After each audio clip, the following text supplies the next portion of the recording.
Hello?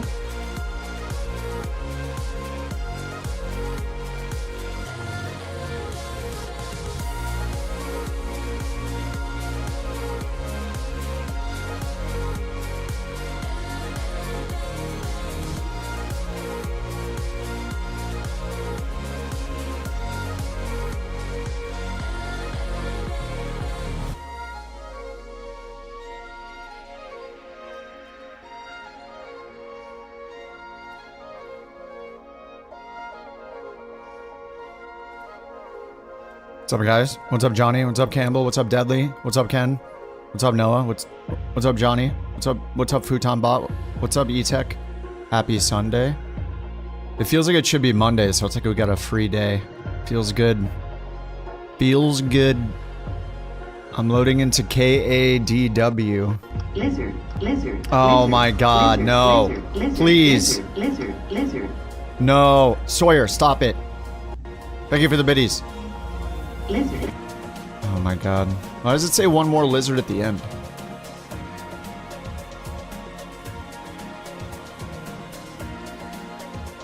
Alright, I'm loading in.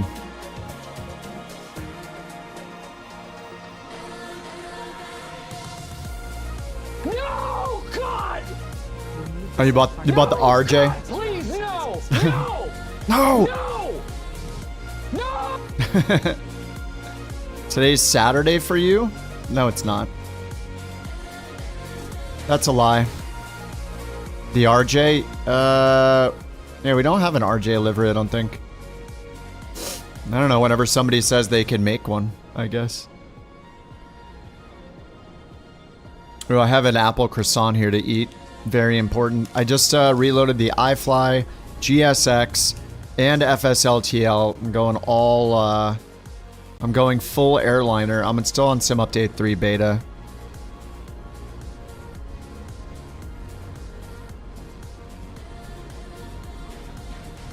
Kind of feel like flying the iFly. YouTube is bugged for you? It looks good to me. Oh my God, I was up till 3 in the morning.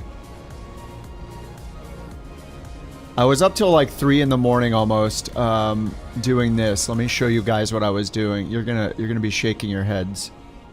This is what I was doing until 3 in the morning last night. Documenting my performance testing. You'll note my note here, Lasso poo-poo. I went through every combination of X3D turbo mode on or off, SMT on or off, Windows game mode on or off, resizable bar on or off, using the A350 with all the same settings, of course. And for me, it seems like this is the best option, which is turbo mode off, which means that with my chip, if you turn turbo mode on, you may have seen the new Jay's 2 cents video about this. And that's, I saw his video and I was like, I'm gonna go through and test everything. He basically said, there's no point in changing anything from the defaults. He also said that depending on the game, maybe there is, but I mean, I disagree in our case because look at the difference here between, so everything default would be rebar on, SMT on. This would be the default settings right here. Turbo mode off, SMT, which is simultaneous multi-threading. It's basically hyper-threading, on. Resizable bar on, Windows game mode on, and look at the difference in frames. 58 and 69 versus 65 and 74. I mean, it's only a 6 frame increase, but what is that percentage-wise? That's like a... It's more than 10% because 58, 10% of that would be 6. You add 6 onto this, and you get 64, and it's 1 more than that. So it's more than a 10% increase. And that's inside with the A350-900. So in our case, I think this stuff's worth playing around with. Anyway, the best combo for me seems to be turbo mode off, which means I have both sides of my CPU working, both the CCDs, so the 3D cache and the non-3D cache on, but SMT turned off. If you look where the checkboxes are, most of the ones with SMT on are down lower. Most of the ones with rebar on are lower, except for this one, where if I turn it off, I lose like 1 frame, 1 to 2 frames. So it's probably about similar, rebar on or off, but I figured I'd leave the default on. And then Windows Game Mode, you'll notice Windows Game Mode being on helps in all of the cases. Like when I'm sorted by FPS, I'm just averaging the internal and external FPS here, sorting by that column. So you'll see that Windows Game Mode helps always, unless you're using Process Lasso, but I did try Process Lasso once, and with the settings I had it on, it didn't help as much as Windows Game Mode. So anyway, I would recommend trying SMT or hyper-threading off and then turning Windows Mode on and see what that does for you. And I did this with the 350-900, which is the worst. Anyway, I was up super late doing that, and I have it on that top bar setting. That top setting there, the top row, which is, yeah, turbo mode off, multi-threading, simultaneous multi-threading, aka hyper-threading off instead of on. So Process Lasso will show half as many cores because it's not hyper-threading and doubling them. Rebar on, Windows Game bar on, Windows Game Mode on. I would always keep Windows Game Mode on. Try that, see what happens. Anyway, yeah, so we'll see how it goes. And I uninstalled Process, well, I didn't uninstall it, it's just not running. Process Lasso is just not running. Okay, I have to go in here and set the defaults. I'm going to leave it on most of the defaults, I guess. Let's go sim menu, ground support, electric on, shocks on, set. All right, we'll get the GPU on. GPU on.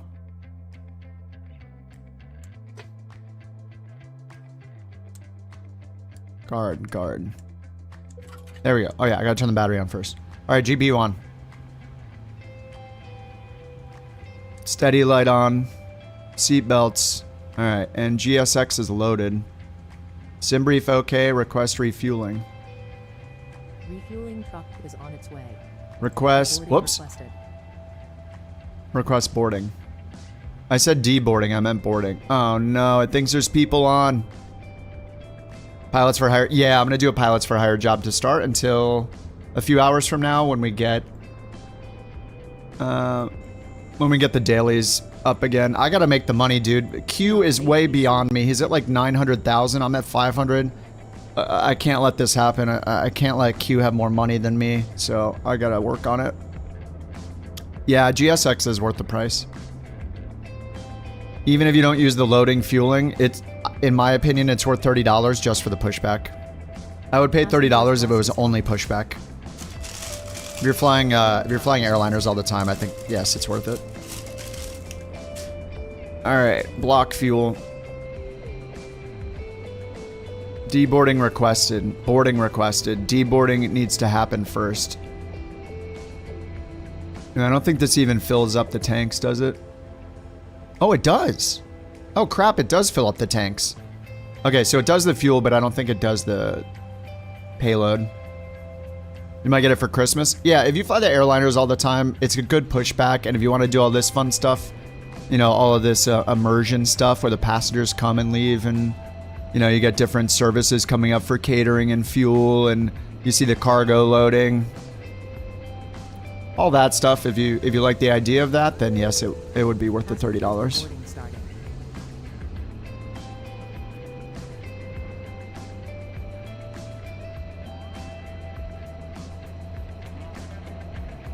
I also turned off that model matching mod. I have that off today. We'll see how it goes.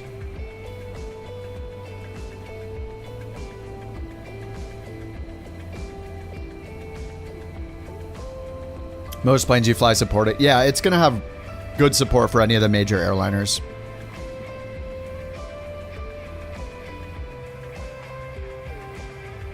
Oh, the model matching mod got an update? Of course it did. Dang it. All right, whatever. I mean, I'm using Sim Update 3. We'll see how it does in Sim Update 3 beta.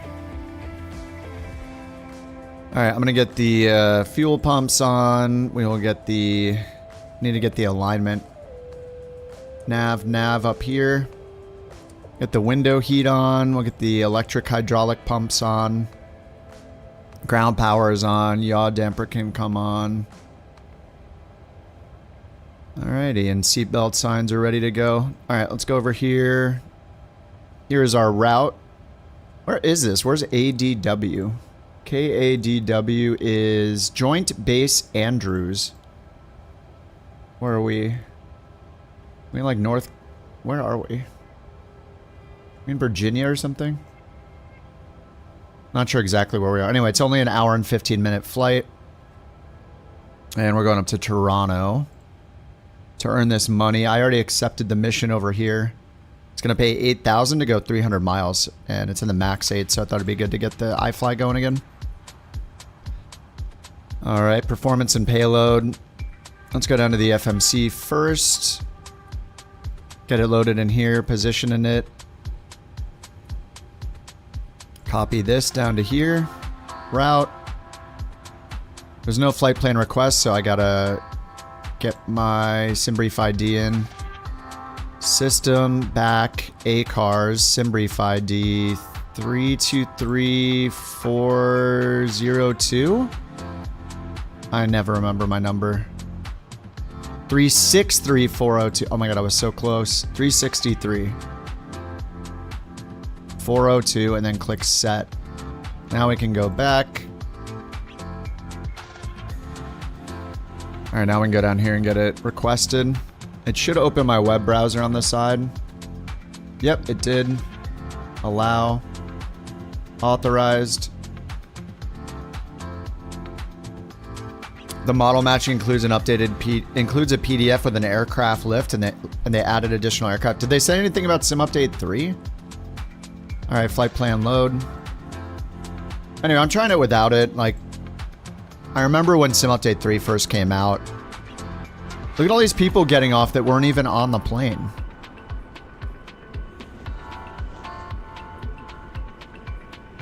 When Sim Update 3 came out, we noticed that the model matching seemed a little bit better, so I'm just going to use it all stock right now. We'll see how it goes.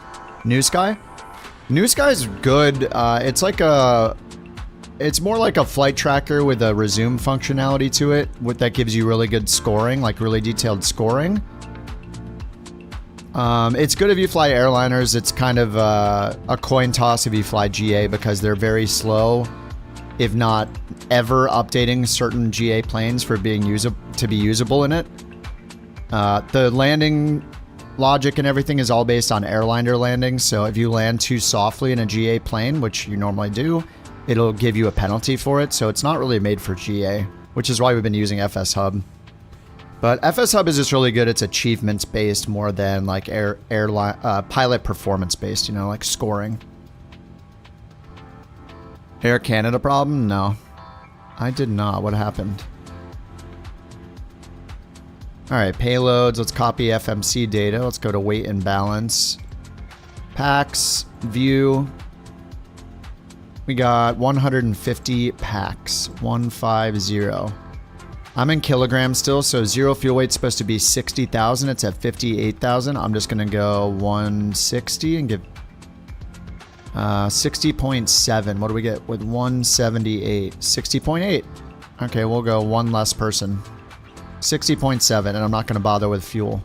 So we'll set the payload. That'll weigh the play down. Fuel, it seems like it was being done by GSX. Blue bus is coming. So we have 5.7 total fuel, which is what we need. So that's already set by GSX, so that's cool. We don't have to do anything else there. We'll hit complete. And our CG is 25.4. I think you copy that automatically now. All right, let's get Beyond ATC going. I paid again for premium credits. They're premium characters. Even though that doesn't support Beyond ATC, sometimes I just like hearing the better voices, you know? So that is on for both controller and traffic for now. I have everything set to 1 though. So minimal FPS impact here. Alright, let's go over to clearance and we'll request IFR clearance. Couch 323 on our way to Toronto Pearson. Couch 323, Andrews clearance, cleared to Toronto Pearson. Lincoln 2 departure with the JER EZ transition, then as filed. Maintain 4000, departure frequency 125.65, squawk 0436. 4000, 0436. Cleared to Toronto Pearson, Lincoln to departure with the JER-ES transition, then as filed. Maintain for 1000. Departure frequency 125.65. Squawk 0 for 36. Couch 323. 0 for 36. All right, let's activate, Couch enter. We're getting... 323, read back correct. Contact ground 121.8 when ready for pushback or engine start. We're getting 19er left. Ground 121.8 when ready for pushback or engine start. Couch 323. It supports them as take free care. advertising? The premium voices? I mean, the premium voices are done by like 11 Labs or who knows who. I forget who the provider is, but when you pay for premium credits, it's just a... You're just paying the third party. It doesn't go to be on ATC. I thought it did for so long, and that's why I kept topping them up. I was like, I'm going to support them more and more and more. But that's not the case. What's up, Bliss? How you doing? All right, let's set the 0 fuel weight. Let's check our reserves. It sounds better. Oh, yeah, so people are likely to buy it. Yeah. Yep. I try to do both. Like, I've been using basic voices for a while, but... I mean, even the basic voices are fine. They're fast, they sound good. Yeah, it's totally optional to get the premium ones. I just like it on the stream. It just sounds better on the stream, so I like doing it. Okay, top of climb wind I'm gonna put in first is 290 at 33. ISA deviation up there is minus 25.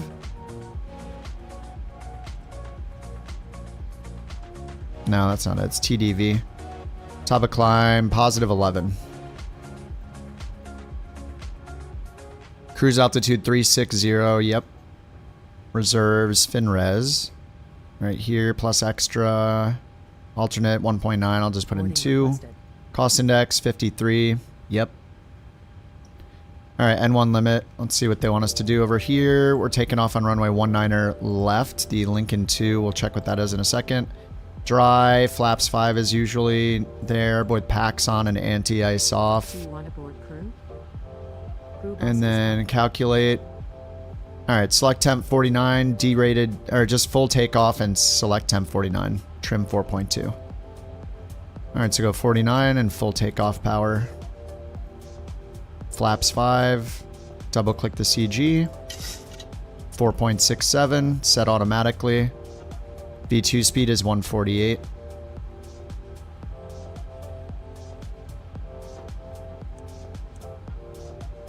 I think I'm in legacy mode.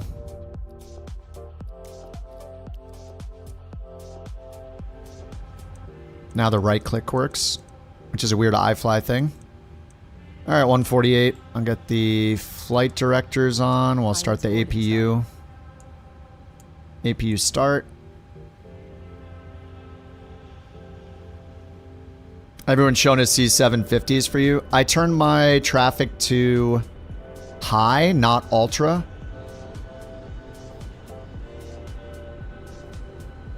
Crew boarding starting. Okay, this is done. I'll use the... Will I use them? Yeah, I'll use the charts on this. Why not? Use airports from FMS. Complete. KADW. Edit clip. So I want the airport chart, the 39. The SID is the Lincoln 2. Lincoln 2 RNAV departure, complete. And then we'll go to CYYZ, edit that clip. It's got the airport info. The arrival, we're expecting no arrival, but we're expecting runway 5. So we'll look for the approach, ILS runway 5, and then the airport chart. Where's the -9? Right there, complete. Okay, now we can go to KADW airport info. Your passenger's bus is coming. Night mode. Alright, we can zoom in. Doesn't show where we are? How does it not show where we are on this? It's useless to me then. Boo. Okay, next chart. RNAV departure, we'll just look for the top altitude. Zoom it in. Top altitude 3000 right down here. Alright, we need to get those in. Oh yeah, they told us 4000. They said climb maintain 4000. We're doing that. Alright, let's go to departure arrival. Departure. I already have runway 19er left. So we're doing the Lincoln 1 with the Jarvis transition. Execute. Back to index. We're expecting runway, what did I say, 5? ILS 5, we'll choose the only transition available, and there's no star. Execute, legs. Great, back to N1 limit. Take off. Yep, 137 for rotate. Alright, let's get this to FMC legs. Let's get this centered, zoomed in a bit. Let's get this one on plan and zoomed out a bit. Alright, APU should be good to go. Yep, APU gens are available, so we'll get electrical power from the gens now. And we'll get the APU bleed on so we can start the engines. We're done with the GPU, so we'll turn the... Oops. That was wrong. We'll turn the switch off, and we'll get rid of the GPU. So we still have the gen attached. Or we still have the ground power attached, but the APU gen is on and drawing power, so... We'll go to menu, system, sim menu, ground support, disconnect the electric and the chocks. Before I hit set, I'm going to make sure this is on, which it is. I'll hit set. And I got some settings to change here. System, back, panel style, general. We're using metric, independent nose wheel steering. Wi-Fi, sun blinds. Oh yeah, I don't want the stupid auto blinds thing. We'll just leave them all open so it doesn't have to do that with our CPU. No thanks. Autopilot, blah blah blah. Okay, I think that's probably fine for now. Track up, show all traffic, range arcs. Alright. We'll go back to the charts. Even though we don't see ourselves, I'm surprised we don't see ourselves on this. It's just the whole point in using Navigraph, I feel like. Sunday is for simming, but it's also for hitting like on the stream. Thanks, Brian. Thank you very much for doing that. What a nice guy. I don't feel complete unless people do that. Okay, I think we can get started up here. Andrew's ground couch 323 ready for startup. We don't need to push, we're just here in the middle of nowhere. We're on the ramp. Couch 323. Engine start approved. Call when ready for taxi.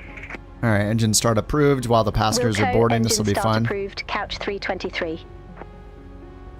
Alright, we will start with engine dose. Let's get anti-collision law on. Engine 2 start. And it's got auto start the max, so we can just flip the fuel right now. We're starting the right engine. They'll be fine, right? These guys might not be, but yeah. It's okay. It's okay over there. Just don't let the suitcase get sucked into the engine.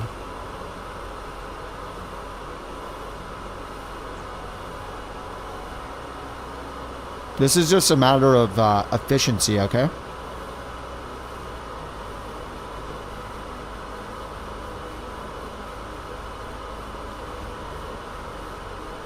Oh yeah, green light, I agree. Yeah, it seemed like I barely used it last night after the update. It did seem like they improved some of the basic voices.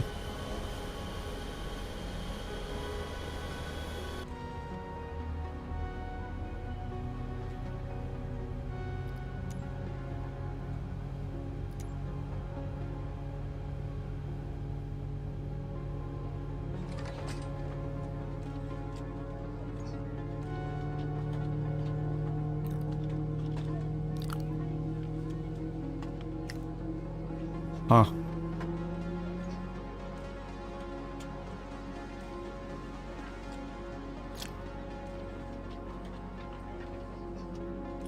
Interesting. Gotta get the outside cameras going.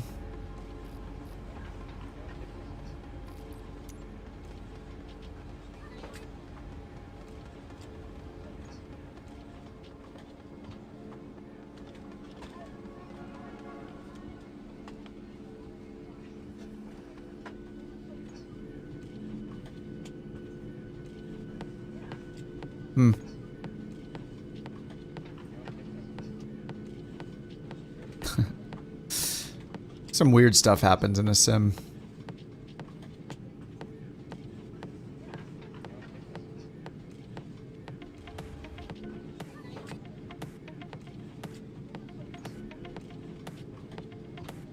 Well, it's making me go under the plane to get over here, I guess.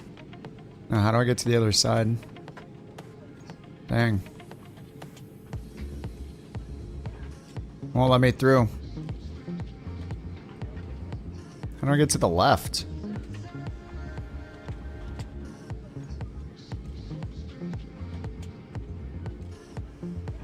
Alright, we can probably get the next engine started while we're waiting for this.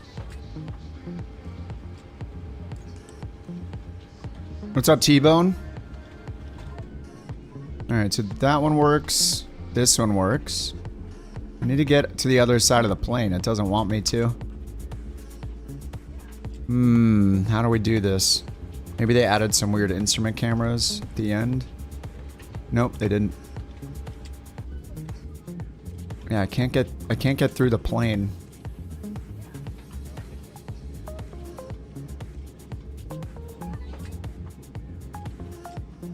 Weird. Alright, engine 1 starting soon. Motoring.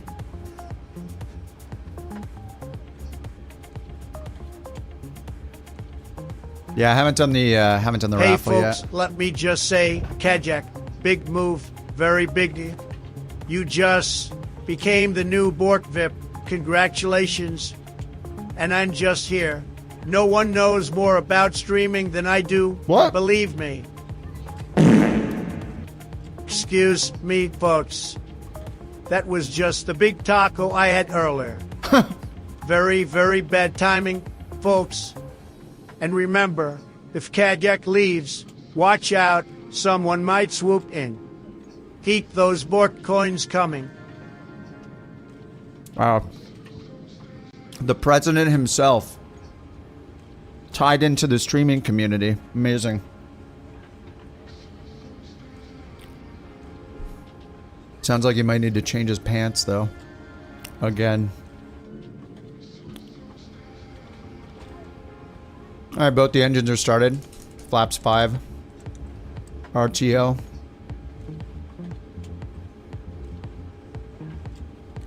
Let's get the gens going up here.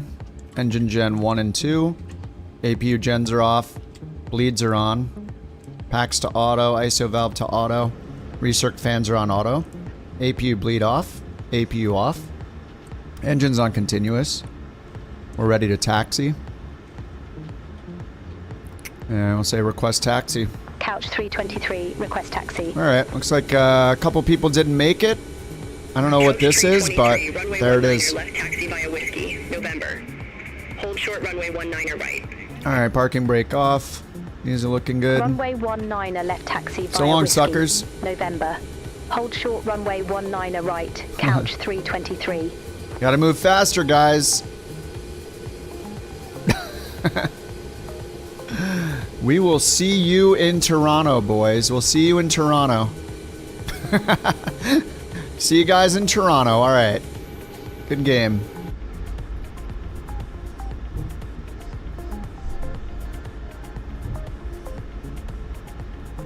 I'm too late for my scheduled departure. All right, that's fine. Wonder how long those guys are gonna stay back there. Probably forever. All right, let's get out of here.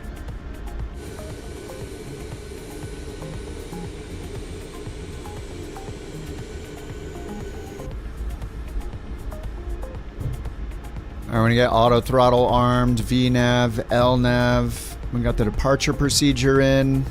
Flaps are set. Takeoff config check is good. Down here before takeoff, stab trim and flaps are set.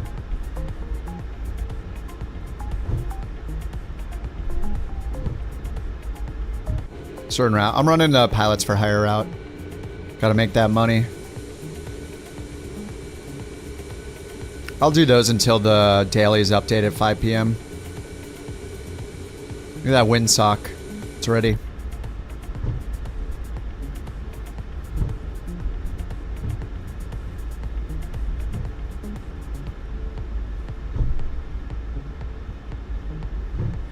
Alright, we're ready to cross the runway, I guess. Couch 323, holding short 19er right. Couch 323, cross runway 19er right at Whiskey. Continue taxi via Whiskey, November. Cross runway 19er right at Whiskey. Continue taxi via Whiskey, November, couch 323. Whiskey, November. Alright.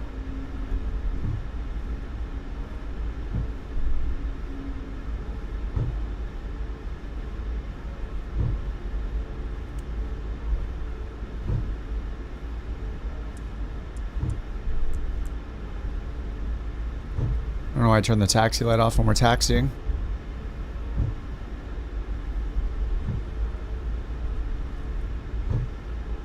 Couch 323, contact Andrews Tower 118.4. Have a good afternoon. Contact tower 118.4, couch 323. See you. See you.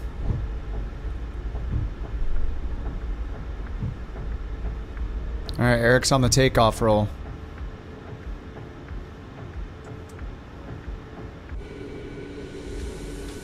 There he goes. Alright, we got a Citation X. Citation X. Looks like Bopper's in the iFly. Who knows? Yep. Lucid's in the RJ. Deadly is in the iFly. Crisp is in the iFly. Dude, we got so many iFlies. Look at us. Why KDW? Because that's the mission. See? Gonna get paid 8,000 for doing it. I'm doing it.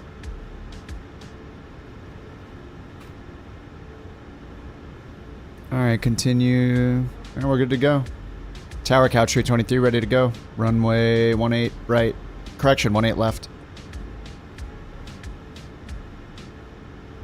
Couch 323, Andrews Tower, wind 220 at 12, gust 15, fly heading 190, runway 19er left, cleared for takeoff. Fly heading 190. Fly heading 190, runway 19er left, cleared for takeoff. Couch 323. Alright, heading select instead of LNAV. Alright, 19er left, clear for takeoff. Lights on, continuous, low oil pressure. What, isn't the APU off? Oh, I flipped it on by accident. Alright. Whoa! Huh!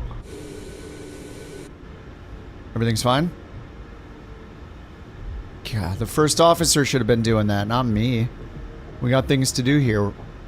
Like fly the airplane.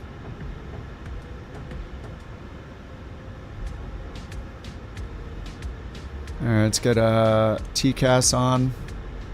I'm just gonna get a TA only. Alright, let's get out of here. Toga. N1 Toga. VNAV. Auto throttle's on.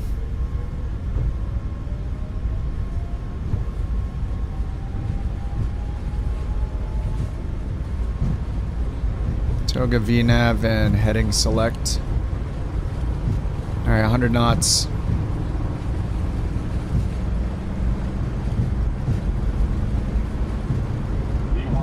Rotate.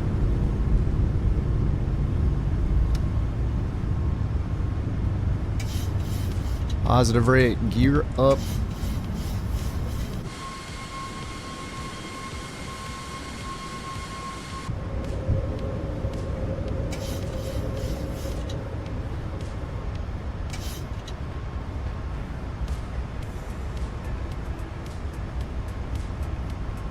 Couch 323, contact Potomac departure. Potomac. Contact Potomac departure, couch 323. Potomac. Flaps 2. Potomac, couch 323. Almost got it. 1,400. Couch 323, Potomac departure, radar contact, cleared direct Tyler, resume the Lincoln 2, climb and maintain flight level 180. Alright, Tyler 180. Cleared direct Tyler, resume the Tyler Lincoln 2. LNAV. Climb and maintain flight level 180, couch 323. 180.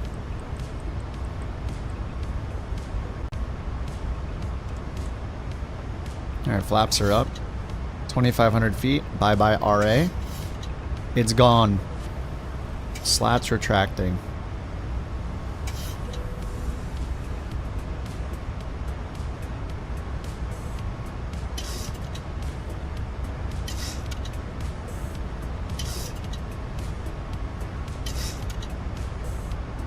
Alright, continuous off, turn off lights, and taxi lights off.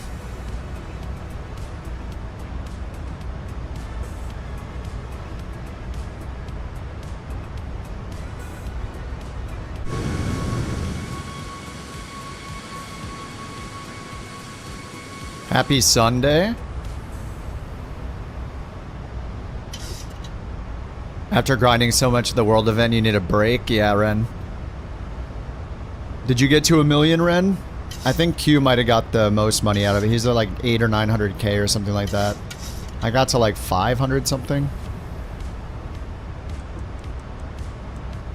670, nice. Alright, autopilot on.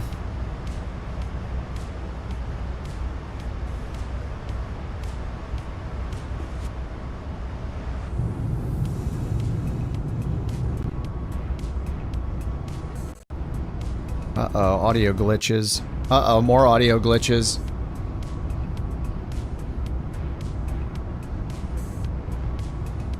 Such audio glitch.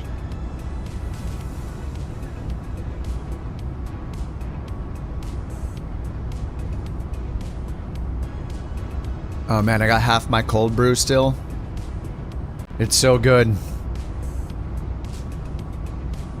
Cold brew is life.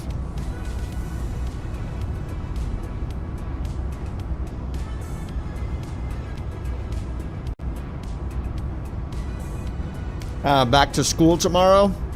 Nice. Might have to get a cold brew? Yeah, of course. Always. Especially if it's warm out. It's like in the 80s here. Low 80s.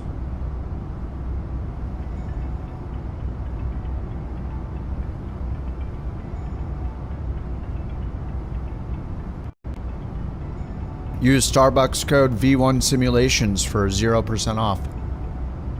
Dude, what if we could get a Starbucks code? I watched the guy try to fly the fake airplanes online. Can I get a discount? Yes. Yes, you can.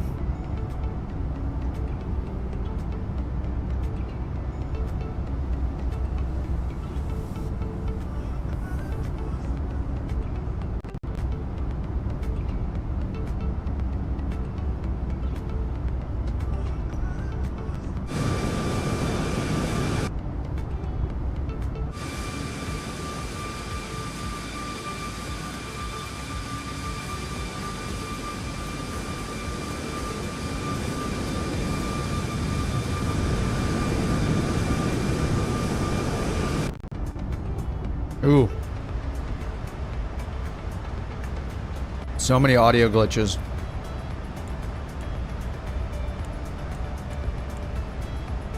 Couch 323, contact Washington Center 132.55. Alright, Washington Center. 132.55. Couch They're gonna tell us to go up to 323. Have a good one. 36,000. No question. Washington Center, couch 323 through 15,700 feet for flight. Oh, you getting ultra wide now, Noah? Nice. Direct Nickel. Ultra wide's great. I only don't do ultra wide because of streaming. Couch 323, Washington Center, climb and maintain flight level 360. All right, 360 question Climb and mark. maintain flight level 360. Couch 323.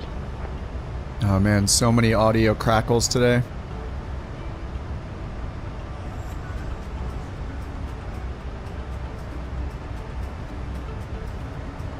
Alright, how do I get out the left side of the plane? I need to figure this out. What if I go over here?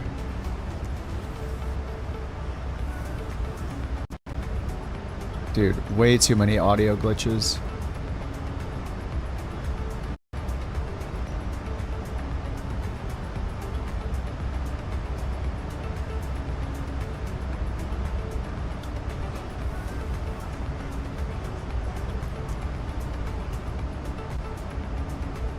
Oh, that lets me around. Yes. Hacked. You've been hacked. What now? There we go.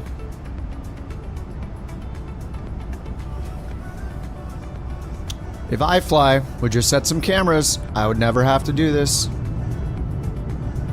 If they'd just do their job and set some fixed cameras. Take the 7.5 minutes to set a couple of fixed cameras on the other side of the plane. It's all their fault. Alright, there we go. Oh my god, the glitches. Oof.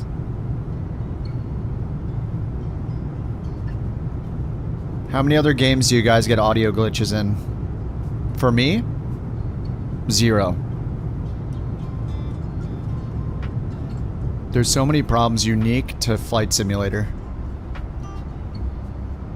And it just adds character though, you know? It just keeps you on your toes. You never know if you're gonna get a CTD or it's just an audio glitch. You're like, oh, it's crashing.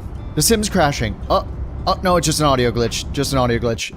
Oh, there it is again. Ooh, was that gonna be a CTD? I don't know. Keeps you on your toes. Will I be wasting an hour of my life yet? Let's see. Ooh, I don't know.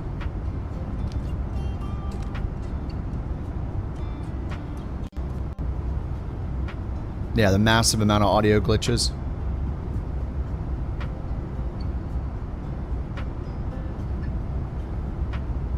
Exciting time to be alive. Set up a deal with Starbucks. If you go in and guess if Kip's getting hot or iced, you win a free coffee. Every now and then I do get a hot coffee, but it has to be pretty cold out, like 60 degrees. Then I'll get a hot coffee. Dude, what is going on with the glitches? This is ridiculous.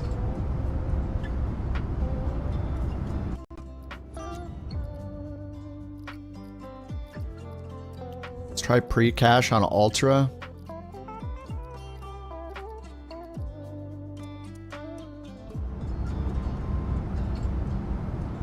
Yeah, 60 equals Blizzard. 60 equals, get your snowboarding gear on.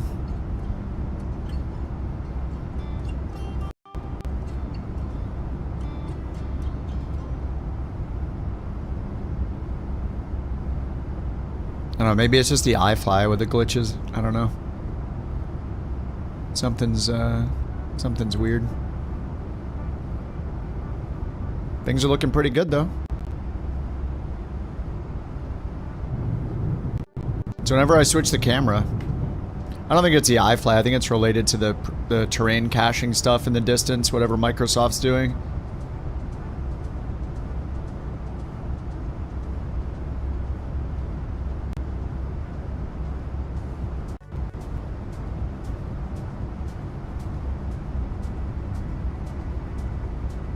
Couch Tree 23, contact Washington Center 1 Tree 4.15. 1 Tree 4. Contact Washington Center 134.15, Couch 323. Take care. Alright, Washington Center. Check VNav here, 58 till top of climb. Washington Center, Couch 323. Climbing flight level 2 for 9er for flight level 360. 2 for 9er. Standard. Couch 323, Washington Center.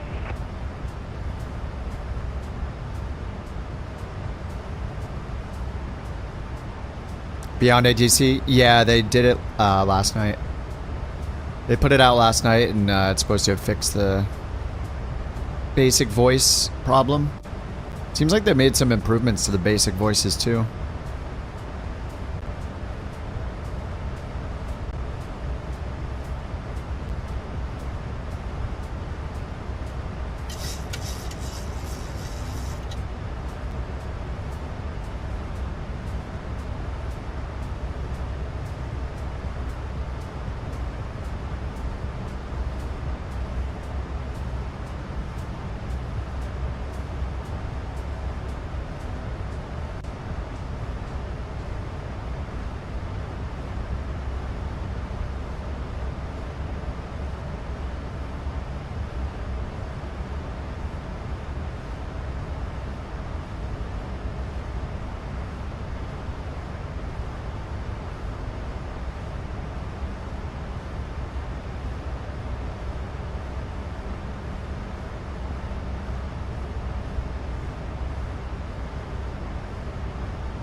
It's weird. The guys at Monster TTS said that it's using speaker bot.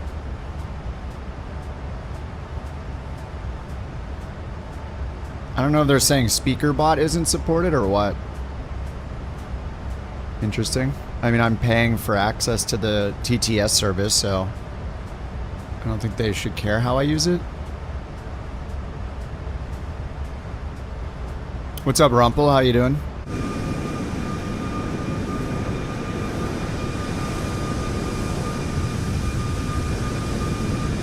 The important thing is it's not their fault. I mean, I think even it could just be a problem with speaker bot, like that's fine. But I've been using their, like, it's an API, so if I wasn't allowed to use the API, they wouldn't have one, I guess.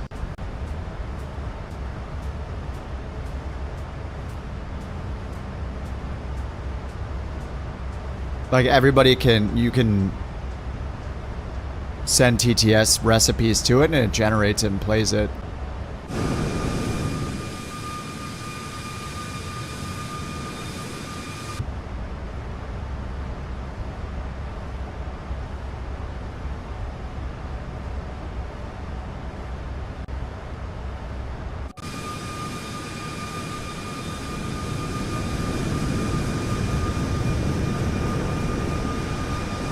Running pretty smooth today.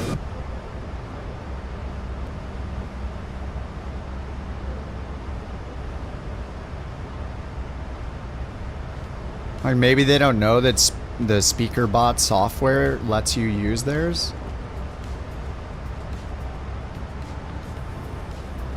Speech engine, TTSMonster, it supports 11 labs and like 10 others.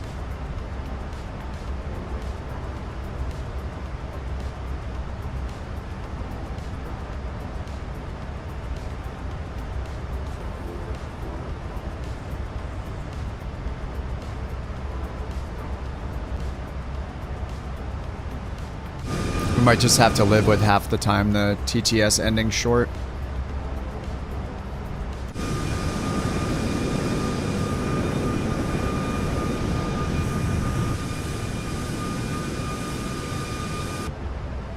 Alright, we got 6,000 feet to go.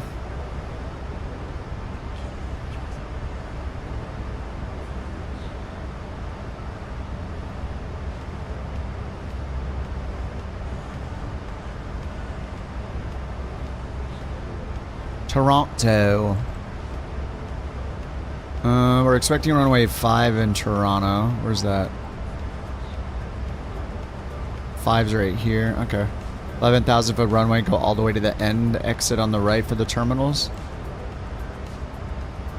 See how the weather's doing there. Just gonna copy the charts link and sometimes hitting import. I'm not sure how it's gonna react, so I've been doing this. Enter route string.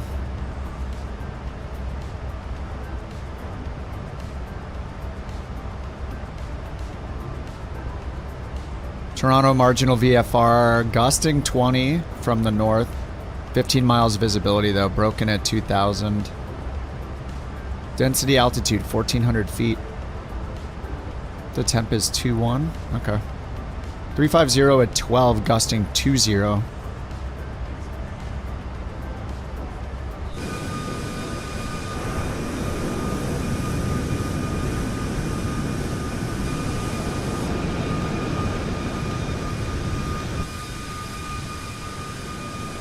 I have the landing lights on still.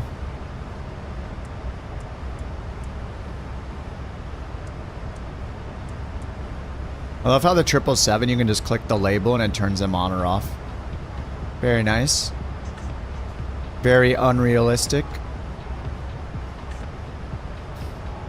36,000 over there. 550 for destination elevation. Yep, 560. That's close enough. Decent crosswinds, nice. New York Center, 132.2. We'll take the challenge. Contact New York Center 132.2. Couch 323. Take care. It's at runway 5, so it's probably pretty straight down the runway. New York Center, couch 323, passing Yeah, flight level oh yeah, 331 10 knot for flight crosswind level actually. 360. Alright, we'll either have a 7 knot or a 10 knot crosswind. We'll see what Beyond ATC says. New York Center.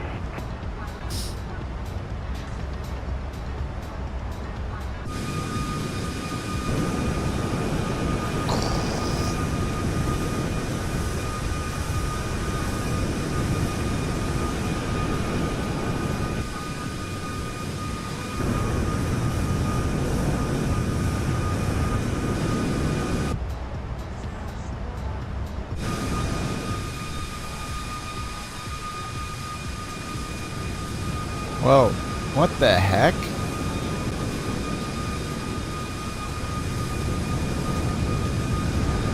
Dude, what's going on with the clouds?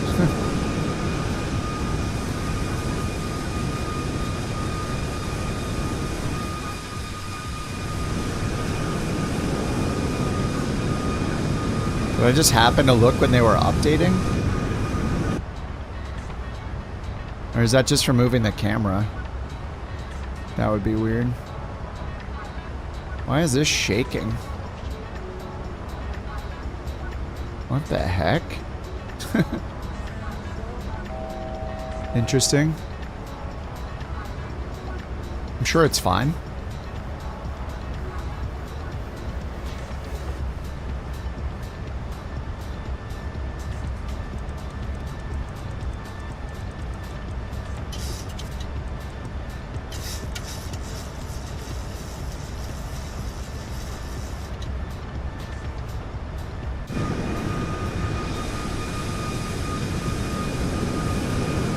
Turn down the bass? You think I have a EQ control for the video game? What? ATC? Yeah, I use Beyond ATC. Yeah, let me just find the EQ controls in Flight Simulator and turn down the bass.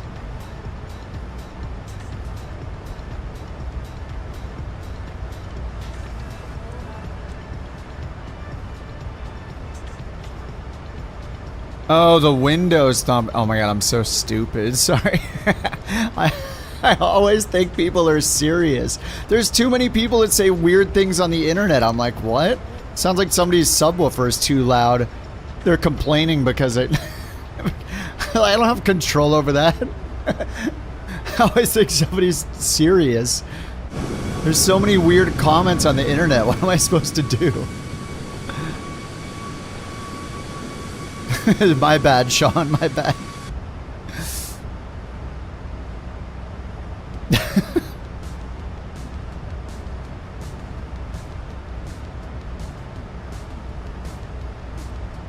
Alright, 36,000. 179 miles till TOD. Easy.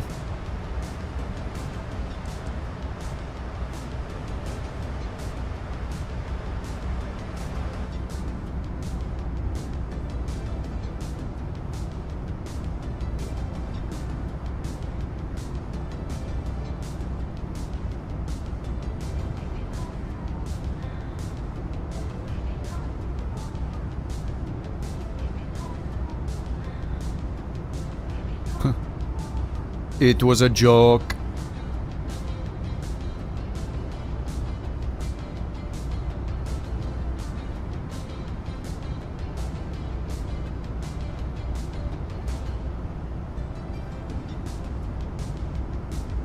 Hey, 8,000's a pretty good payday. Let me see what's what I could do after this.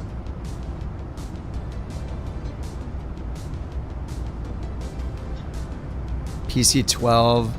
This is sorted by pay, less than 400 miles. PC 12, Colorado Springs, PC 12 to Wichita. 350 miles though, and the PC 12 is gonna take forever. No thanks. Here's one in Switzerland to... Wait, where is that? Oh, Austria. Switzerland to Austria in the citation? Couch 323. Contact New York Center 134.8. Center on 134.8. Couch 323. See if there's anything I need to add here. 323, flight level 360. I guess I could add the 310. Couch 323, New York Center. I don't really want to fly the 330s.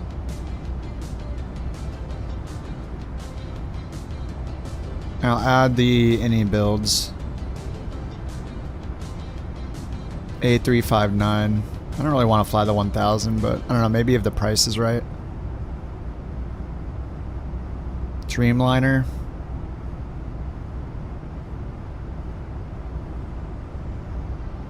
$747.8 maybe.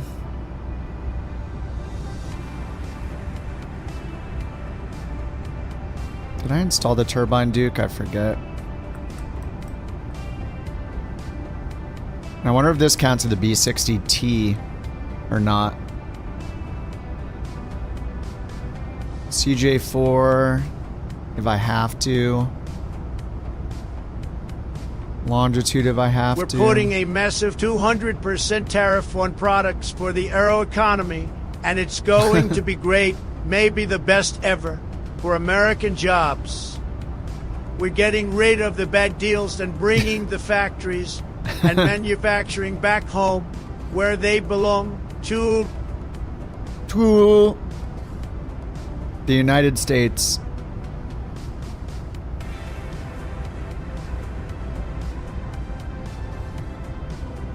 Yeah, the SR-22's in there too. Maybe. Grand Caravan. Okay, 2,000. 300 miles will take forever in that though. LaGuardia to Toronto. Yeah, only 2,000? It's not enough. Alright, what if we do 600 miles? Grand Caravan. I don't really want to fly the Grand Caravan right now. I'm not going to want to fly that either. Or the Titan or the Sky Courier. Caravan, get it out of there. Aerostar, yes. 3,000. Now, what if I get rid of the distance? 30,000 to do 4,500. Yeah, I'm definitely not doing 4,000 miles. Under 1,000 for sure. Distance over pay. I wish you could do distance per or pay per distance, pay per mile, as a sorting, so I don't have to like do the math. You can do that in On Air Company. There's like a yeah, pay per mile per pound or something like that. So one with the CJ4. VIP jets, 500 miles. I mean, this one that I found is awesome. 300 miles for 8 grand. I swooped in on it. Had to have it. 142 miles, all right.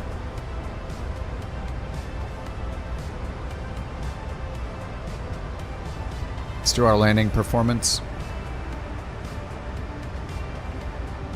Takeoff performance, show landing en route, copy FMC data.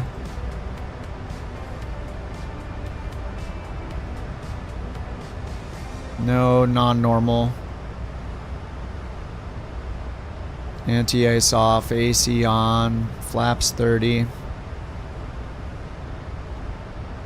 360 at 13, 360 becomes 370, which is 010. 010 at 13 knots. Meters per second. Why?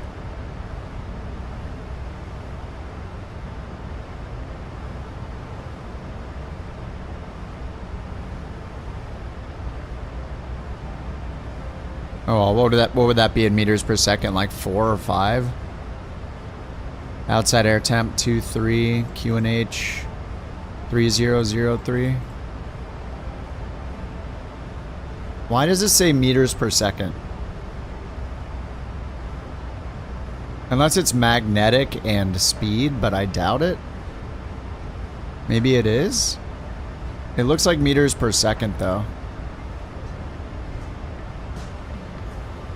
Right? Does that, to you guys, does that mean meters per second or magnetic wind direction and speed?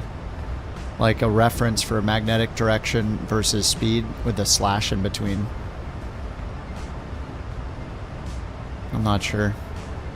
You think it's meters per second? Doesn't make any sense. There's only a couple places in the world you use meters per second, so why would that be the default? You know what I mean? In a box labeled wind, you do think it's mag and speed? Yeah, I think maybe it is mag and speed, but it looks like meters per second. Like, this should just be called mag wind, and then it should say a K for knots. It's just like the MCDU and the Airbus. Oh, really? Okay. News about the Max 9. Yeah, I heard they're doing a Max 9 and making a new EFB.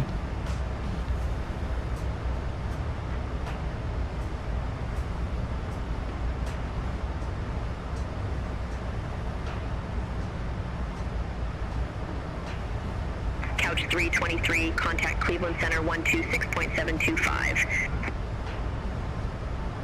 Contact Cleveland Center 126.725. Couch 323. Have a good afternoon. It's funny how much more excited you're up for the EFB. The EFB isn't that bad once you learn it. Like, it is learnable. They could just save us all a lot of time by taking this main menu with all this blank space over here. They should just add a button here that says GPU toggle, chalks toggle, 1x, or sorry, 1, 2, and 4x speed toggle.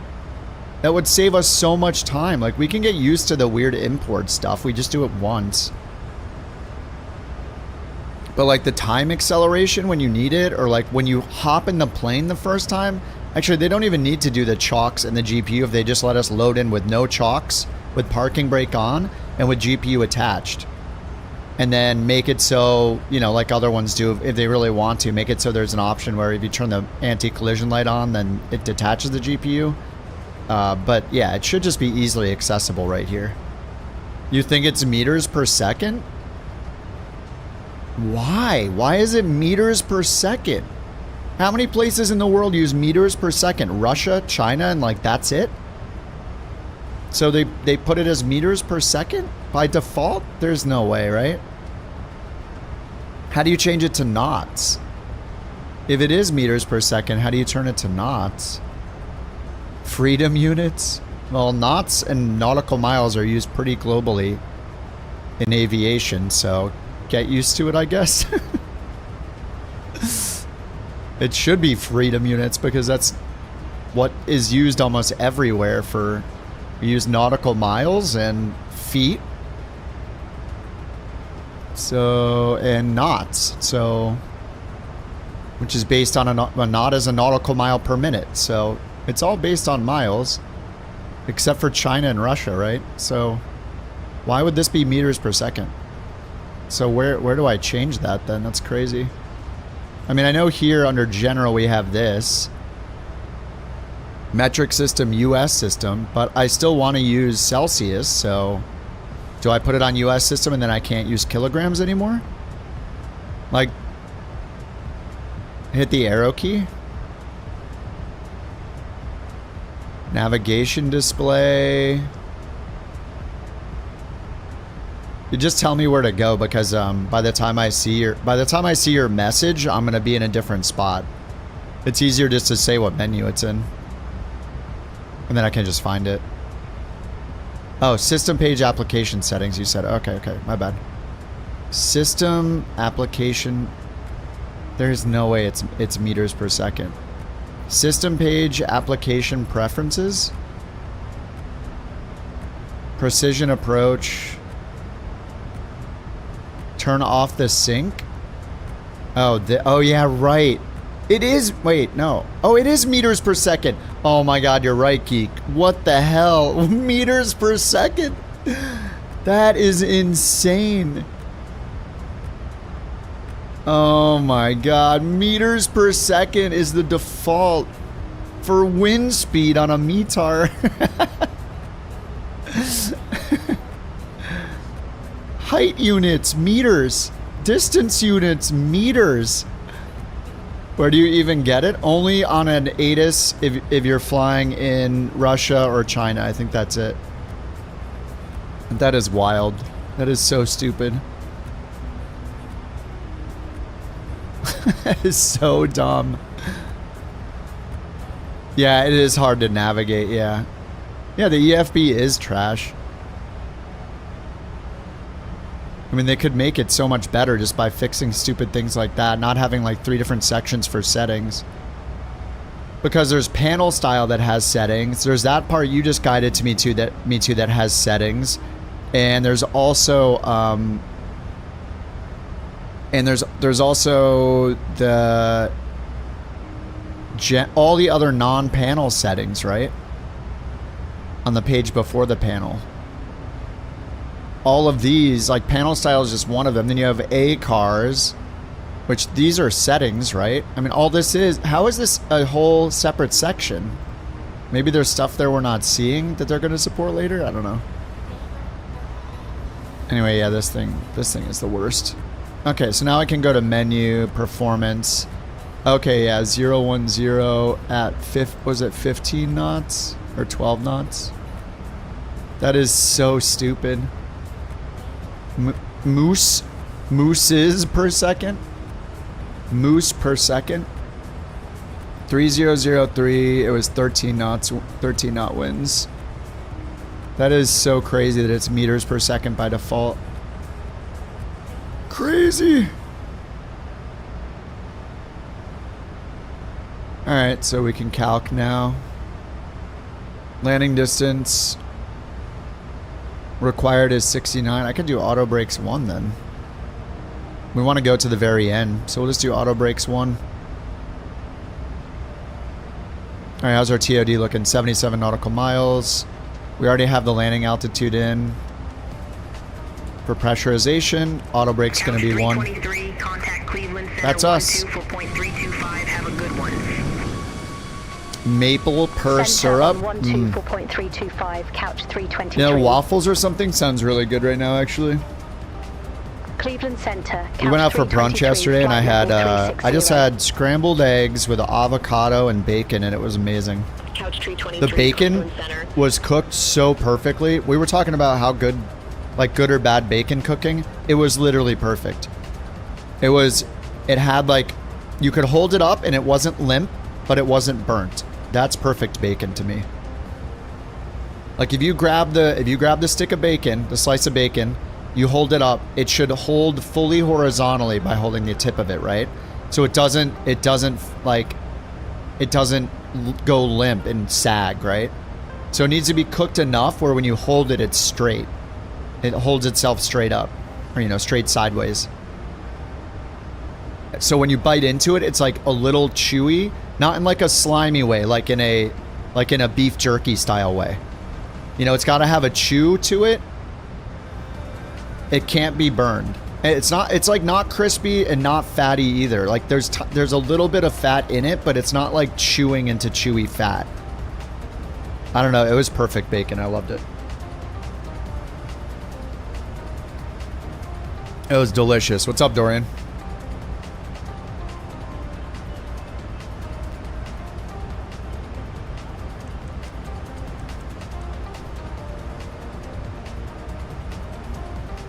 Alright, they said to let us know when we're ready for descent, so we're at 63.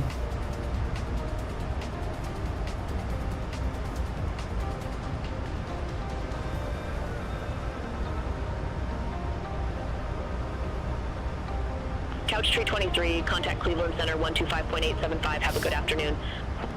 No, you have a good afternoon. Contact Cleveland Center 125.875. That's the best kind? Yeah, it's like, I'm not very good at cooking bacon. I feel like, isn't the best way to do bacon like in the oven? More so than like in a pan? I feel like the best bacon I've had that friends have made, they've done it in the oven. I think they might like do it in the oven and then finish it on the pan. It's in the name, bacon. Oven's easier, yeah. Couch 323, Cleveland Center, copy. Anyway, it was delicious. Delicious bacon. Oh, and the cold brew at the place we went to was also insanely good. Cold brew, little splash of milk. It was perfect. I think my coffee tastes are changing a little bit when it comes to cold brew. Like I like less and less and less milk in my coffee. Just like the tiniest splash. You know, like a bitty splash of heavy cream or something.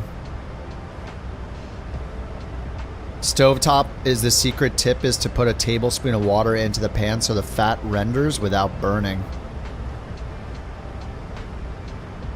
Yum. Cold brew with cold brew ice cubes? Oh, that sounds awesome. Alright, 50 miles till TOD.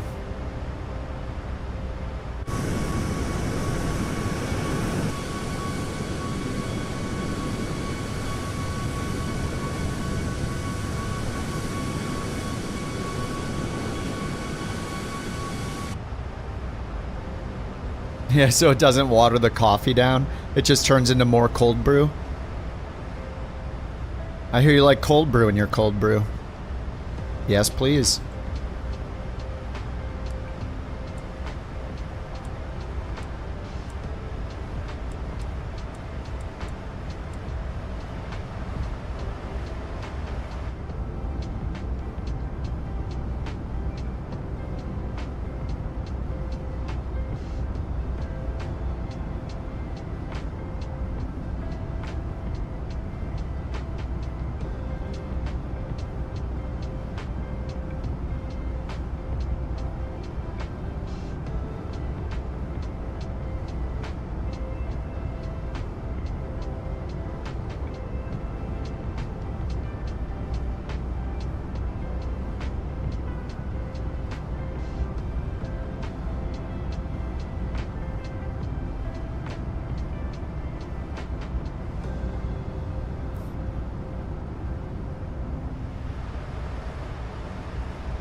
Alrighty.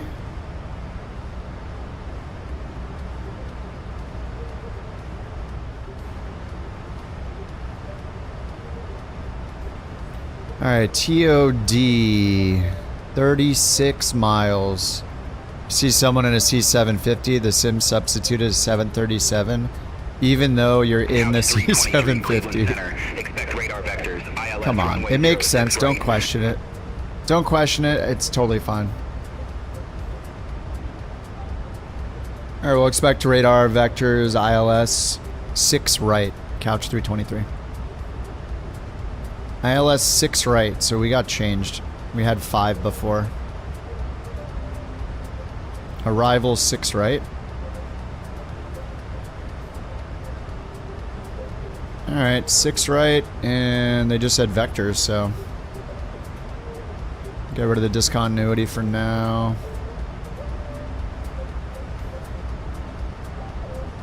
TOD, 29 miles. Alright, let's fix this.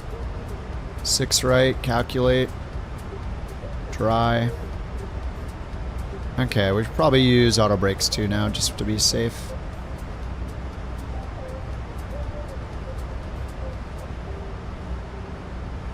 So 5 was over here, now we're doing 6 right, way over here. We still want to go all the way to the end, turn off left at Delta 5, then cross.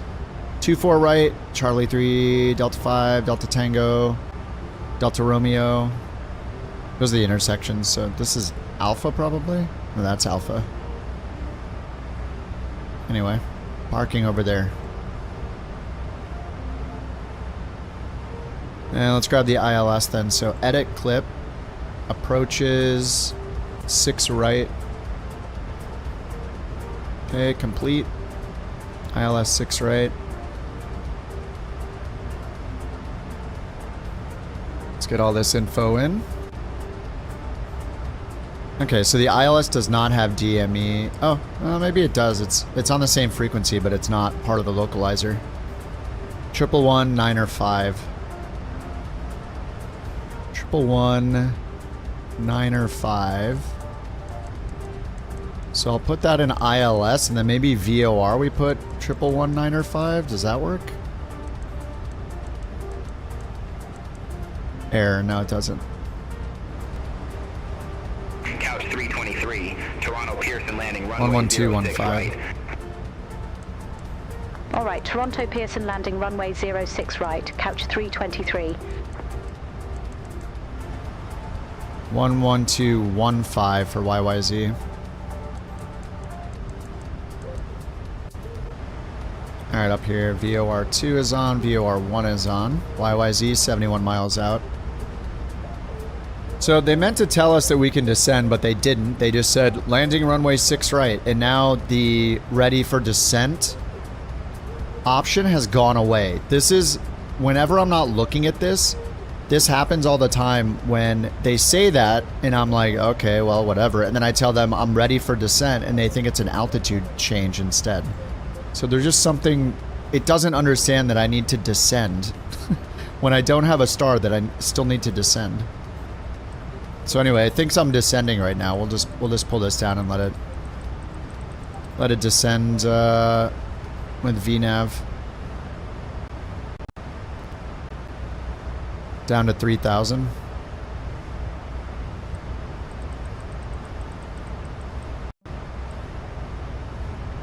Those are audio glitches.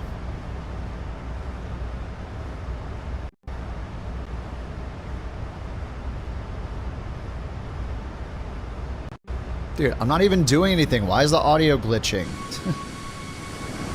It's so concerning. What is happening? My hands are off the keyboard. I'm doing nothing. Could it be beyond ATC traffic that's causing the stutters, I wonder? Have a good afternoon. Because I wasn't using beyond ATC yesterday and I didn't hear the stutters, right? Cleveland Center, couch 323. I wonder if it's the good traffic. afternoon. Flight level 360. Not sure. Couch 323, Cleveland Center, copy. Yeah, on Xbox it's a sign of CTD. Yeah, that happens on PC too. Descend and maintain 290. Descend, maintain flight level 290, couch 323. Anyway, we're about to start our descent anyway. Right now. Alright, so we got the landing altitude in already. Let's check the recall. Okay, that looks good.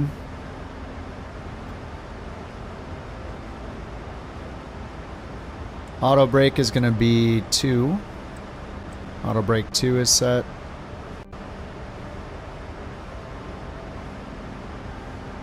Landing data VREF and minimums. Minimums ILS DME. Okay, 738. Call it 740.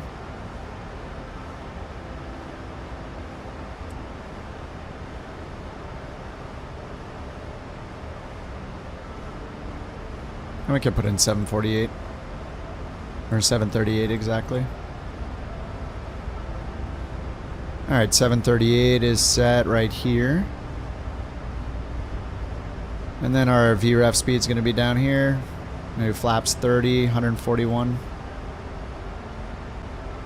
Wind correction is +5, so it stopped gusting, so I think we just leave it alone. It's 360 at 13. It was gusting 20 before, but now it's not. 3003 on the altimeter, so we should set that in advance. Alright, 3003 is set down there. Sync the heading bug.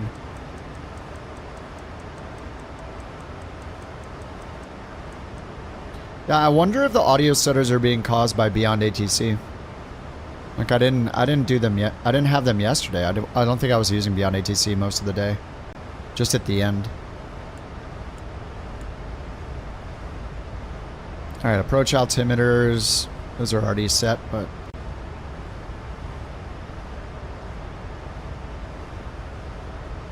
yeah, I have to enter the course for ILS, yeah.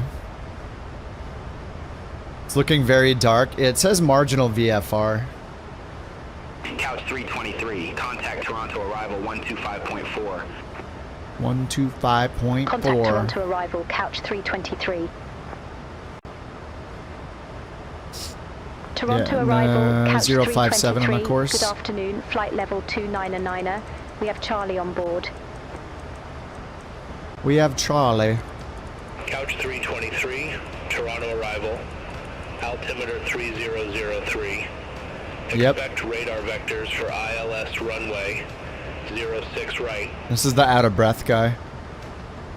Altimeter 3003. Expect radar vectors for ILS runway 06 right, couch 323.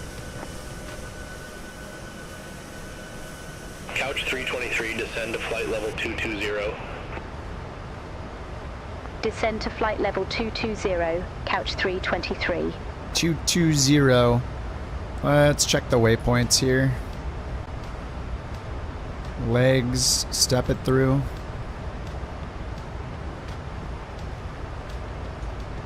Whoa. Alright, that was the turn, I guess. That was the 180 to line up with the runway. It looked kind of weird.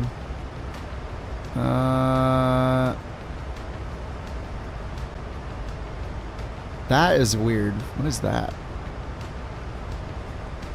I have any duplicates in here? Verco, Lobco, Savos.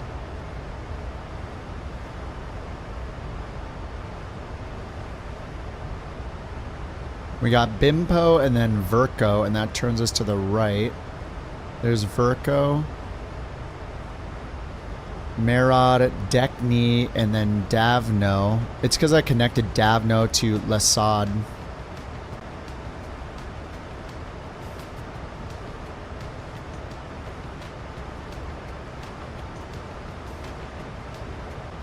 I'll just leave the discontinuity in there. Yeah, we should be at Davno. Couch 323, descend to flight level 200. Descend to flight level 200, couch 323. Okay, that looks fine. Oh, you know, wait. They must, wait, I don't have an arrival, so. It's just the waypoints were set up to bring us to the east of the field instead of the west. So, we should do vertical speed and just speed it up a little bit. Descend to 8,000 feet, altimeter 3003. Descend to 8,000 feet, altimeter 3003. Because he's going to vector us out this way to line up our original flight plan. This isn't even a star, but it had us going this way to turn around for the opposite runway, but now we're doing 6 right.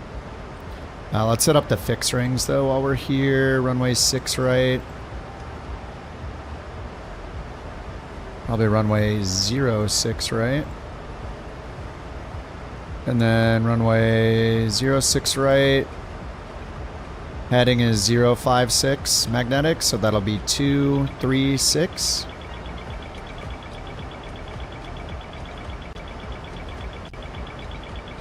Why are you overspeeding me? Auto throttle's on.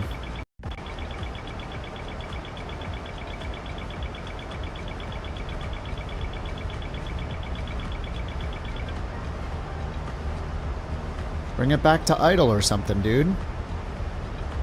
Alright, 236 at 10 miles. Alright, we got our rings. So yeah, we need to go around this way. We're just way too high. Couch 323, turn left, heading 270, vectors for the approach. Turn left, heading 270, couch 323. Jazz 935, turn right, heading 0 for 5. Turn right, heading 0 for 5, Jazz 935. 0 for 5? Couch 323, turn left, heading 270, descend to 5,000 feet. Turn left, heading 270, descend to 5,000 feet, couch 323. Oh, it gave me control of the speed, that's why. Turn right, heading 300, vectors for the approach. Turn right, heading 300, WestJet 2755.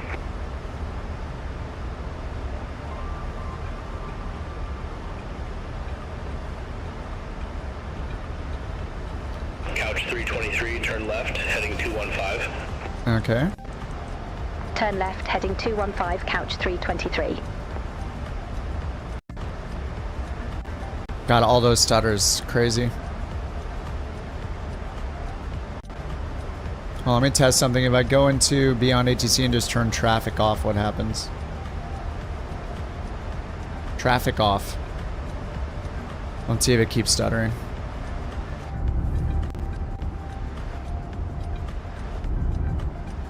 Just moving the camera around a bunch to see if it stutters. Alright, hopefully it's removed all the traffic by now. No, we're still stuttering a little bit.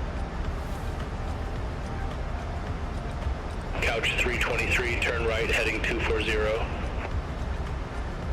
Turn right, heading 240, couch 323. Right? He must mean left.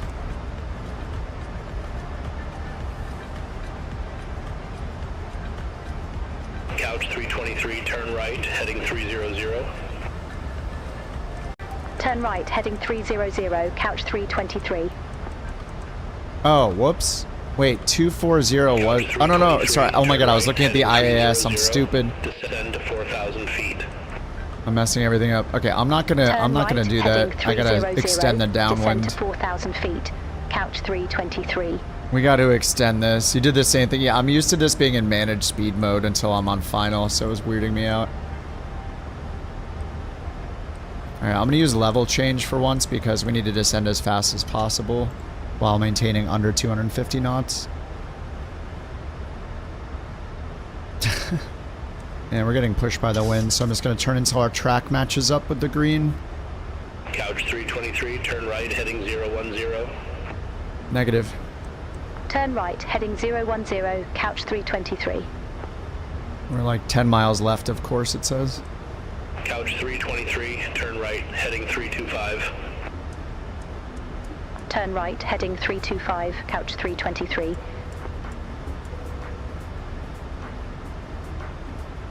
We're going 2,200 feet per minute. And then we're going to turn around and go direct to Lesod when we're ready. So next, take Lesod, throw it on the magenta one. What's our altitude at Lesod supposed to be? 3,000. Turn right, heading 035. No, it's still glitching, so it's probably not beyond ATC. Turn right, heading 035, couch 323. Probably turn the traffic back on.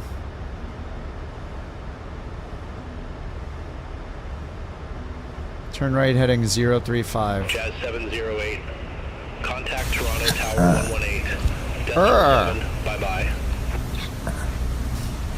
Contact Tower 118.7, Jazz 7. Q, thank you for the Bork. Thank you for the biddies. SMT. Yeah, I played with it a bit. It's doing better for me having it off. Did you see the Slice? Did you see the new Jay's 2 cents video? He went through it and said that nothing really makes a difference, but I had a lot of difference changing all those things. I did a lot of testing last night. Made a whole spreadsheet.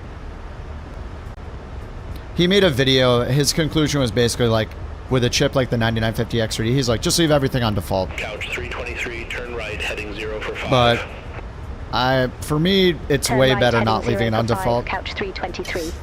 Now let's hit execute VNav LNav. We need to get down to 3,000. And then what's after 3,000? Yeah, 2,000 at Savos. What the? Wait, how did that change to 6,800?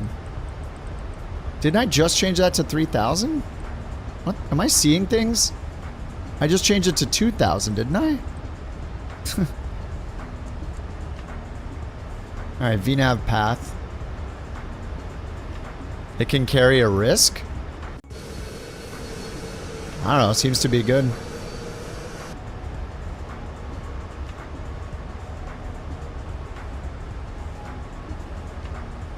My XLS? I mean, it's gonna be different for you than it is for me. Oh, game dependent. Yeah. I mean, it's like any setting. If I share my settings, it doesn't mean they're going to be good for you. We have different hardware, different memory, probably different motherboard, all that. Like, the best thing to do is just test it yourself, because we're going to probably see differences. I also have mine on PBO 80 level 3. You might not have yours set to that. My hardware is all the way out. Yeah, I mean, you should just test it yourself. Just reboot. You just have to reboot a bunch of times. But for me, the results of my testing were, for me, SMT turned off was better, and Windows game mode on is better. I did show the spreadsheet at the beginning of the stream if you want to rewind, though. But yeah, I would just test it yourself, because there's always people that will share their settings, but it really doesn't mean anything. You just need to try it yourself and pick what works for you and your exact specific setup. Over to tower 1. Even having the same hardware is not enough. You could have different settings, different programs running. Like, I'm using Malwarebytes. Someone else is using Windows Defender. Could that conflict? I don't know. Maybe. You could have an encrypted drive turned on. You could have 3 drives instead of 1. Like, I don't know. Couch 323, turn left, heading 025. So yeah, I would just recommend doing your own testing, you know? It's not very difficult, it just takes some patience. Heading 025, intercept the 06 right localizer, couch 323. Alright, let's hit 4 loc. ILS is right here, and we have no DME shown. Descend to 3,000 feet. No DME. Descend to 3,000 feet, couch 323. The setup? I mean, all you do is reboot. I mean, it's tedious work, but it's not difficult work. If you have patience and a cold brew or a beverage, you're good to go. Turn some YouTube on the side. I just had the spreadsheet going. I was up late doing it, but I mean, if you want to see the sheet again, I can bring it up, but this is how I did mine. I just made sure I was at the same plane. I put in date and sim version because I'm probably going to be testing different updates. But yeah, the best for me, and I just tested with the default sitting in the cockpit camera, and just all I noted here, this isn't very scientific, but I just looked at the FPS meter in the sim itself, and I just noted the maximum whole number FPS that I saw it ever hit. So you might want to be more scientific than that and run software that gives you an average and all that kind of stuff. I did not do that.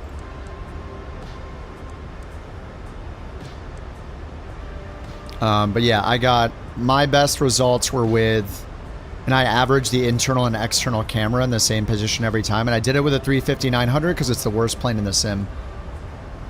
So in general, though, you might notice that for me, having SMT off in general was better.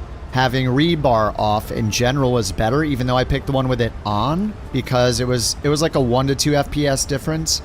But I figured it being on as the default. If there's a tie, I go with the default setting. So rebar on was the default setting. Windows game mode was way better to have on than off for me. And I even tried Process Lasso and I got worse performance somehow. The worst performance with Process Lasso is probably because I had SMT turned off. I did not go through and test with Process Lasso SMT on. And apparently if you use X3D Turbo mode, that automatically turns SMT off. So I did not. These are just all NA basically. Turbo mode turns SMT off when you turn it on, supposedly.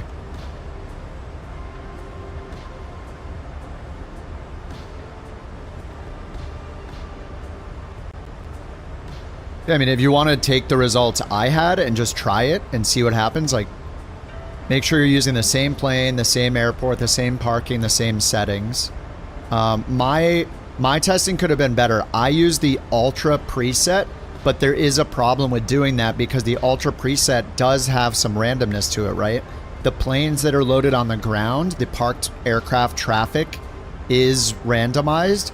So it is possible that loaded in different planes each time and that affected it. So I should really redo my testing. So contact tower 118.7, couch 323. I can probably retest it and do a better job, a more accurate job. So I would not recommend using an Ultra preset, just because maybe you'll start there, but you're going to want to turn off things like fauna, road traffic, obviously multiplayer and AI injected traffic or live traffic off. You want the most reproducible scenario, so road traffic is somewhat random. Fauna is random. Ship traffic, random. Live traffic and multiplayer, random. Live weather is random. Always use clear skies. Use the same time of day so the lighting's the same. Same parking spot, same plane, same camera angle. And then... let me get flaps 5. And then, yeah, I would also recommend turning off parked aircraft traffic, everything on the ground, because that's going to be randomized as well, and I forgot to do that. So I might need to retest it with those things turned off. And I would pick the worst plane at... I didn't pick the worst airport. I picked an airport in the middle of nowhere. But you might want to pick do your testing at LAX or JFK or something. Couch tree 23, wind 010 at 1 tree, runway 06 right cleared to land. Cleared to land. Runway 06 right cleared to land. I forgot Couch approach 23. mode. Whoops. Alright, approach mode, glide slope. Looks like it's catching up to it. Alright, flaps 30, VREF is 141, plus 5, 146. Auto brakes are set, TARA is set. We'll get continuous, continuous. Lights are all on, taxi lights on, seat belts are on. Ding. Alright, let's match the throttle. It's not showing my throttle. And let's get the autopilot off and get the auto throttle off. It's around 54%. There we go. Oh, thank you, Salty. I was about to hit it, I swear.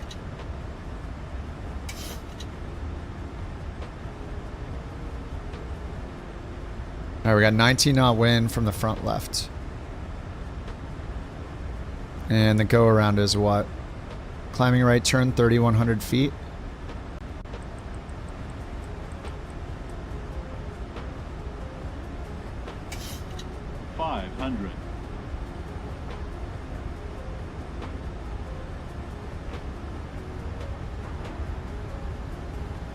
$400. 17 knot crosswind almost. Here comes the wind shifting to a perfect crosswind every time you come in for a landing. Approaching minimum. Oh, it's still quartering, okay. 200. A little high. 100. 50. 40. 30. 20. 10.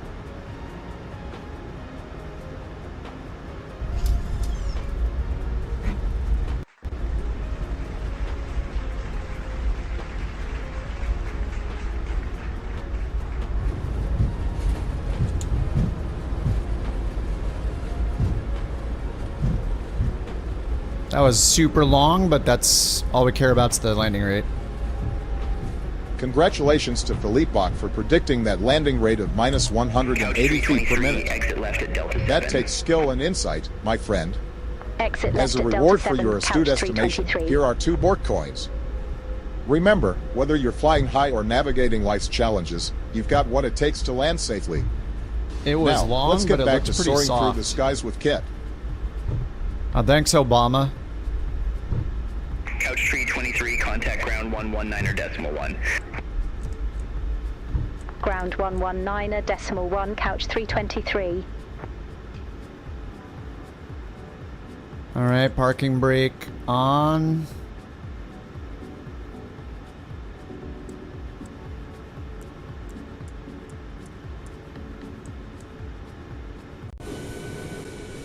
Oops. Spoilers, there we go. Alright, who's coming in?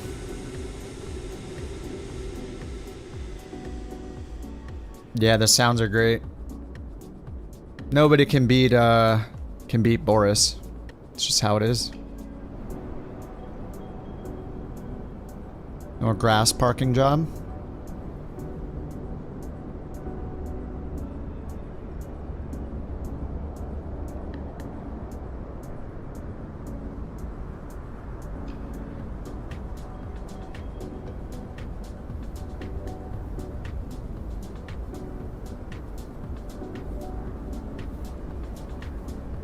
Here comes Noah in the Citation X.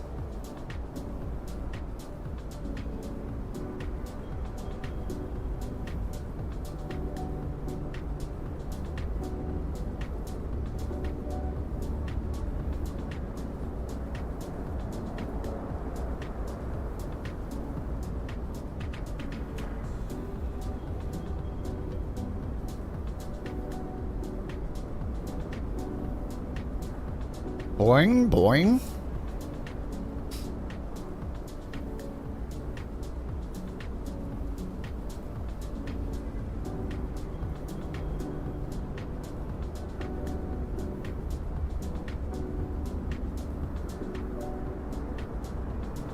That cross when pushing Rex around.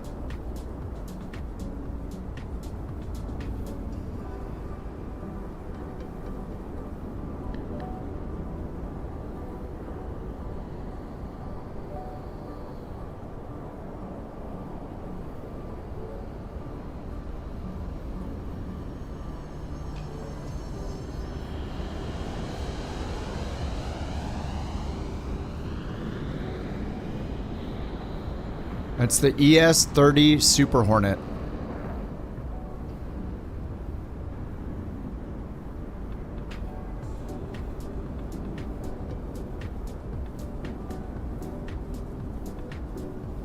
Alright, here comes Crisp.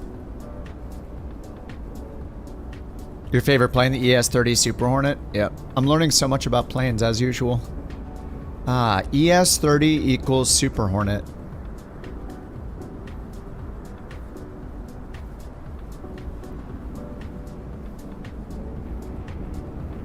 Like how it's just not telling me what he's in. Oh, now it is. Okay.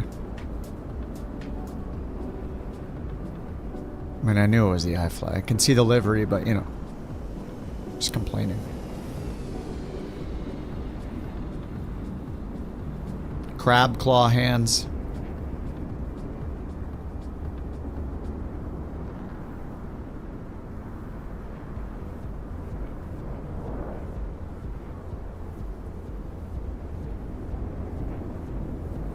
Alright, how far out's deadly? 7 miles in the max. Alright, did I get paid?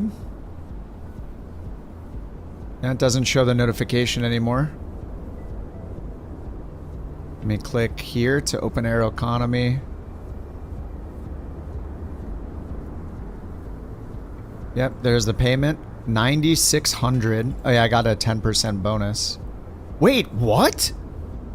Hey, what is this? Wait, what is this? This is new. This is new. Flight safety bonus. What is that? What's a flight safety bonus? 5%. Are they already adding in? Like, oh, you have seen that before? What's a flight safety bonus? Landing rate. Yeah, I don't know. What the heck? Okay.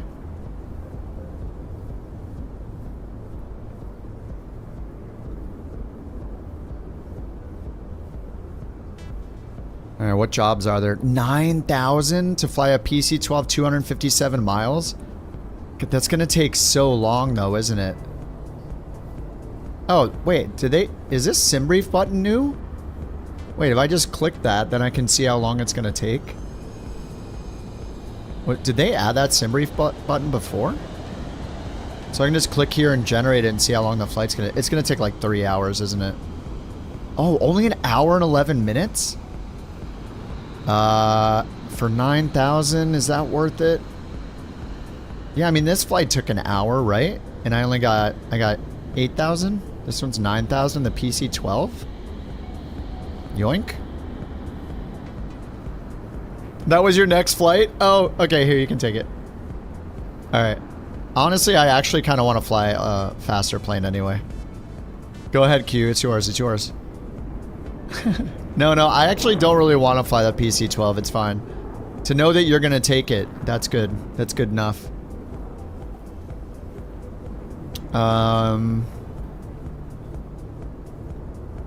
This is 319, 500 miles only for 3,000. Some of, like, there aren't any outliers besides this one. This is a PC-12, but it's 700 miles for 3,000. That's not good at all.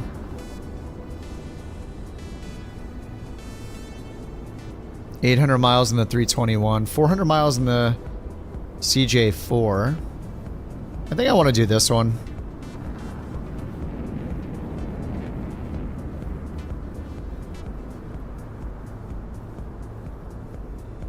It's Finland to Norway. Plan on sim brief. Let me click here and click here. Make sure we're not getting any weird runway. Oh yeah, the runway information's here actually. Take job. Okay. Runways. 9,000 foot runway. 9,000 foot and 11,000 foot runway. Okay, this one looks good. Norway, or sorry, Finland to Norway in the 319.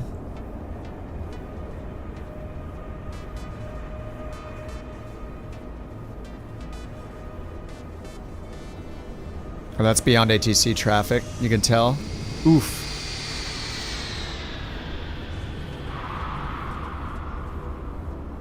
Couch 323. Request taxi to company gate. Yeah, it's available for people who donated until like 2 weeks from now. It's going to be available for everybody. So, yeah, the Aeroconomy stuff, they're doing it, they're making it in testing for like, each new feature is in testing for like 4 weeks with the supporters, like people that donated. And then after those 4 weeks, they're going to release it to everybody. So, the Pilots for Hire app, this one with the freelance missions, this will be available. I think it's 2 weeks from Friday. So like in 2 more Fridays, it'll be out for everybody. And then they're supposed to be doing a property feature. Rouge 1779, ramp hotel 2 Alpha taxi via Delta Tree. Hold short runway 06 left. I'll be right back, guys. Ramp hotel 2 Alpha via Delta 3. Hold short runway 06 left, Rouge 1779.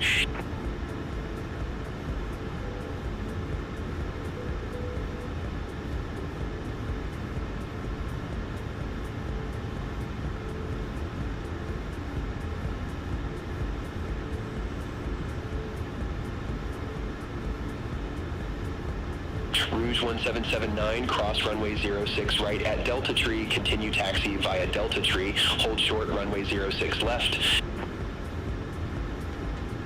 Cross runway 06 right at Delta 3, continue taxi via Delta 3, hold short runway 06 left, Rouge 1779.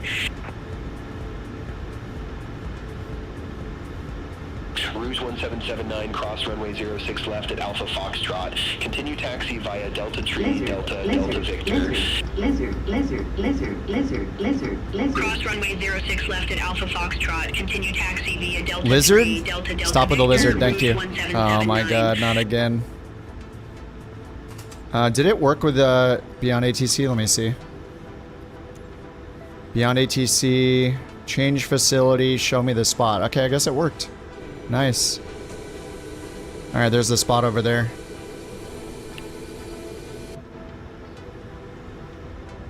I'll go park.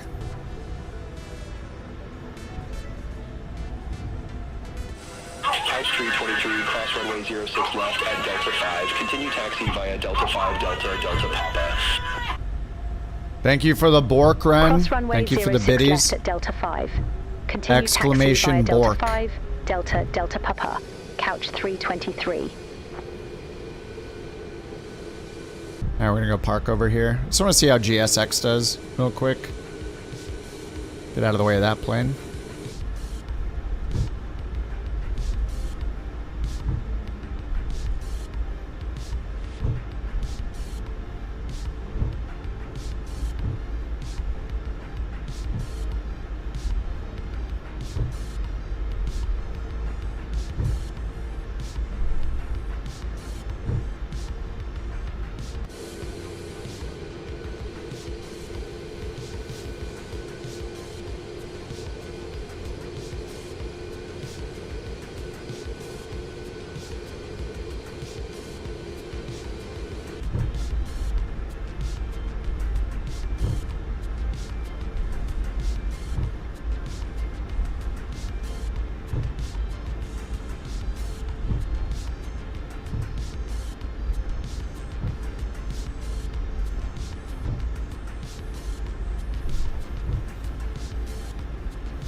What is that guy using this dashed line instead of the solid one? Okay. That seems kind of weird.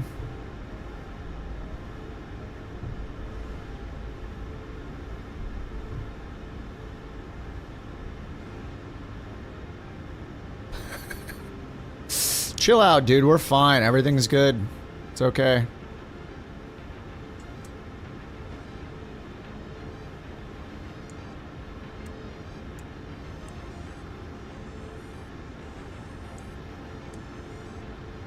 Forgot to get the APU started. So you can just get the GPU on. It's not the right way to do it, but I'm gonna do it.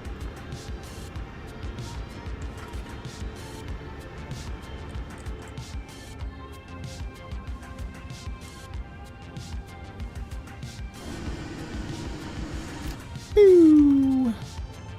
Reporting requested. Did he just bow? The dude bowed.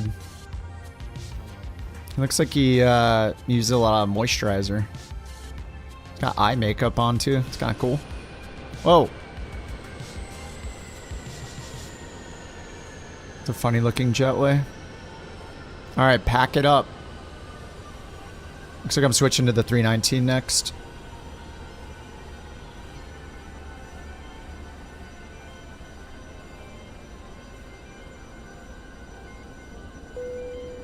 Passengers deboarding starting.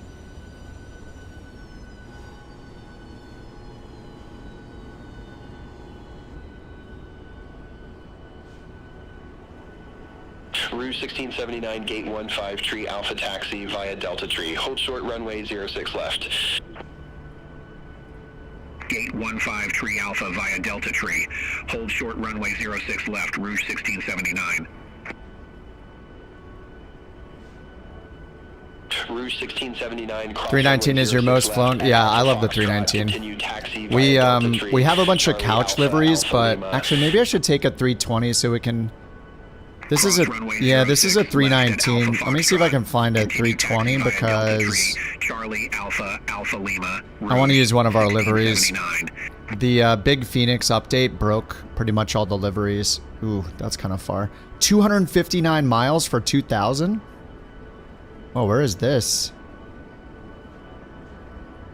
South Africa, okay. Johannesburg. 14,000 foot runway. What the heck? This has no information.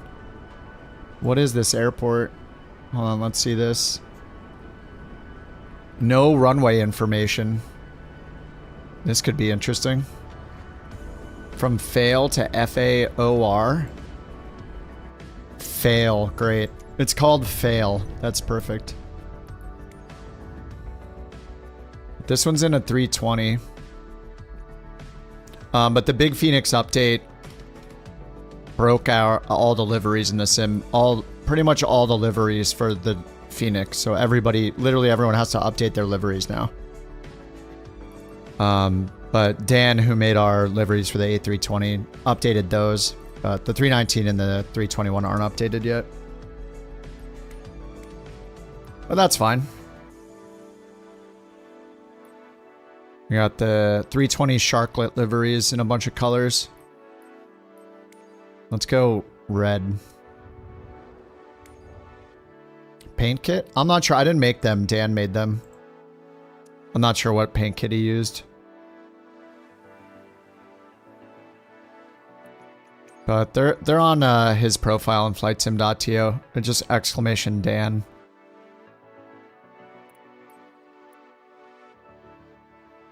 Dan with 2 A's. Or is it with 2 N's? I always forget. Yeah, the 319 is so short. Yeah, not having the liveries. Okay, we got parking here, so it's fine. We'll just do gate medium and we'll turn the sun on. All players are on. Live weather. Morning time. Save and start flight. What's up, Cooper? And plan on sim brief. A320, we got the CFM Sharklets, Couch 323, generate flight. Phoenix app is starting.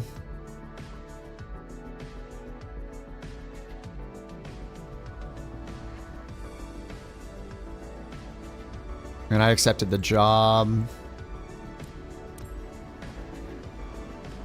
Alrighty. Well, it's almost attached.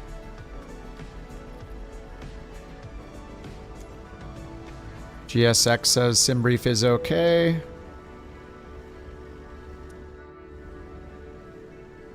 Yeah, I know how to fly the CRJ. You know, the basics of it. Alright, flight. Ground services, load, boarding, and refueling. Refueling truck is on its way.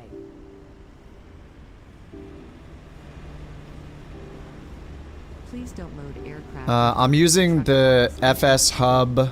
We use FSHub for the VA.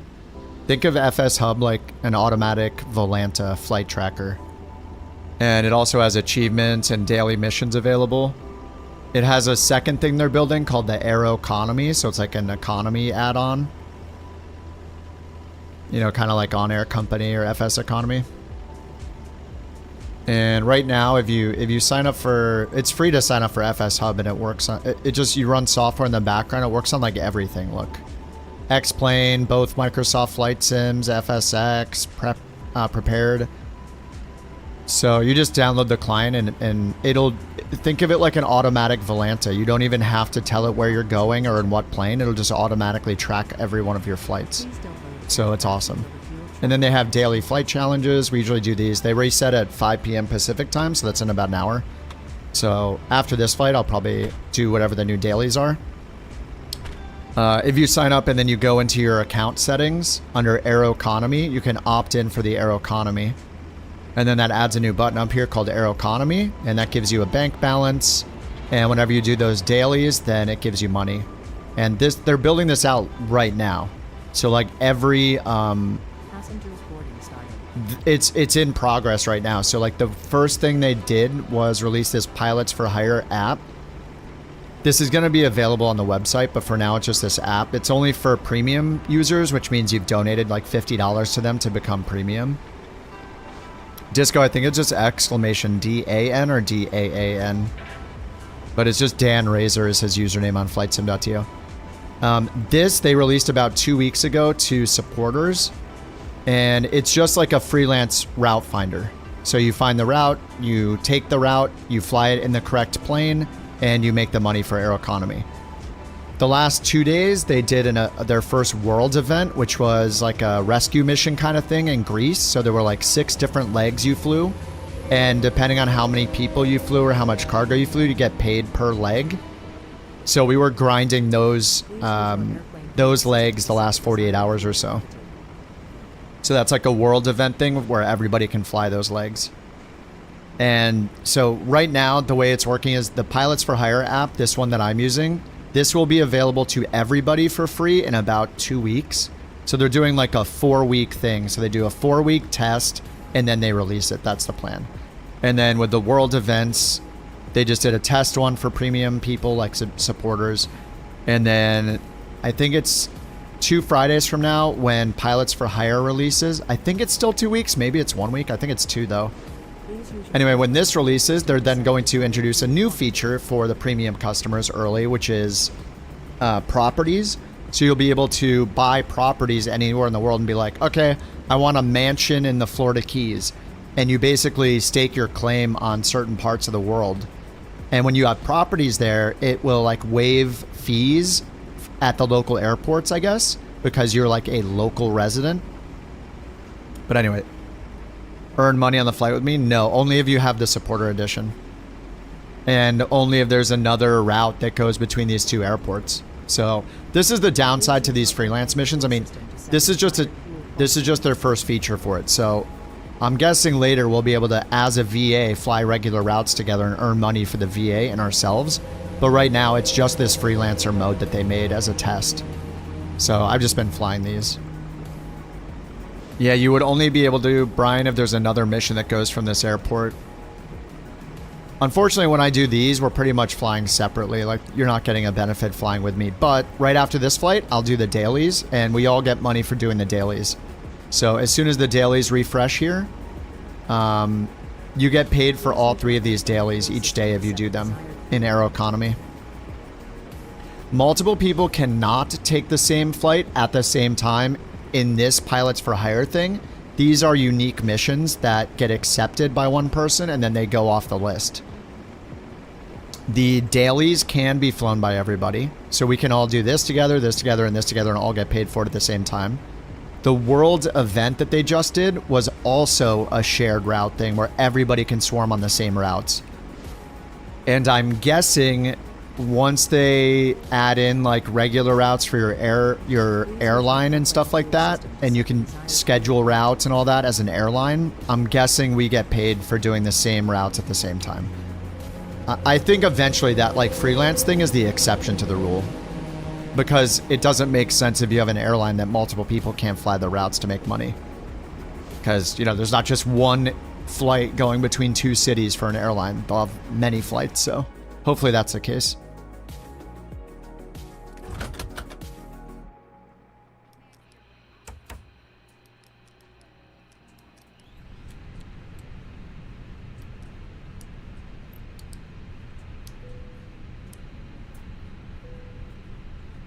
Best part was flying together. Yeah, I agree. Yep. I agree. I've sent feedback about that. I'm like, I hate clicking the button to take a route. I want to look and know what routes will pay me and just get in and fly. I hate hitting the button. That's why FSHub is so good, because it just automatically tracks you. That's how I just like loved it from the first moment. I was like, oh my God, I don't have to go into Volanta and worry about if my plane is right, if the tail number is right, tell it the airports, attach the SimBrief flight plan. Like, you just get it and fly. That's the best thing about it.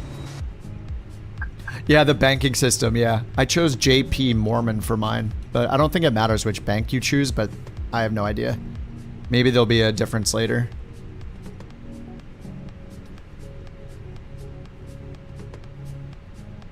Alright, so we're almost done loading actually, and then they need to get the fuel in.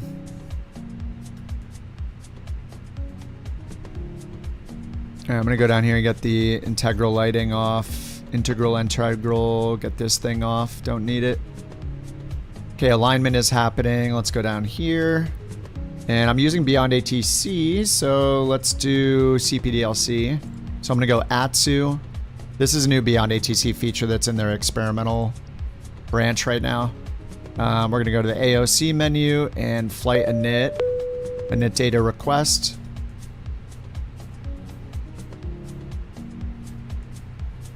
There we go. Fail to FAOR.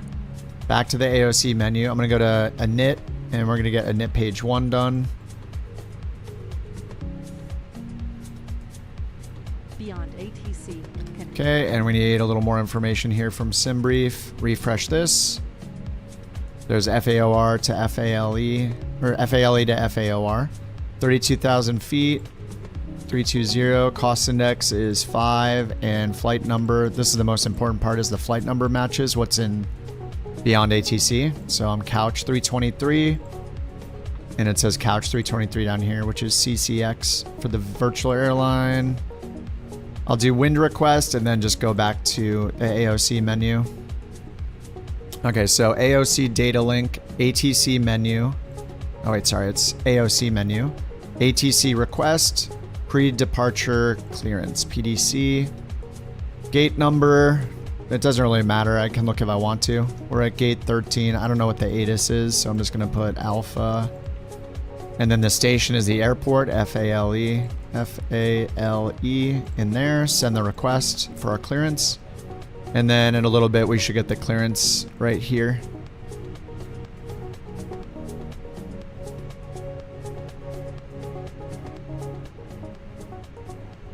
Okay, prelim load sheet. So they're still loading. Let's go ATSU AOC COM. Get the prelim load sheet and fill out a init page 2. Init page B. AOC menu, received messages. It's weird. Why don't I have the... I don't know why I don't get the prelim load sheet sometimes. That's our clearance. Hello? Alright, so we're going to hit ATC message to silence it, and then go down here and get our clearance. Alright, so cleared to FAOR, runway 6. Departure, the Give 1 Alpha, squawk 2714, ATIS Golf, when ready, called 12165. Alright, 12165, and then we'll say Wilco. Wilco, send that message back. So the Give You 1 Alpha, squawk 2714. 2714. Okay. And then the Give 1 Alpha.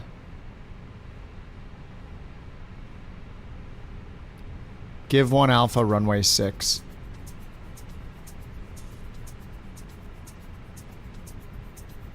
Still says prelim load sheet. Oh, it's stuck, isn't it? Shocking. I can't believe GSX isn't working. It's unbelievable.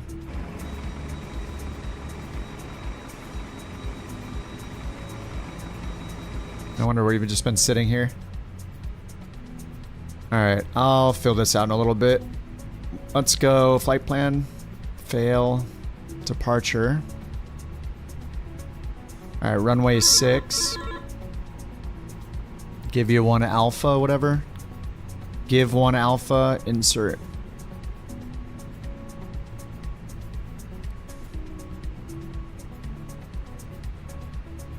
I wish I could... they need to redo this camera so we look at the PDC part now because it's useful. You know, like something like this. God, and Sim Update 3 just breaks the cameras. I can't right click and move it. It's super annoying. I reported the bug like 2 months ago. They still haven't fixed it. The cameras just don't work when you right click after using an instrument camera. Okay. Someday they'll fix it. I'm sure. Okay, FAOR 3 left.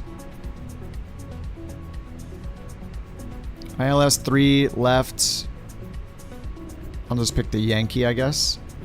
The star, no star. Via STV. No, there are no Vias either. Alright, return, insert.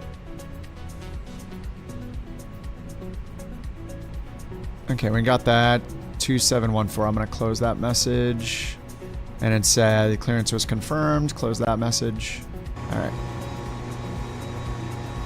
We still have 2 more to load. It's going to take 1,000,000 hours. Might as well fly on a real airplane.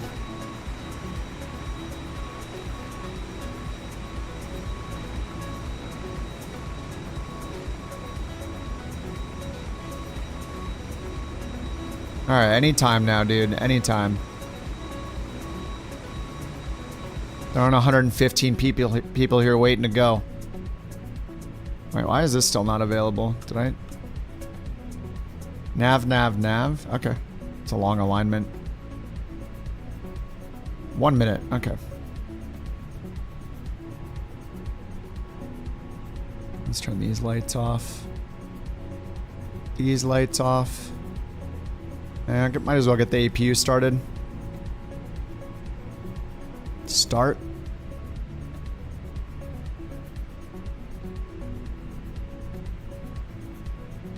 Get this to constraints, nav. This one to path.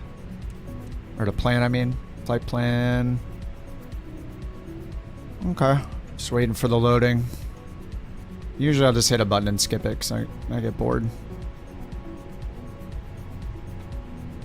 Fuel in tank. Oh, it did load the fuel already. Okay. And this says that the cargo's loaded, but he's still loading cargo. The cargo is loaded, but he's just going to throw in another huge container for no reason. Just some extra goodies in there.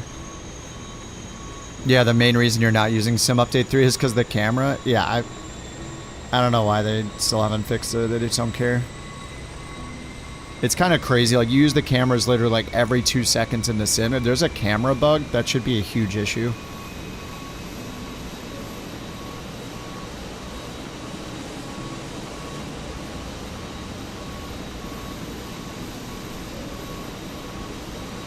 It's the time to release it for everyone? I mean, they said they're releasing it in 2 weeks, so... I mean, once it's released, you'll have it. That's it.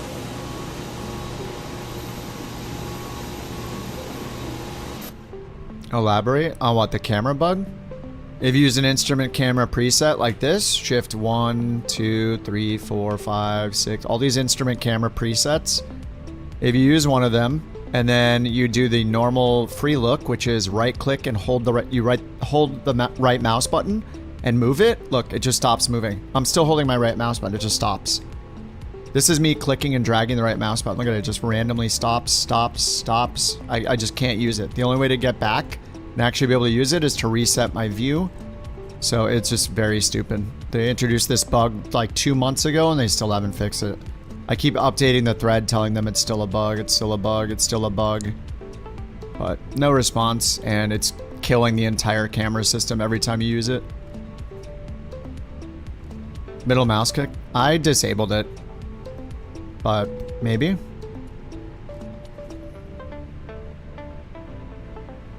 But I mean, you just have to get used to it, I guess. Like every time I hit shift 1 now, I know that I can't. So what works is I have my thumbstick on free look as well. This is my thumbstick on my stick. Little analog, like Xbox style stick. So when I move that, it does move the camera. But there's just something with the right mouse click, which I've been doing for 5 years to move the camera, that is super messed up. Like, it works for a sec. Excuse me, it works for a second and then it stops, or it moves it like a few pixels and then stops. So I don't know what's wrong with it. I bet if I use just my arrow keys, which move the camera, yeah, that works too. It's just, for some reason, they broke the right click, which has been the default free look right click button for 5 years. They broke it. I don't know why they keep messing with the cameras. Okay, this got loaded. Let's send that to the McDo. Let's go to departure preferences. Or departure performance. Departure preferences. I prefer we leave soon because this is getting boring. Alright, let's get the APU bleed on. Get the beacon on. Tell them we're ready for push and start. Ground couch 323 ready for push and start. Alright, we'll go down here and go to perf. We need to sync the final load sheet. Runway 6. Sync the weather. Temperatures 17. 5 knot winds from the north. Calculate. And send to McDo. Couch 323. Okay, flaps 1. Trim is down 0.5. Flex temp 67. Alright, let's go to ground and make sure we got rid of the GPU. Yep, Chalk's GPU and all doors are closed. And if we want, we can use the charts here. You can use the Lido charts here now. You can also open the EFB app and use the Phoenix app here. It'll be separate in here. But what I usually do now is when I get in the plane, I just hide this and hide the other one, and I just use the EFB app like this. But it's separate. You have to re-import all this stuff again. But anyway, you don't even really need the EFB app except for loading. Loading the plane and doing the performance calculations. You could use Simbri for the performance calculations. But you get the charts in here for free, so they don't really need to make them in the Simbri EFB app because we have them, at least for 24.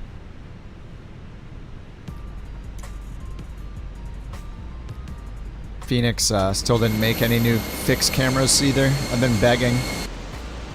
Anybody know anybody at Phoenix that can ask them why don't they make good wing view cameras?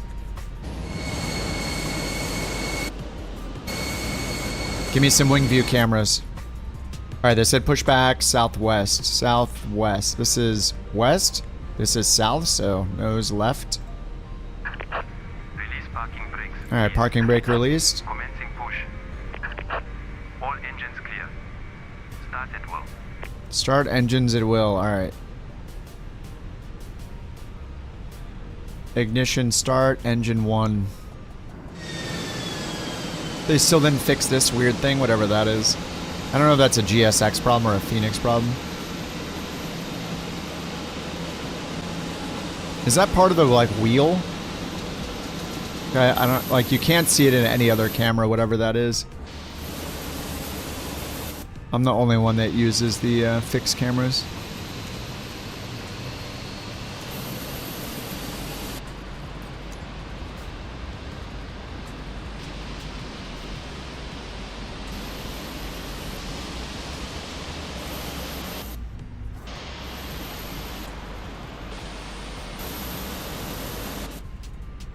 Anyway, engine 1 is starting up. You picked up the 777-300, nice. Pushback? GSX. Or you can just use the one built into the, I think there's a pushback built into the tablet or the FM, or the CDU, I mean.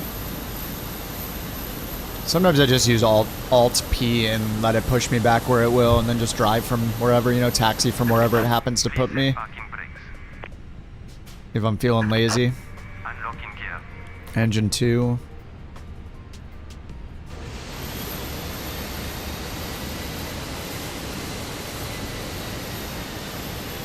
Yeah, Phoenix has its own pushback built in. I think the 777s might... I don't think they have it in the 777 tablet. I think they have it in the CDU.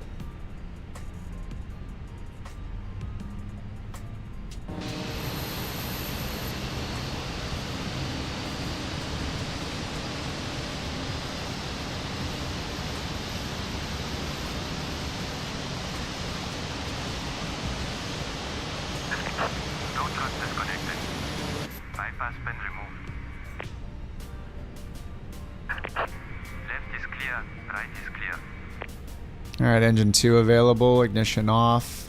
Spoilers armed, flaps 1. Auto brake to maximum. Flight controls, down 0.5 on the trim. Down 0.5. Alright, up top, APU off. Ground couch 323 ready to taxi. Taxi light on. 323, runway 06. On these, you can hold down left mouse button, then right click to turn them on for like the cabin Runway sounds. 06, taxi my discretion, couch 323. Or if you're in legacy mode, you just click the middle. If you're in lock mode, hold down left and then right. Left click. Keep the left click held down. Right click.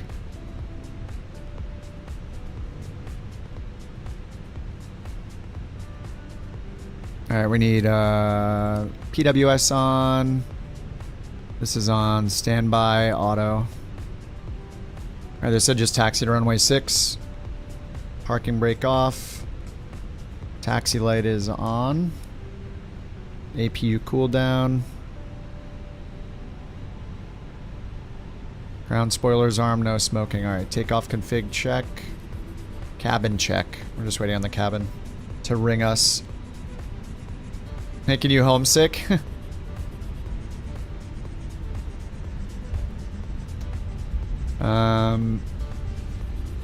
I gotta put in the correct altitude for the departure. So we need charts, departure here. The Greytown 1 Alpha. I think we have the Tubin 1 Alpha, right? What do we have? The GYV 1 Alpha.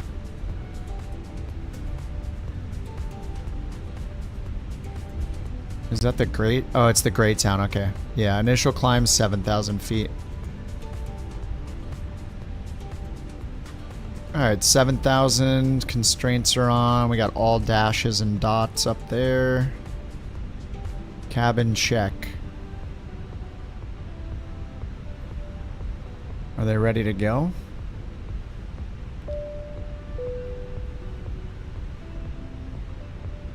Oh, do I have the cabin announcements turned off? I must have them turned off since I reinstalled everything. Sim settings, GSX, cabin announcements enabled. Okay. Cabin off. Couch 323, contact King Shaka Tower 118.45. And there we go, they're ready now. Good morning. Over to tower Hi, Captain. The cabin is now secure for couch takeoff. 323.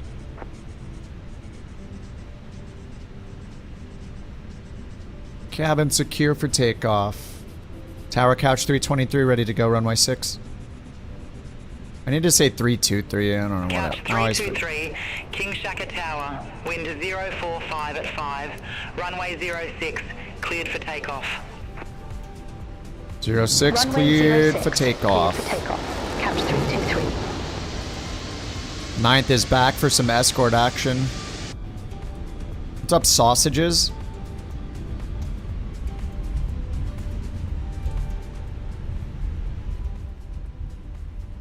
Alright, let's go to the music.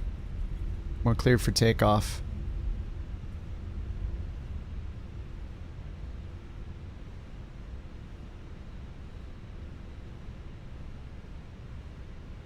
Zero 06. Alright, TCAS on TA only because there's a lot of us.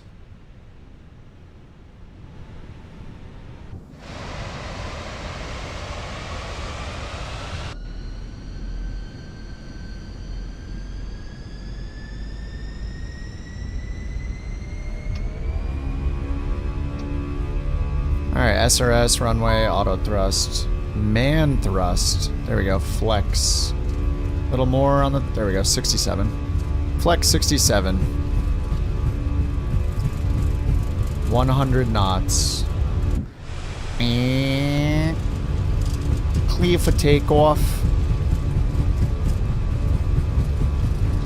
Good time for a dungeon. B1, rotate.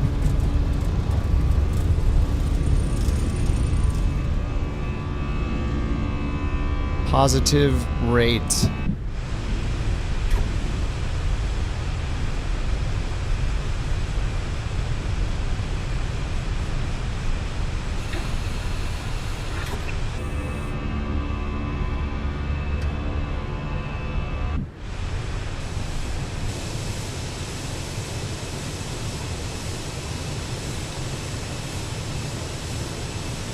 Couch 323.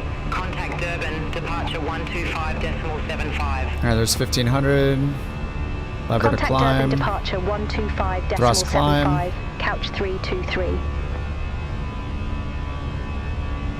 Durban departure, couch 323, 2,200 feet. Couch 323, Durban departure identified, climb to flight level 160. 160. Climb to flight level 160, Middle clip. couch 323. Open climb. Flaps up. Alright, let me set those cameras again. Really easy to set these when you have the cabin turned off, so.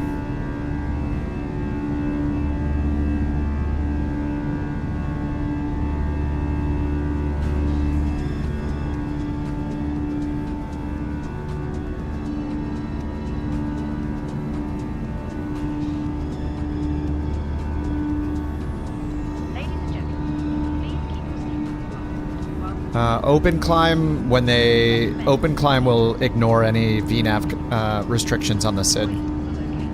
If you do managed, it'll still follow the VNAV restrictions. So if they tell me like climb to 160, then I do open climb. So it just goes up to 160 without following any altitude restrictions that might be on the SID. So like if there was one holding us at 5,000 feet right now, managed climb would just sit there instead of going all the way up to 16 like they told us to.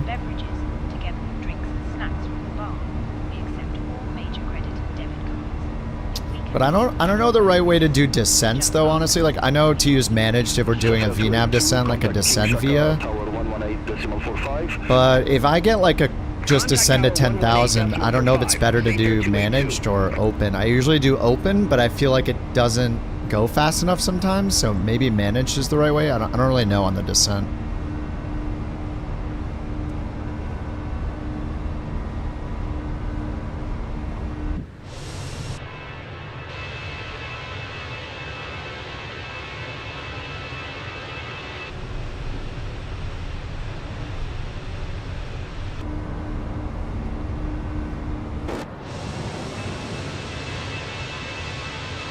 What's up, Turk?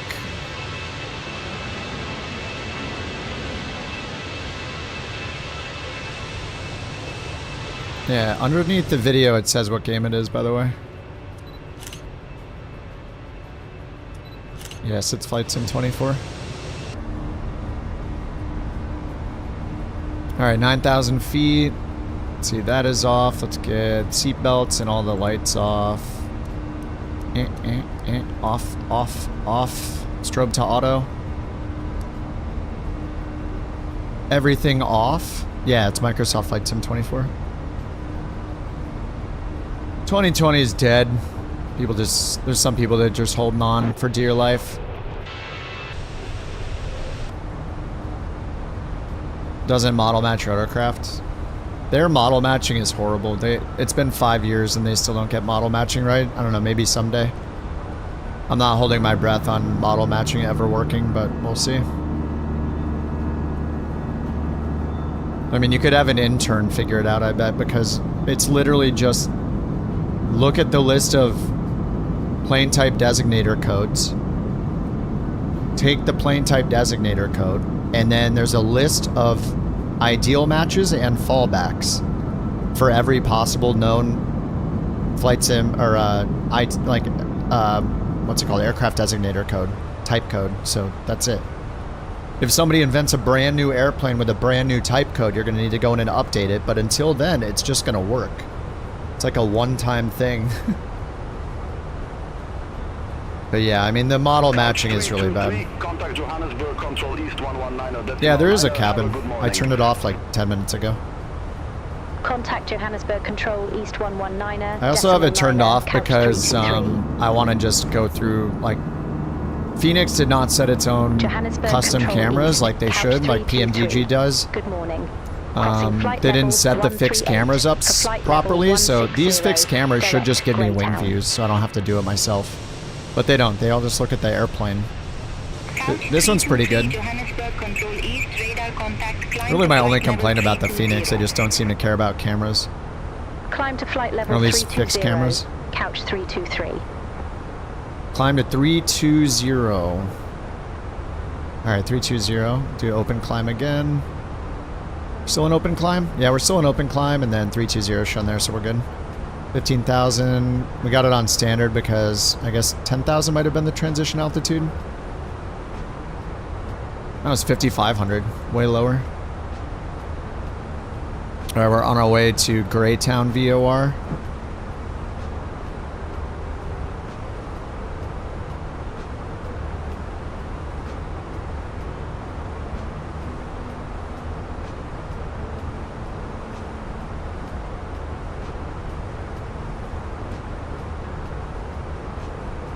I forgot the chrono, as usual.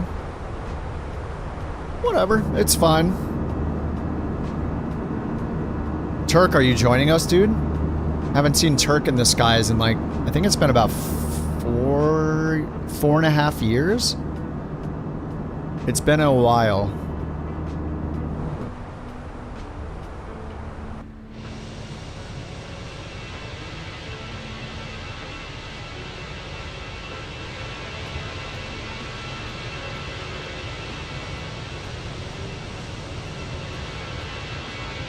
Code the model matching? Yeah, sure, if they want to hire me, I'm down.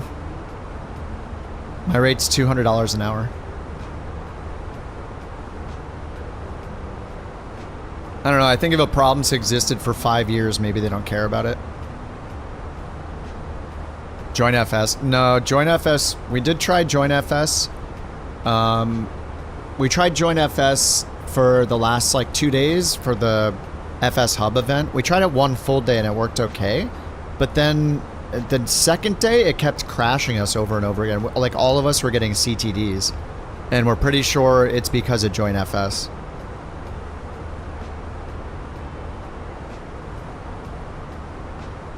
Yeah, I mean, I got my regular job to do. I don't need to fix their problems for them unless they want to hire me. But, I mean, they could just have, like, a junior developer do it. It's something that you just need a spreadsheet, and you just need to tediously go through and model match. There have been people on flightsim.to making mods to do it as well. They could just take some of that or hire those people. There's other software that does model matching, like FSLTL. It's a problem that other people have improved on, but the only people that haven't seemed to improve on it is Microsoft themselves or Asobo themselves. I mean, it's a multiplayer game. To not see somebody in even remotely the type of plane that they are flying is super weird. It's a flight simulator with multiplayer. I shouldn't see floating bonanzas 5 years into the development of, you know, Flight Sim 20 and 2024. We all still see floating bonanzas because it can't even put in a helicopter that comes with the game as a default model. It's kind of nuts. Once it's fixed, they've spent 15 minutes a year updating it. Yeah, I mean, they only have to update it when new... I mean, really, it should be like a job of the marketplace team or something. Whenever a new plane gets released in the marketplace, that they ensure that that plane has the right type designator code and that in their database of fallbacks for the model matching, they have it supported. But it's not very often that a brand new type designator code is being made for a plane. An entire new airplane has to be created for that to happen. So, I mean, they have 130 something generic models in Microsoft Flight Sim that they showed off before 2024 came out. So all they have to do is utilize the 130 generic models they have for that they showed in all their marketing videos leading up to the release and all their dev videos leading up to the release. They just don't use them. They only use them for injected traffic, not for multiplayer traffic. I have no idea why. Model matching mod creator said in his comment, quote, "You know, if Microsoft Flight Sim simply disabled the ICAO check against the official codes, the mod wouldn't be needed." Yeah. I don't know. I don't know how they made it, but it clearly isn't working and it has never worked. And also hasn't seemed to have been revisited ever, so it's nuts. If I was there, I would make it so when you see another person, it does its best to show you what they're flying, especially if you don't own the plane. You'll want to see what they're flying. And then what if you could like just mouse over and click on the person's name and it'll tell you, like, it'll give you a link to buy that plane in the marketplace or wish list it for later. Like, it's a no-brainer that every other game has done that has cosmetics of any type. You see somebody with the thing, you want to fly the thing, you buy the thing. It's a very simple business model. From Fortnite to Dota, like, people do it. So it was just a huge mistake for them not to do that. If I look over there and see Rex in a plane that I don't have and I'm like, holy crap, that looks awesome, it should be a basic model of that plane for multiplayer. And then I click his name and say wish list. And then later I go and look at my wish list. I'm like, oh yeah, there's that plane. I'm going to buy it from the marketplace. They make money. I get another plane. Win-win. And Rex looks awesome when he's flying around to people who don't have the same thing. So, yeah, it's just... It should have been a discussion on day one when they decided to put multiplayer in. And then it should have been a revived discussion when they decided to make Flight Sim 2024. Come on. And they didn't do Stop either. whining. The kids are soft. You lack discipline. I know. Stop whining. Rex always looks awesome. True. I don't know what he's doing down there. I mean, I can't even see him. He's only 5 miles away, but there's nothing visible. I mean, it's a 4-engine airliner, right? The ES-30. Where is it? I don't know why I can't see it.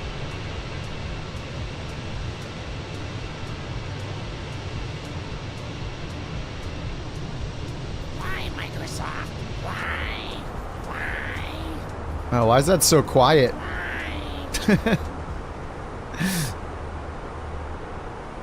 The shout out link? Oh, Fly and Dive's here. Nice. You're the one that made the mod. Yeah, I don't know. I'm not using that mod today because I know it got an update today, right? I don't know how it's working with, I don't know if it is or is not working with Sim Update 3, but I kind of wanted to see if Sim Update 3 had any improved model matching, but... All right, 29,000 feet. Yeah, I don't know why Microsoft just doesn't pay you. Like, just hire you as a contractor and let you work on it for 2 weeks or 4 weeks or whatever. Charge them like $500 an hour. And then, you know, if they're not willing to do it themselves. And then you can make it happen.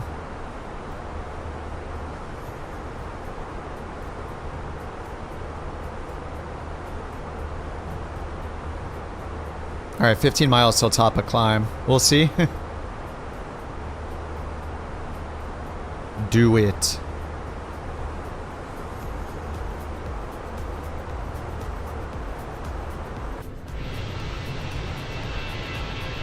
After that, the second thing they need to do is solve why we can't see airplanes that are 5 miles away from us in a flight simulator. Charge 12 hours, disable the ICAO check. Heck yeah. Hey, work smart, not hard. There it is, problem solved. I don't know what the check is specifically, but there's so many times where I see the type designator code like A321 and then the name of the plane is something totally different and it's showing this plane instead of this one. or something. It's like, I don't understand. Why do they need more than just this?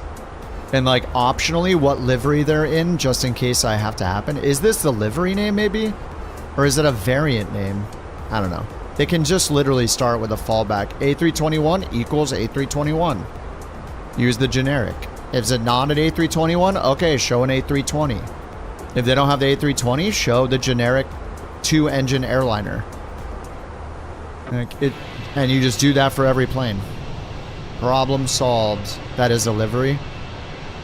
Yeah, there's so many times where these two things are mismatched. The livery and this. Some livery names are long. Yeah.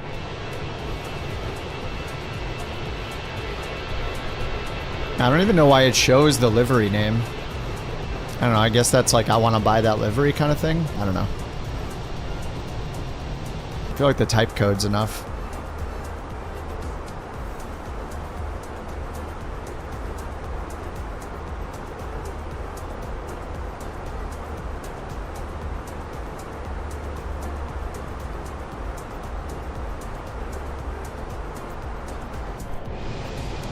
Left the nameplates alone, just use what they had for 2020. Yeah. Well, 2020, like, I don't know if it was better with model matching and it still wasn't good.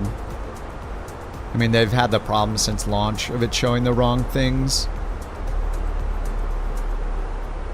Alright, destination data. Let's grab the ATIS down here somewhere. FAOR. We have no... There's no star. 3 left. Is that what we're expecting? Yeah, 3 left. 3 left Yankee. Grab the chart. Grab the ATIS. 26.2. 26.2. Alright. Information Mike.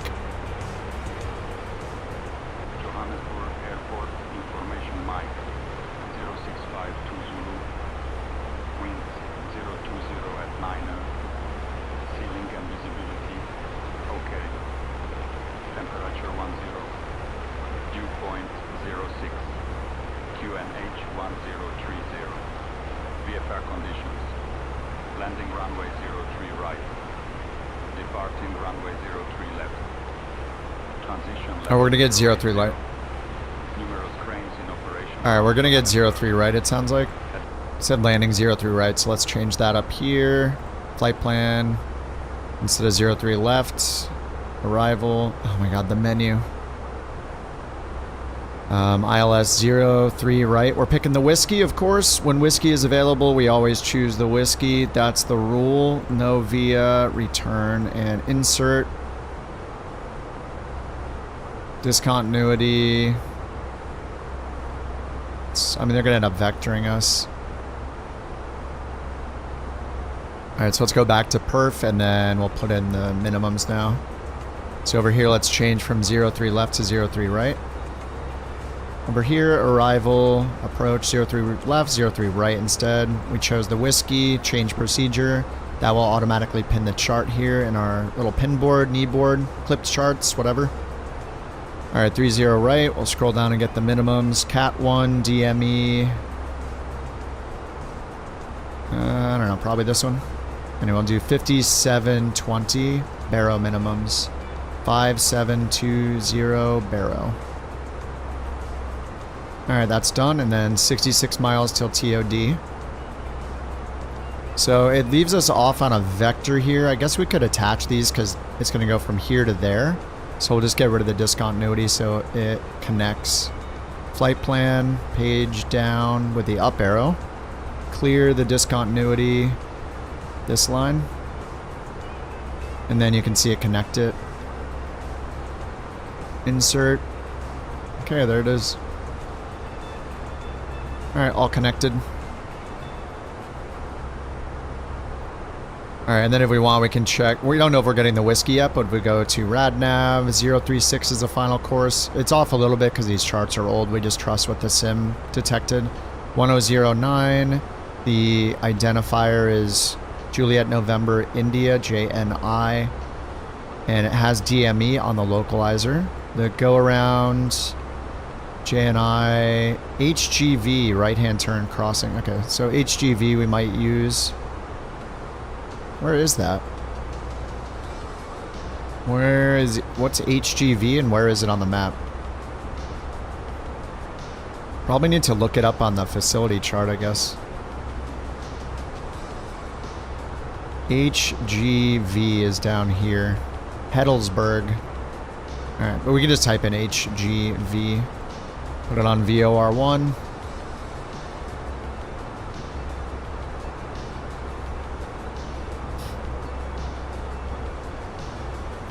Alright. We're good to go. We're just waiting for top of descent in speed air? I don't care. 54 miles. Speed air. We just pull out the speed brake or we go Mach 5. Problem solved. They just need to include another attribute like single engine tail dragger, fighter jet, helicopter with generic models for all three. So they already have the generic models, right? I don't know if you're using Sim Update 3 Fly and Dive, but if you go in, if you're on Sim Update 3, it might show it in Sim Update 2. If you go into Marketplace and then Content, or Marketplace Library, and then find the air traffic folder or whatever, it's got 130 generic models in there. They should just be using all of those. But yeah, they just need a fallback for every type code designator. But it would be nice if they just said, what kind of plane is this? It's a rotorcraft, like single rotorcraft, multi-rotor rotorcraft, glider, etc. West 118.5, couch 323. Single engine, twin engine, single engine turbine, twin engine turbine, single engine business jet, twin engine business jet. So the Vision Jet doesn't show up as a twin engine business jet. Actually, it shows the Vision Jet as a two-engine airliner, I think. Expedite descent? Negative. Oh, I mean, yeah, we could do that too. Anyway, it says there's a speed error. It's probably just because of this turn right here. But they're going to end up vectoring us. It's fine. They said radar contact. We're just ready to tell them ready for descent. And then they're going to have to tell us the descent because we don't have a star. So who knows what they'll have us descend to. I guess we can do landing performance as well. They might change our runway, then we have to redo all of this, but arrival performance, runway 3 right. Refresh the METAR, 9 knot winds from the north. And then our landing weight is down here on the fuel pred page. 57.2 plus 4 is 61.3, 4.1. Alright, 61.3, 61.3 tons. And that's low auto brakes, manual landing, full flaps, no reverser credit. Yeah, we could just do low.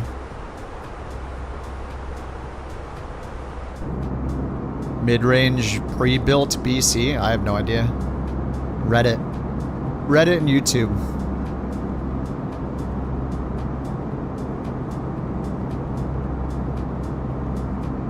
The best your money can buy. The more money you spend, the better your PC is, unless you get ripped off.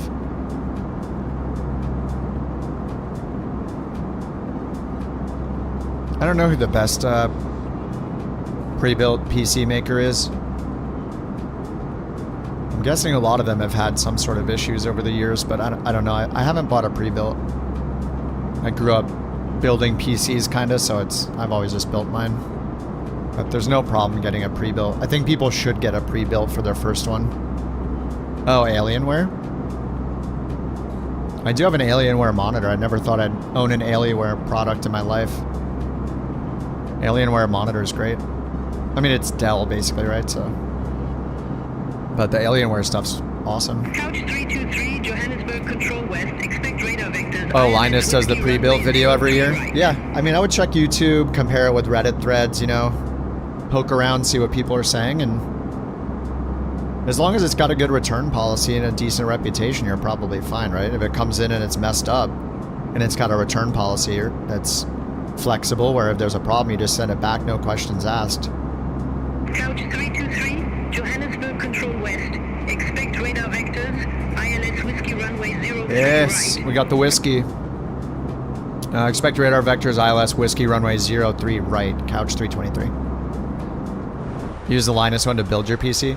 Yeah, I think people diving right in, unless they're pretty tech savvy and like hardware comfortable with hardware and taking things apart in general, I don't think everybody should build their own PC. Like pre-built's a good idea. Just so when you're ready to do something like swap out the video card or change some fans, you get comfortable with it one step at a time.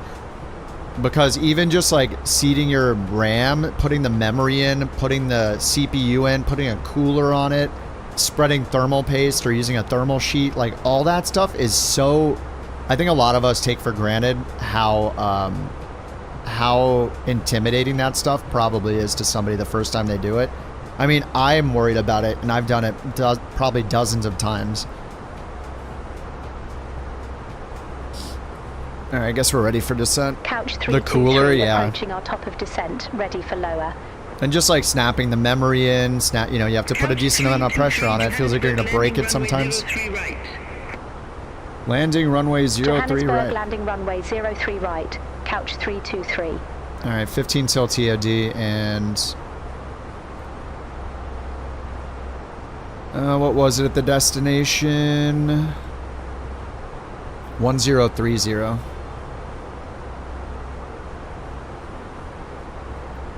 right, 1030. So they should give us the TO or the descent instructions soon. You didn't want to wait for parts? Yeah. Sometimes, I mean, sometimes the easiest way to get the things you want is to get a pre-built. I mean, during COVID and stuff, that's how it was, right? People... If you wanted a video card, the easiest way was a pre-built.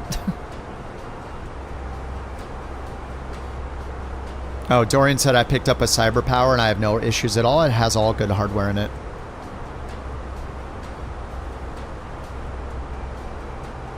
Daily short flight, same as yesterday. It usually takes a few minutes for it to actually update. Medium or short? I don't care. I'm down to start with the short, I guess. Hop in the Aerostar. Or maybe I should fly the... Maybe I should fly the B-55 again. The Caronado twin engine, the Baron that they made. I don't know about it being $25 though. I don't think they should have raised the price. I think it should have been $20 again. That extra $5 doesn't feel good. I mean, technically that's a 25% increase on their other planes, right? So, plus 25% on the cost is kind of crazy. It feels like a similar quality as the other one, so just because it has 2 engines instead of 1, does that mean it should be $5 more? Did it really take that much more time to make it? I don't know. Maybe it didn't. But Caronado planes being more than $20, I don't know. It makes it feel way less valuable instantly. Yeah, that's true. There's the Aspen. There were a bunch of bugs with it though. The CDI didn't even work. It didn't show the course deflected with the broken part of the line on the CDI, so looks like they have some bugs. I don't know. When I find bugs the first time I use something, that's a little concerning. I'm not talking about like the circuit breakers don't work. That's not a bug. That's them not implementing it. But when you use something the first time and find bugs, it's like, how is it that I do one flight and find bugs? You have an entire team that works on this. Shouldn't you have found the bug that I found literally on my first flight? Just doing a regular, simple flight? That's a little, always a little concerning. No matter who the developer is. Couch 323, descend to flight level 200. Alright, flight level 200. Descend to flight level 200. So I'll middle click and do open descent, but I don't know if open descent's the right way to go. Sector 370, Johannesburg Control West. Expect Avilo 1 Alpha, runway 03 right. Yeah, it needs some fixes, yeah. Runway 03 right, Sapphire 370. I know somebody yesterday when I was trying it said that they've flown it a few times and love it. Runway 03 right. Report ready for descent. Avilo 1 Alpha, runway 03 right, ready for descent, Sapphire 370. Yeah, Maddie's bot. I get. 370, descend to flight level 200. Oh, that's somebody else. Descend to flight level 200, Sapphire 370. Dude, the responses are way faster, aren't they? Did you hear how fast it responded to the AI? I wonder if that's part of the basic, like they just improved the speed of the transmissions or something, because that was really fast. I feel like usually there's a little bit of a delay and they respond like instantly to each other. I don't know, maybe I'm wrong and that wasn't a change, but it sounds, if it was, it sounds good.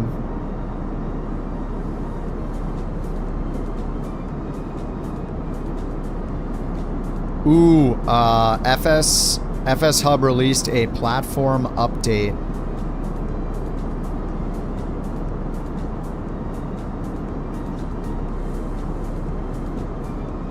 Alright, let me open it up. While we're in descent, we'll take a look at... Descend to flight level 100. Descend to flight level 100, safe air 370. Alright, let me bring it up here.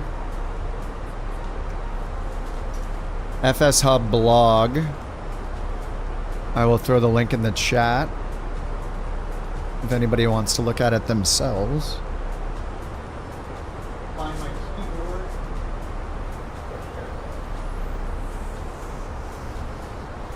keyboard. Here's the URL in the chat. I'm going to open it up. The FSHub blog updated. To say that it's been busy over the last 2 weeks would be an understatement. Finally, the past 18 months starting to pay off. Aeroconomy is starting to roll out, which feels great. New flight achievement, a tribute to James Lavelle, Navigator of the Impossible. For all you pilots that love FSHub achievements, Jim G added another single leg flight achievement. Go and obtain the badge. We welcome Jim to the official support team. Jim G has been added to the official FSHub support team. Nice. Congrats, Jim. Aeroconomy World Event, Greek Island Wildfires. So this is what we did the last couple days with FSHub. For 48 hours, we rolled out another Aeroconomy feature. So this was just for supporters. So if you pay the $50 or whatever to support FSHub's development, you become a premium member. These are going to be events that are in whatever, when they release the thing. They're just doing like every 4 weeks releasing a new feature kind of thing. So it's in preview for supporters and then it's out. Oh, it's Laval? Laval? The event World Relief Fund paid out a grand total of $9.2 million Aeroconomy dollars to all the pilots that took place in the 2-day event. You pilots completed a total of 514 flights. We can agree the event was a ton of fun. I want to congratulate the pilots. As a few FSHub members have asked for stats, I'll be publishing these shortly on the website, the World Relief Fund website. So they put this site together during the event so you can see how much money was remaining in the pool and how many flights were finished. There's some issues with Flight Sim 24. Yeah, okay. Yeah, experiencing CTDs. We're hoping a support ticket or a bug report will be fixed soon. We'll keep an eye on things. Nice. Looks like they're looking for somebody else to join their support team. I guess that's anybody here if you guys are interested. It says they're looking for a new member of the FSHub team who has been active for more than 2 years, flies regularly, and is confident how FSHub and other tools like LRM works. Wait, what? Voluntary unpaid role. I mean, I don't think that... I don't know legally how that works with hiring volunteers. I think you need to be a non-profit, but I don't know. Voluntary unpaid role. But if they're not like a company and it's just an individual, then that might... I never know what the... I never know what the rule is legally for having volunteers that are unpaid. I assume they know that they can do it. That always weirds me out when I see voluntary like roles where it's like a job posting. Yeah, like monitoring ticket system, assigning... Yeah, I don't know if you can legally have someone volunteer if the company makes money, but maybe when it's like a one-off, when it's a sole thing, like you're just the only one doing it, and you're not a company, maybe that works, I guess. Anyway, it looks like they're, I would say hiring, but it's unpaid, so. What are we working on next? Pushing on, preparing for property portfolio feature that will be released on September 1st. We'll be ramping up and finalizing the technical data, aircraft.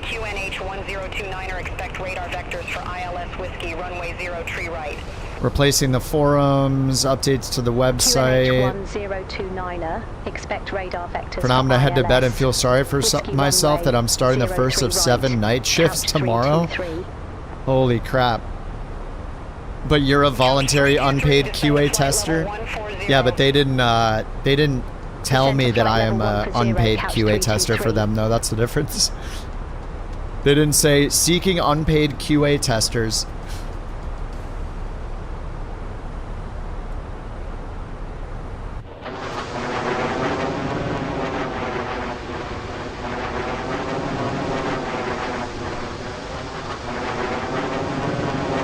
I paid to be a tester, yeah. Apply to get paid in Aeroconomy bucks.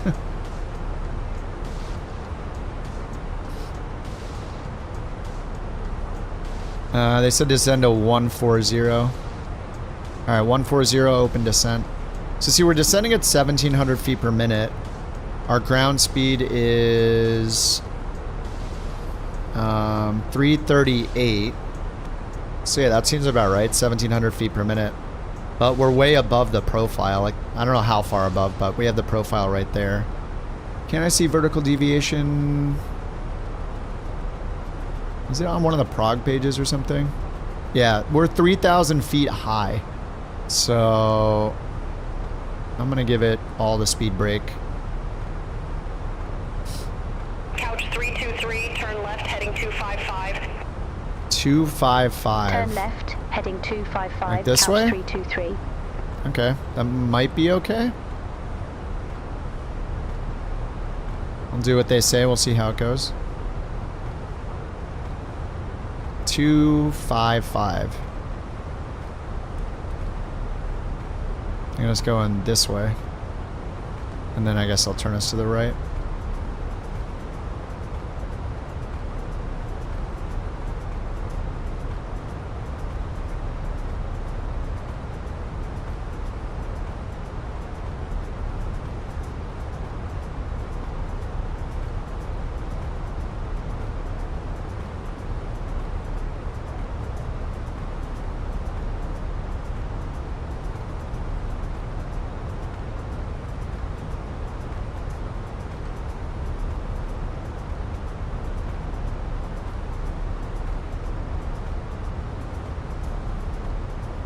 Couch 323, turn right, heading 305.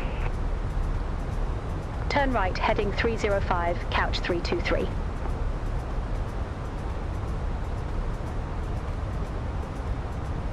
Turn right heading 305. Okay.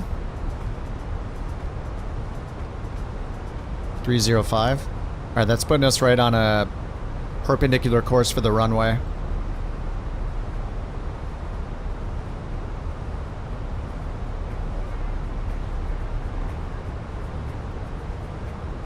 Alright, we're at 15,000. We are... Oh, it doesn't show the deviation because I'm not on LNAV anymore. We're descending at 2,500 feet per minute. We just gotta watch our altitude here. Is that selected altitude arc right there?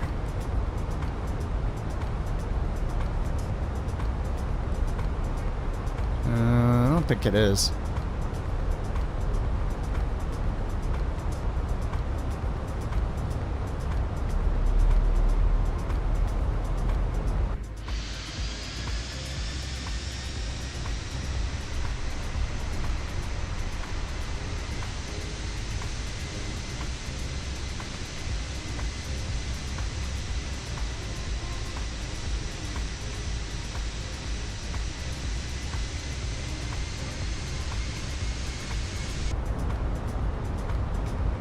Alright, we're at 14,000. They said to go down to 14,000. We need to keep descending, though. They just said turn right 305. I'm going to keep descending. I don't trust it. What does that sound every time I open the EFB? What the hell? You hear that? Link Sierra Uniform What is that? Turn right, heading 175. That's so weird. Approach. Turn right, heading 175, Link Sierra Uniform Victor.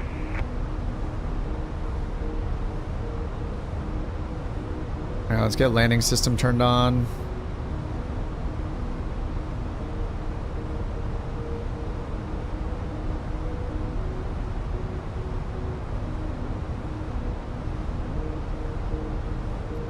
we got the minimums in 57.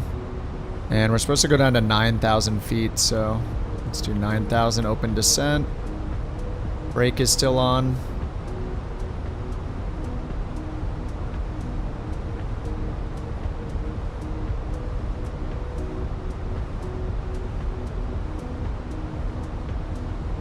Alright, I'm gonna retract the speed brake, arm it.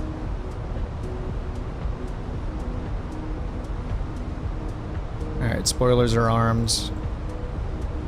The seat belt's on.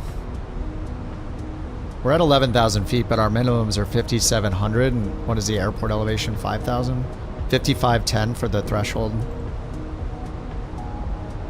So I think we'll just get the landing lights on now.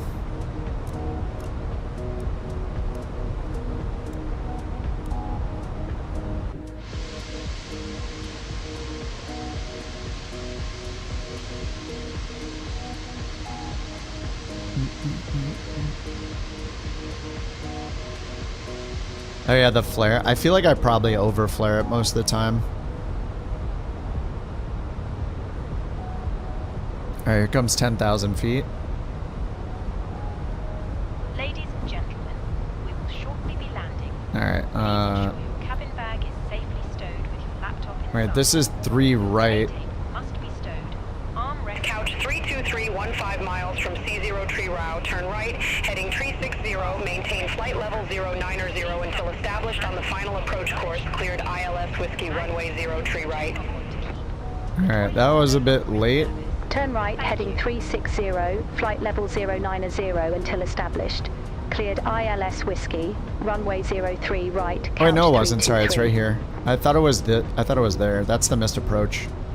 We're actually good. Yeah, that's actually good. Now let's hit Loke. And they cleared us, so after 9,000 we'll need to just the glide path, okay. Hit the glide path at 10 DME, we're at 22 DME. So we got 10 miles till we get the glide slope. Turn left, heading 135, Link Sierra Uniform Victor. Alright, so we're going to intercept the localizer, which is right here, so that'll come over here and then we'll turn to the right, intercept that. Line up for 3 right. Okay, we're good, we're good. There's the Loke Star. And approach mode is active already.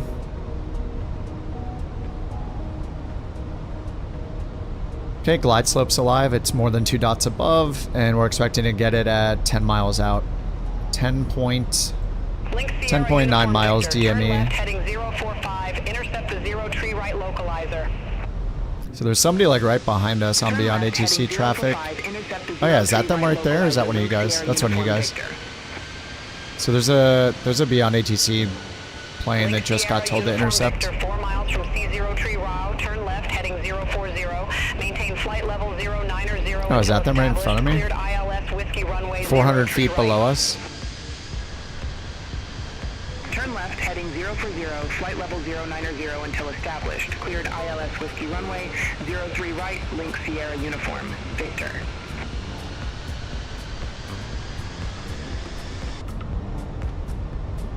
Almost right in front of us. 5 miles ahead of us.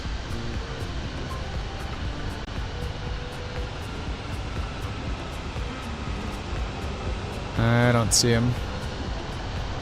It's probably like over here somewhere. Through the clouds.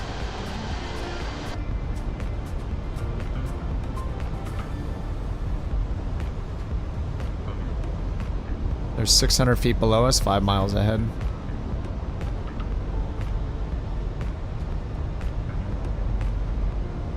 Why does ATC speak like they have limited air? They're just overworking the AI voices. They're tired. We're not the only ones they're talking to. Uniform Victor, contact OR Tambo Tower 118.6.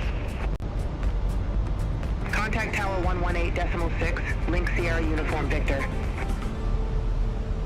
I want to see that traffic. Show us the traffic.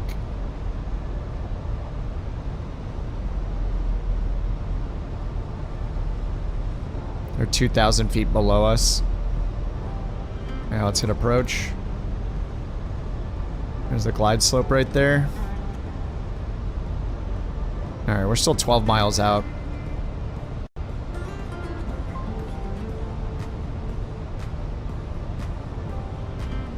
Beautiful. An F-22 showing an F-22. Impressive.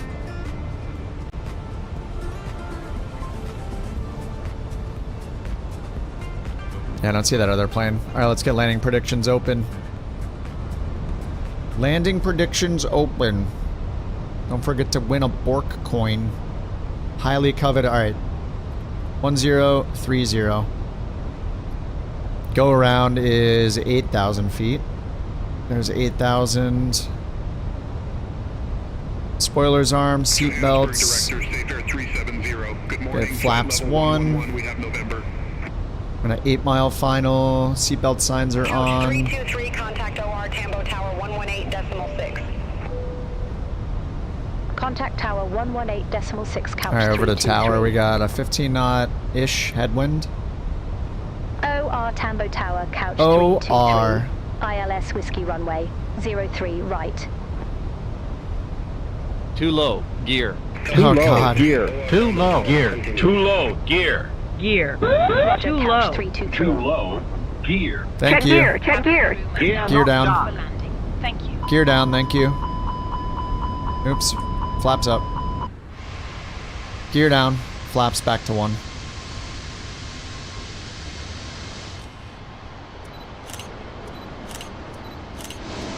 Lizard, lizard, lizard. Oh my god, lizard, not the lizard, lizard. lizard, lizard, Mac, lizard, stop lizard. it. No more lizards. Link Sierra Uniform Victor, exit left at Romeo Sierra. Alright, we're almost under 200 knots. Exit left at Romeo Sierra, Link Sierra Uniform Victor. Alright, there's VFE. We're under the orange markers near 200. Next notch of flaps. We're at 1,500 feet. I gotta slow us down fast. Come on. Come on. Slower. Slower. Let's go. Slower. The runway's right there, dude. 3 mile final. Slower. We're almost at 1,000 feet. Okay, there's the orange VFE. Flaps down. One more notch of flaps. Couch 323, wind 020 at 10, runway 03 right, clear to land. There we go, under VFE, flaps down. Alright, that's flaps full, autopilot off. Runway 03 right, cleared to land. Clear that. Couch 323. Alright, clear to land.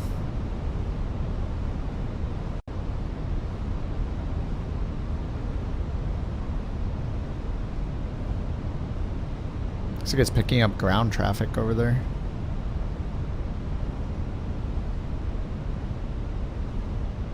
$500. 500.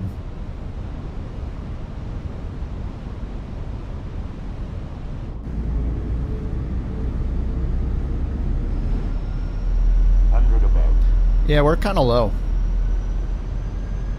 Wait, why is the flight director pointing down when the glide slope's above us?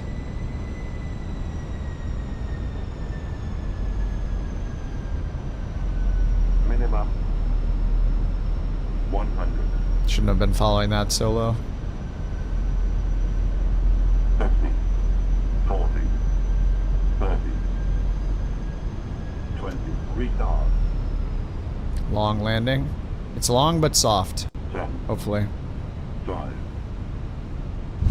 Yes.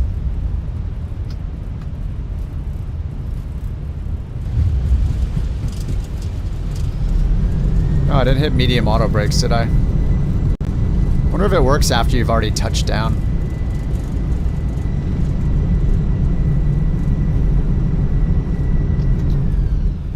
Auto brakes off. Couch 323, exit left at Romeo Sierra. Congratulations to Exit Kajak left on at Romeo predicting a Sierra, landing couch rate of 323. 225 feet per minute. That insight really shows some impressive skills in forecasting. I'm pleased to award you 2 BorkCoins as a reward. Thanks, Obama. Keep up the great work. Ladies and gentlemen, And remember, cabin crew practice will makes shortly be perfect, though leaving Kit their could seats probably to use some perform flying safety lessons related himself at this point. However, we ask that you remain... Aerostar? Yeah, I flew it yesterday, but I'm gonna fly it again right now, I think. 323, contact ground 121. Aerostar is awesome, man. It's one of my favorites. Aerostar and Starship. 121.9er, couch 323.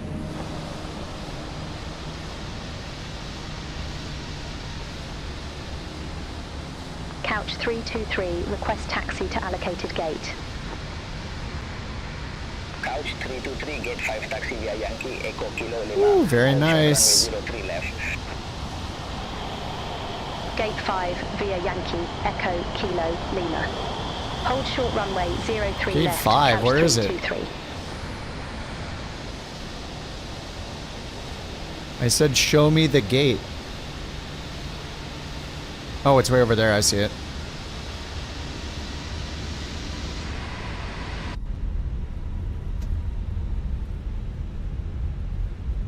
Aerostar is a plane you have your eyes on. Yeah, if you use the Comanche, like A2A made the Comanche is incredible. The Aerostar is also incredible.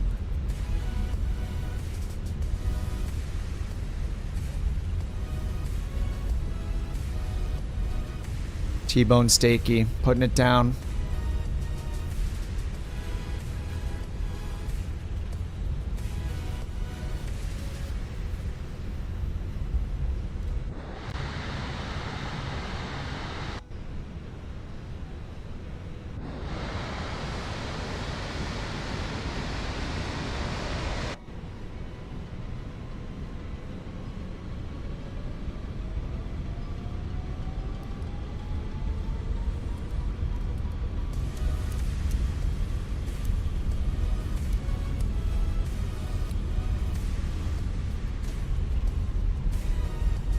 Why is our gate so far away? Don't they know the couch captains are too lazy to taxi this far? Just give us the closest gate, dude. Speaking of the Aerostar, you watched the movie last night? Yeah, how good was it? Wait, did you like it, Q? I'm just passing on this recommendation from V1 who made me watch it because I had never seen it before. I thought it was so good. I was up till like 3 in the morning watching it. You loved it? Yeah. I kind of want to watch it tonight. Yeah, it's such a good movie. We're talking about American made. Well, they added the livery for it. Yeah, Barry Seal. I didn't know who Barry Seal was. I was like, what's this Barry Seal business?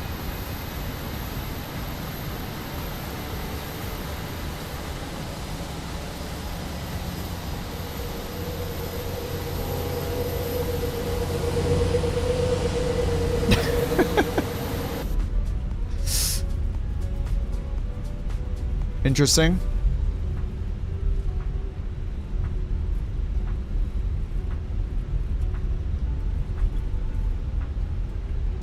Thank you for running that Tangia dungeon. I think I need to add some more items to it. I don't know what yet.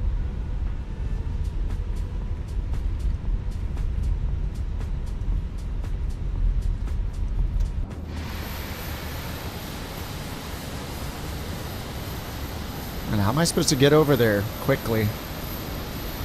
Seems like a lot of work.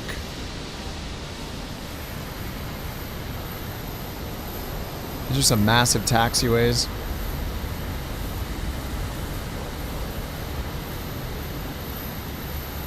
Couch 323 waiting to cross 03 left. Not waiting, but...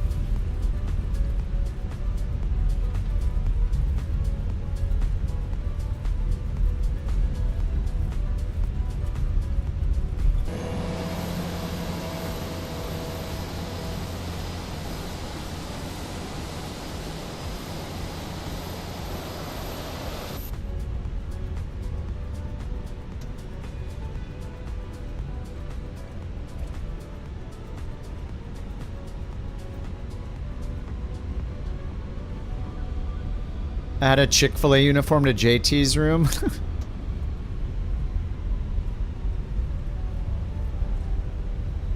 Dude, I kind of want Chick-fil-A now.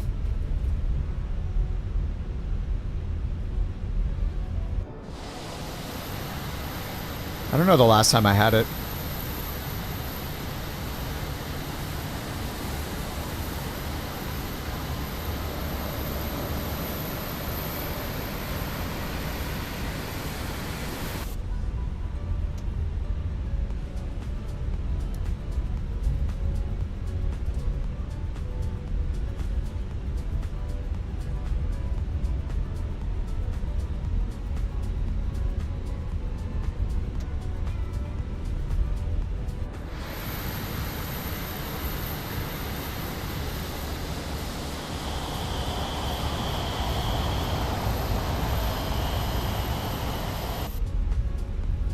Sundays are for simming, not Chick-fil-A? No, that's just... We need fast food. Sundays are for simming and fast food.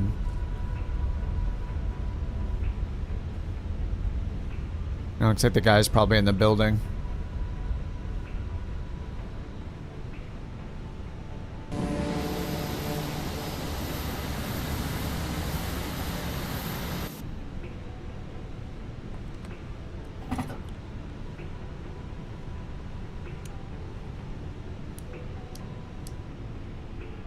The boarding requested. Duh, boarding. Cabin.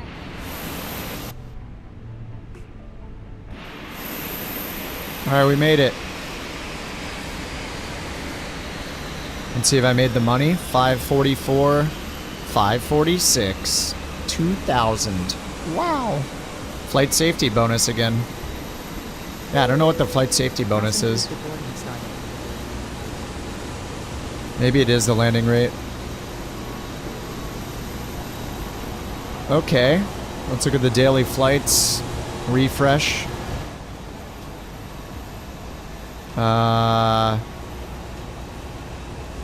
Thailand. Wait, yeah, this is the same as last time. Are these all the same? It hasn't updated, has it? It's been like 30 minutes. $500,000. Yeah, most of it came from doing the event. And the airline has $500,000 in the bank from the what's it called? From the cut that it takes.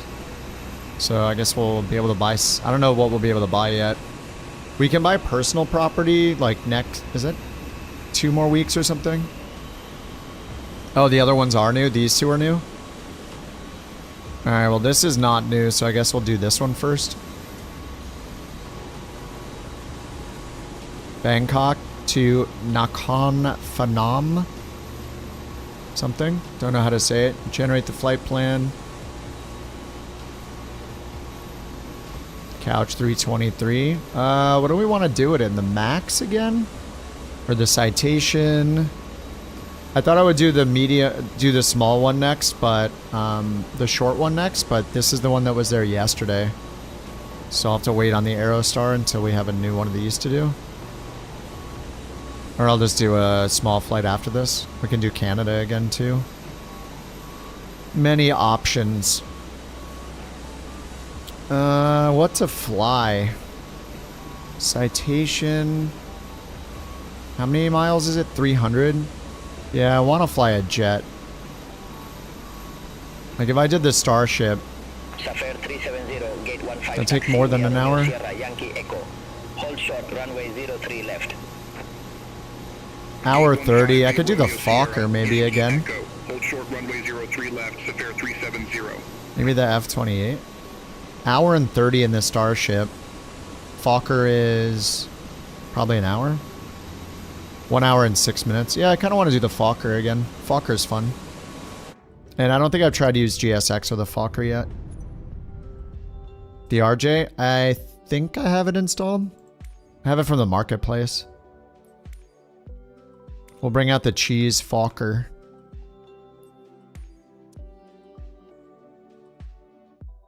Couch Captain's cheese. Yeah, I guess the short didn't get updated. The other ones did, supposedly. VTBD Bangkok.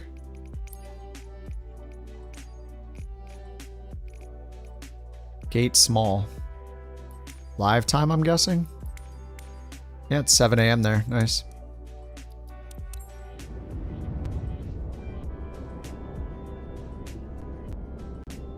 I gotta get a, let me get a shake from the fridge.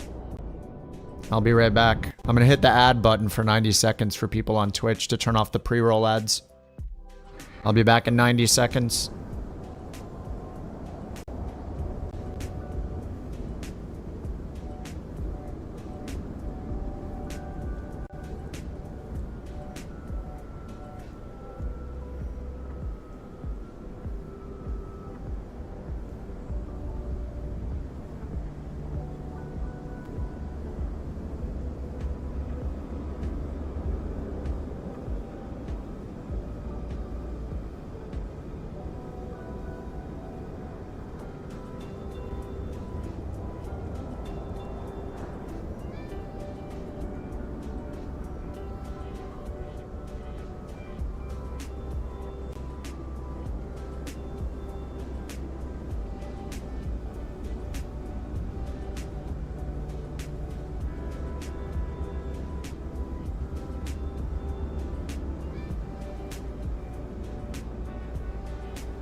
Alright, that was more than 90 seconds. I reheated some food. All that talk about Chick-fil-A. I got a little hungry. Whoa. What the heck? What is this parking spot? What is this gate? Reposition aircraft. Gate. Sure. Warp me. Okay. Alright, I don't think it's messing with anything. What the? Oh yeah, I guess he's usually in here, isn't he? Alright, let's go home.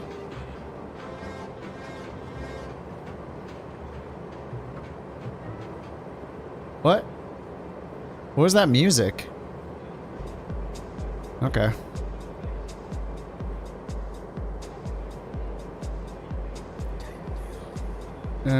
F70. Oh, I think I did the wrong SIMRI flight plan.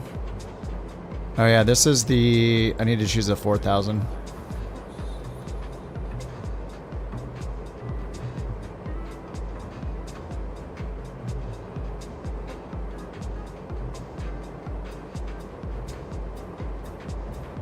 Okay, I think that's right now. Import. Block fuel 5,700 kgs. Yep. Alright, let's get beyond ATC restarted. I want to see if GSX works with this thing. I think it has some GSX options. Aircraft. Sure, import. Refuel speed, instant, realistic, 5 minutes, 10 minutes, 20 minutes, instant. GSX handling. Refuel.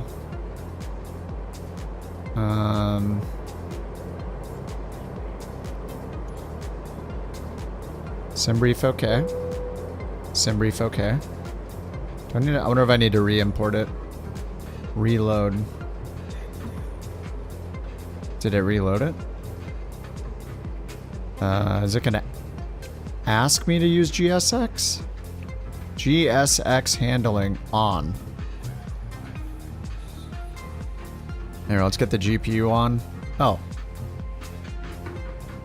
What is all that sound?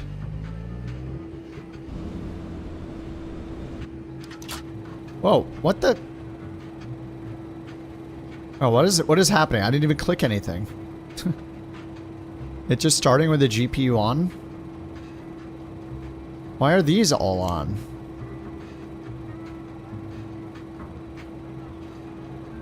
Okay. Some weird things happening.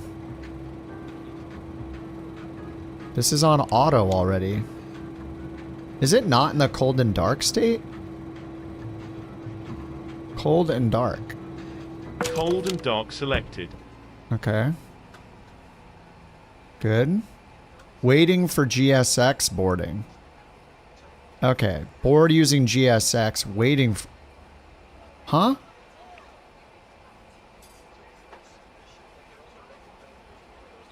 Waiting for refueling. Refueling truck is on its way. Okay. So it only does the boarding, not the fueling? Board using GSX. This looks like a button, but I think it's telling me to board using GSX. It looks like I should be able to click it, right? Boarding requested. Yeah, okay, that must be it. Alright, let's get the GPU and the battery on. Whoa! Alright, that's a way to do it.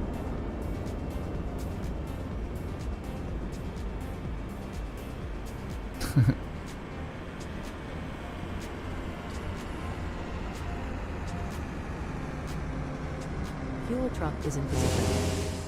Fuel truck's in position. Block fuel.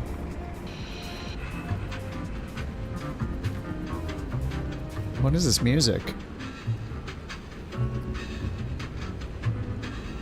Do you want to board crew?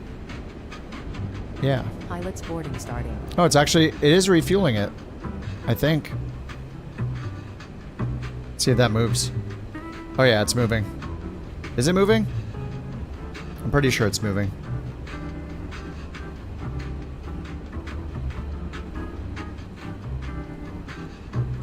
Crew boarding starting.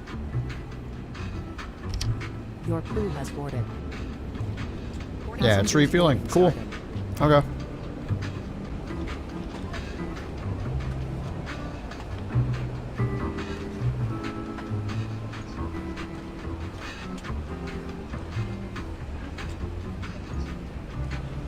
Alright, GPU's on. Let's get the master radio on and then this on.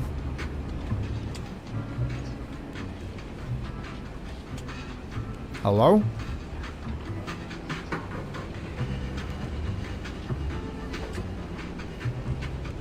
Doesn't want to turn on yet. GPU's on, battery's on.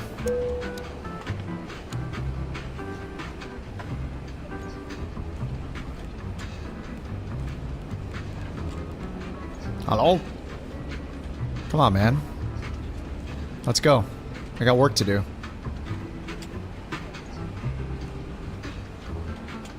Alright, we gotta get rid of this music.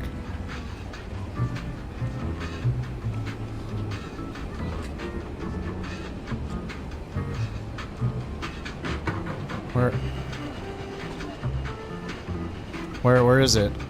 Ambient sounds? No.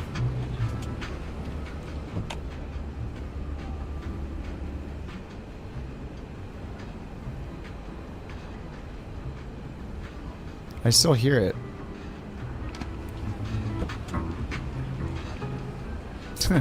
Entryway, there's a panel for the music? Oh, okay. I actually have to go back here?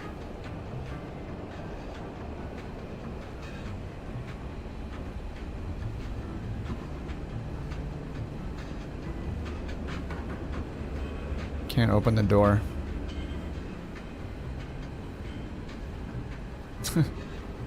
Alright, whatever. I guess we're listening to that music. It's fine. It's beautiful, okay? We're gonna learn to love it. Wait, ground power's off now? Wait, what? What happened?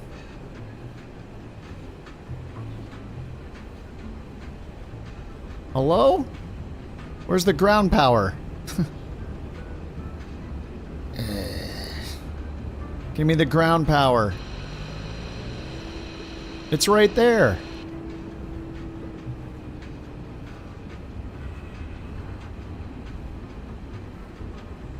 I'm just draining the battery, aren't I? Ground power off.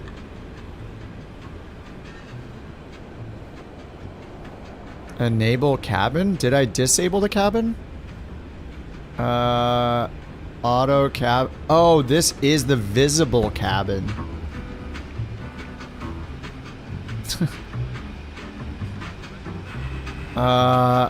Where's my GPU, man? Alright, I guess we'll just get the APU on. Whatever. APU main on.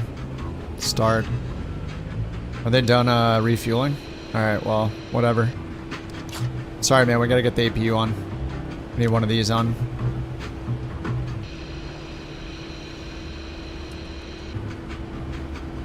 Do I have to do this every single time?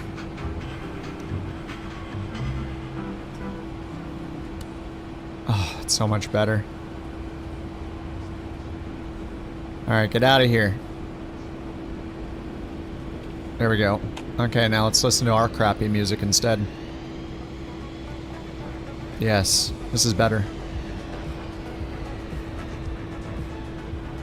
Alright, sim brief. Or sorry, Beyond ATC is loading. Beyond ATC. I don't know where the, wait. External power? Wait, what? Why do we have external power now? Dude, what is happening with this thing? I don't understand. How do I suddenly have external power, but I didn't have it before, but this thing's been here the entire time? Okay, anyway, I guess, I don't know. The APU's already started, so whatever. I'm just gonna use the APU.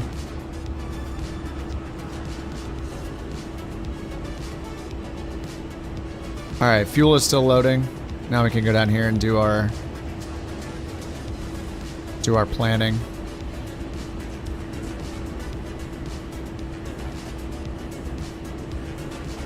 It's another bug right there. It said it was horizontal. It said it was vertical even though it was horizontal. Alright, pass, pass, pass. Excellent. Sure, we'll take the old database. Keep forgetting to update that.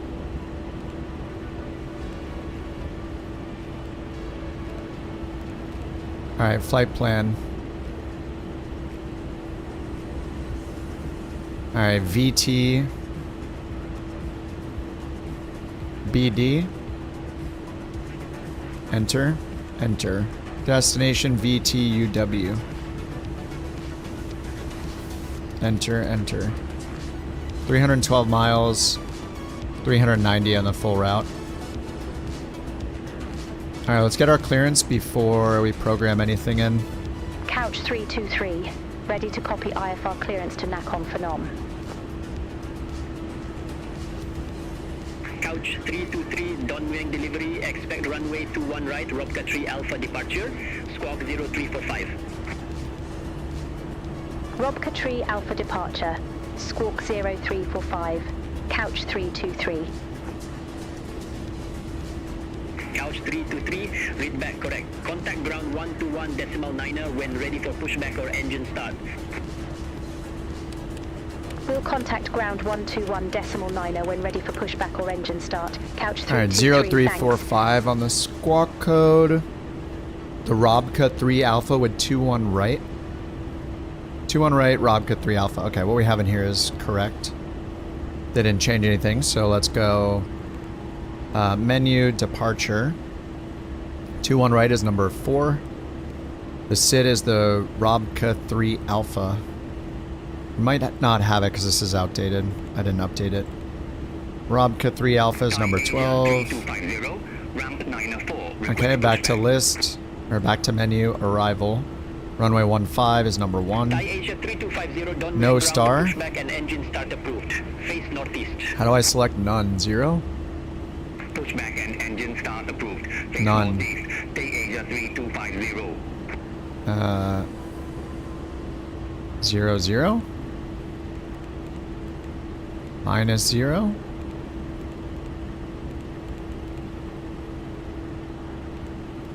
How do I...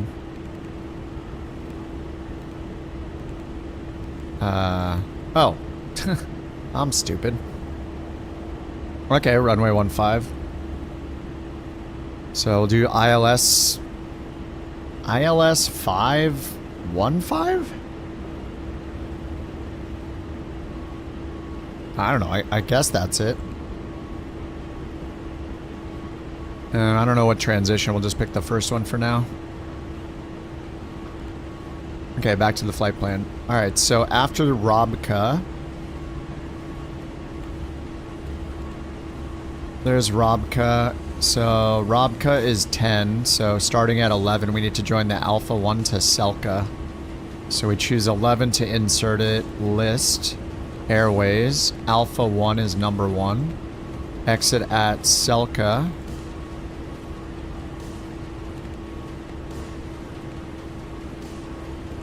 Selka's number 50, 50, enter. After Selka we have to join the Yankee 14. List airway, Yankee 14's number 2. We exit Yankee 14 at KRT. KRT is number 31. Then we join the Yankee 23. List airways, Yankee 23 is number 7. Exit at NKP, which is number 6. Thai Asia 230 at ramp 1148. Request pushback. And then direct. Okay, that's all done. So it says NKP, then OPAR. So I'm going to hit import here to get the charts. And then we'll check OPAR. And see if OPAR is an initial approach fix. It is right here. OPAR is the initial approach fix for runway 15. Okay, so OPAR, and then it's going to swing us around here for the ILS approach, runway 15. I'm going to go choose that here from approach 15, ILS 15 OPAR. And then, yeah, it swings us from OPAR, swings us all the way up here on a DME arc to Jakub. And then for the approach, yep. So we got a DME arc and then intercept the final approach course here, 146, landing on runway 15. All right, that all looks good. I think this is all set, so I'll just go to nav and get this thing ready to go. So we have the APU, so we'll get rid of ground power. So the orange is when it's attaching. We just have to wait a while, I guess. What's up, Blah? How you doing, dude? All right, let's go back home, and I'll just use the checklist here. I would like to use the paper one, but it's kind of annoying to use it down there, so I'll just use this one. All right, before APU, we did this already. We got battery switch was on, APU switch is on, APU air switch. We started the APU, pressed it, started it, stabilized. Gen 3 and master radio switch were on. So Gen 3 switch is on right now. All right. Pre-flight check. I don't really want to do most of this. Well, there's mostly checks. Nav is set. On and set. We do need to set the overhead, or sorry, the glare shield up here to VOR low to use GPS. And then I'm going to turn DME on both of these before I forget later. You got a new SSD and reinstalled Windows. Nice. Nice and fresh and reset. Nose wheel steering is on by default. Fuel shut off. Okay, we do need to do that, which is shift 0, I think. No, shift 9. Oh, they are shut off this time. Okay. And I know we're going to need the pumps on, so we'll turn the boost pumps on. We have no center fuel tank. Or no center fuel.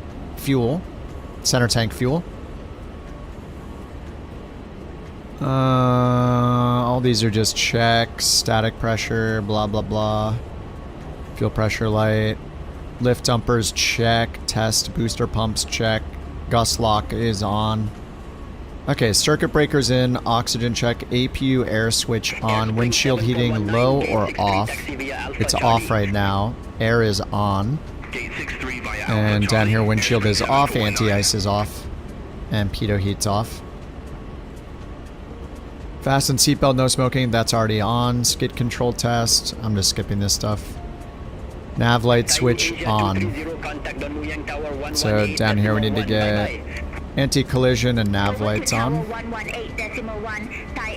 Just because we're gonna... Oh, I'll just leave anti-collision on for now. It's fine.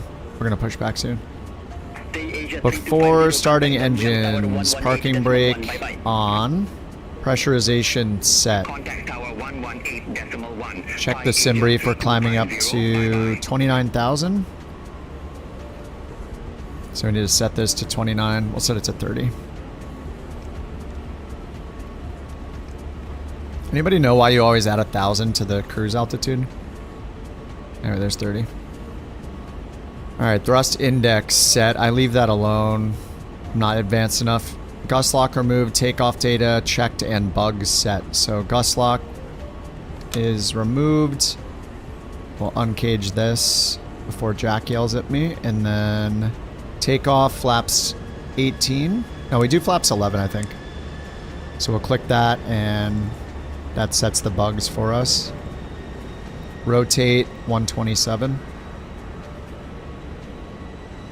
Alright, done. Windows and doors closed. Not quite. Looks like they're about to finish. Nice. Hey, that's really good timing. Okay, prepare for pushback and departure. I want to see if that closes the door automatically or not. Doesn't look like it, so let's go ahead and close it ourselves. Aircraft, forward packs, and chocks. Hello, Captain. We are ready for pushback. Cabin crew, arm doors, and cross-check. Alright, chocks are off. Anti-collision switches, I already turned those on. Throttle to idle. Yep, the fuel is off. Booster pumps are already on, and the next is starting the engines. Ground couch 323 ready for push and start. Pin inserted. Alright, we need to know our altitude for the departure. 3 Don Muang ground pushback and engine start approved. Face east. Pushback and engine start approved. Face east, couch 323. Alright, white sheet. Locking gear. And we have the Robe 3 something. This one, Roebuck 3 Alpha, initial climb 8,000 feet. So it's at 8,000. Okay, 8,000 set. Yeah, anybody can join on the flight. We're doing the medium daily challenge from FSHub in Thailand on USA West server. All right, start master switch on is next. Thai Asia 656 Don Muang ground pushback approved. Face north. And they said to face east. Pushback approved. Face north. Thai Asia 656. East, nose left. Release parking brakes, please. Parking brake released. Commencing push. All engines clear. Start at will. All right, engine starter to on and engine starter master left. Starter valve open. If it's a valve, I don't know if it's a valve. It's something. All right, we're watching the horsepower rise between 10 and 20. It's almost at 20. We'll introduce fuel. It's horsepower.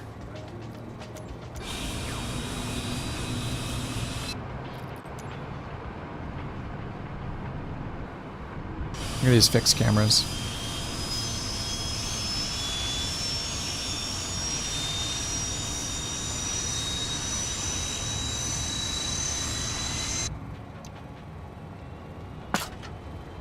Alright, that was the gen switching over. We're almost at 50%. Put it all the way up to run. Request pushback and engine start. Okay, engine 2. Alright, parking brake. Unlocking gear. Alright, engine 2 starter. Started. Hold position for traffic. Thai Asia 3554. Wait for 20. Thai Asia 656. Ready to taxi to the active. Thai Asia 656 runway 21 right. Taxi at pilot's discretion. Alright, there's 20. Give it some Runway fuel. 21 right. Taxi my discretion. Thai Asia 656.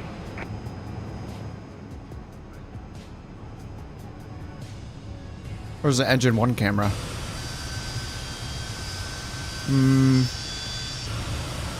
There's this one, but not the other one. Oh well, that's fine. Tow truck disconnected. Bypass pin removed. Left is clear. Right is clear. This is the Fokker F-28. Good job, bot.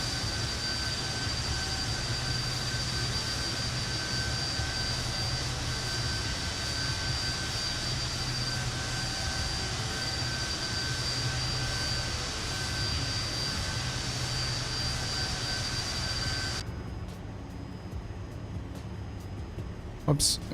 And we had 50% there, so I needed to put that to start. Alright, so we got the engines all started. Start selector, blah, blah, blah. After starting, start master switch off, generator 3 off, generator lights out. So we need to go up here, engine master switch off. Both of these come on. Generator 3 comes off. APU comes off. Okay, so generator lights out, Gen 3 switch off, APU air switch off.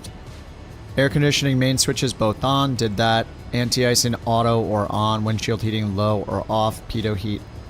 So down here we'll do anti-ice auto, pitot heat on. And what was our outside air temperature?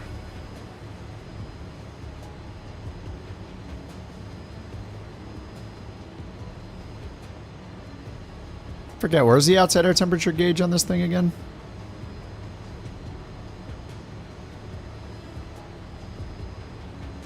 It's got to be around here somewhere, right?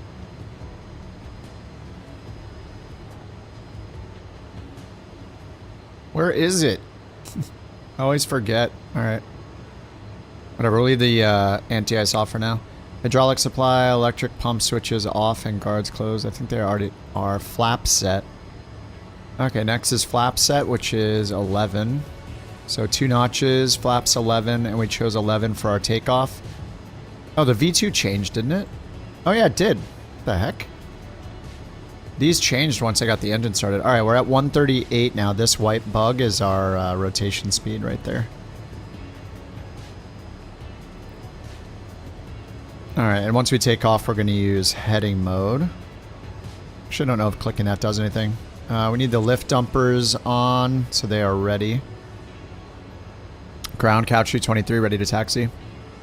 Trim set can be done automatically by clicking CG. For taxi instructions, say call sign. That should be done. Couch 323.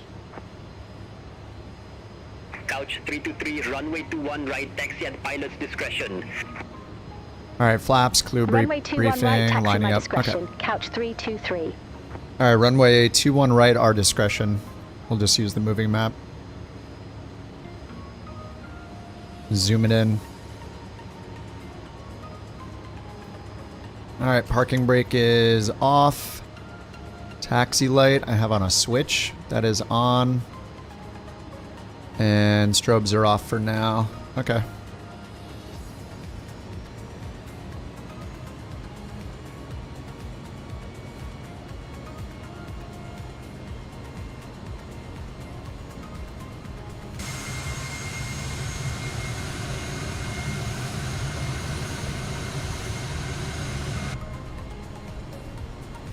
Has it been released for 24? I'm using it through the 2024 marketplace, or through my library, because I owned it in Flight Sim 2020. I don't know if it's in the marketplace yet or not. I don't think they updated it for 24, have they? Somebody will know. I'm not 100% sure. I just have it available because I owned it in 20, so it's available in the 24 library as well. In my content manager.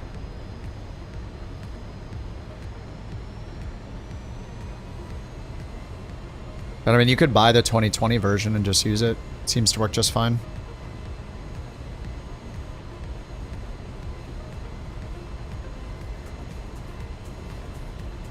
Yeah, Sim Update 3 hasn't been that bad, actually, the last build. This build has been okay. They've been slowly improving the performance, so it's not that bad right now.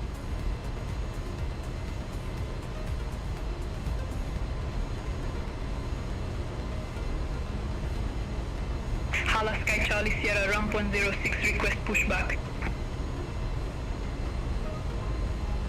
Hala Sky Charlie Sierra, Don Moyang ground, pushback approved, face northeast. Pushback approved, face northeast, Hala Sky Charlie Sierra. Thai Asia 3554, ready to taxi to the active. Thai Asia 3554, runway 21 right, taxi at pilot's discretion. Runway 21 right, taxi my discretion, Thai Asia 3554.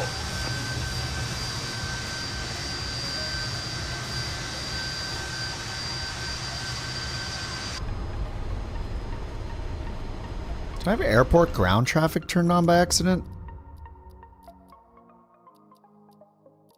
Parked aircraft quantity off. Aircraft traffic on. Airport services off. Oh, motion blur and depth of field are still on? Ooh. Turn those off.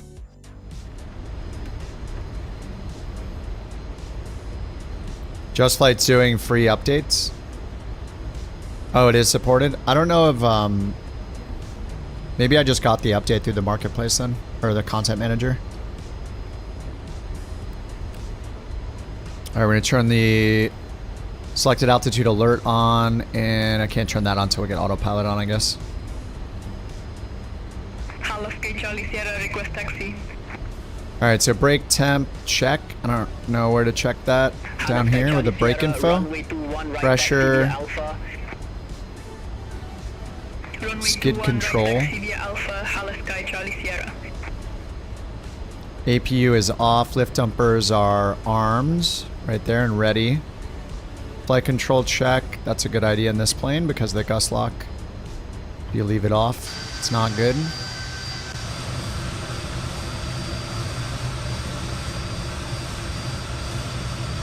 Looks great. Hydraulic pressure, we just looked at that, it's all green. Yaw damping switch is on right there. Transponder on or standby. Probably turn it on now. 118.1. Over to tower 118.1. Stay Asia 3554.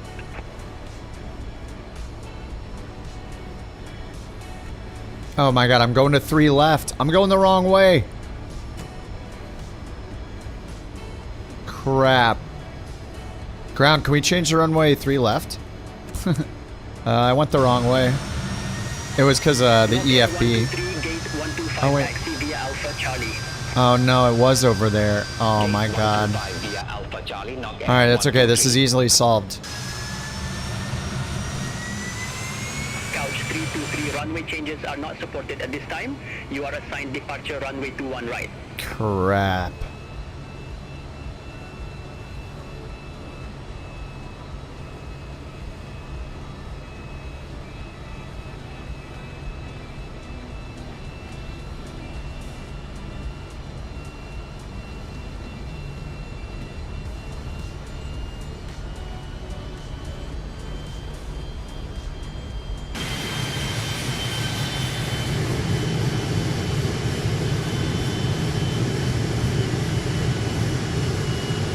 We're just gonna get couch taxi here.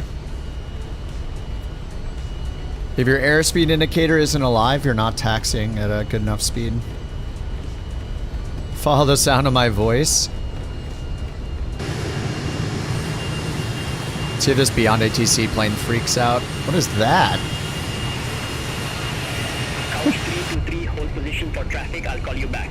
No. No, we're good. Hold position for traffic. Couch 323. Just doing a little 60 knot, little 60 knot taxi here. Continue taxi. Oh, continue. Thank you. Yep. Continue taxi. Couch 323.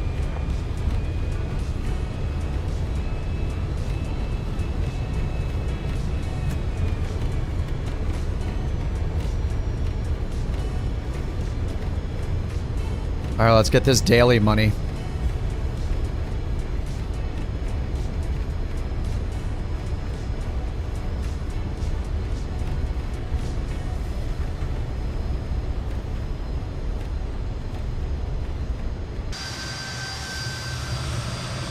The lift dumper's up. It thinks we're rejecting our takeoff.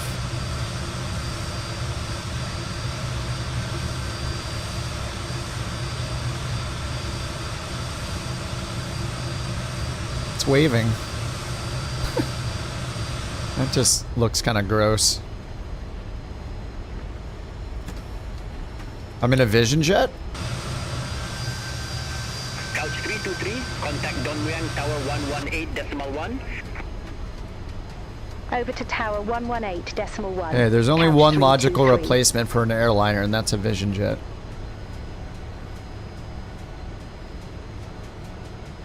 Tower, Couch 323, ready to go, runway 21 right. Alright, let's reset the lift dumper here. Dongmuang Tower wind 280 at 5, runway 21 right, cleared for takeoff, traffic 6 mile final, no delay. No delay, okay. Landing lights on, Runway strobe 21 lights right, on. Cleared for takeoff, no delay. Couch 323. Clear for takeoff, no delay. Where's that traffic at?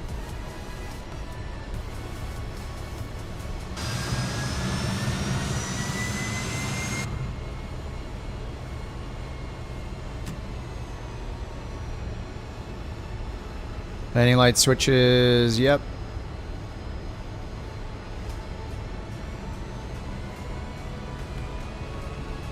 Alright, let's get it in the toga detent. The heading light up here will come on, as long as I have that option on still. Please take your seats for takeoff. Yes, take your seats. There it is. Heading light on. Power is set.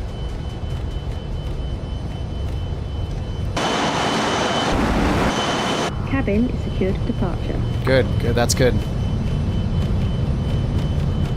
Should probably get on the center line. Rotate. Oh.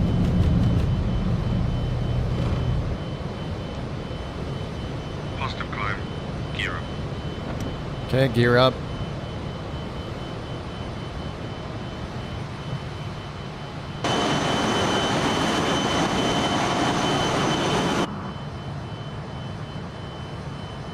Traffic. Flaps up. Flaps up. Okay, flaps up. I listen to him. Whatever he says goes.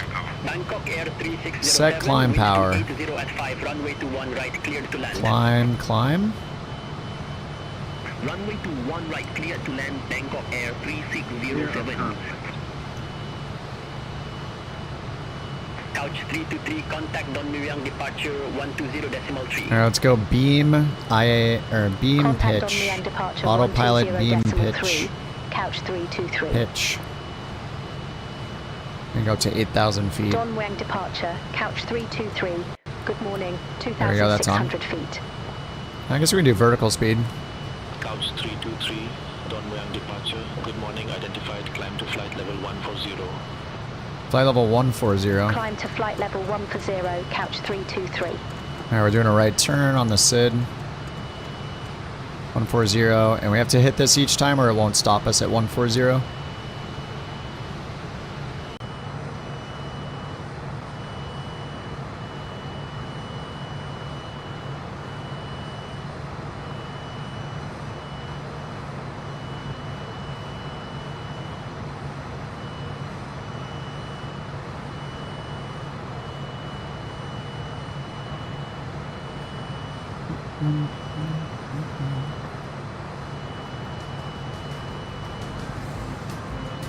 Ooh, who's that? It's Geek.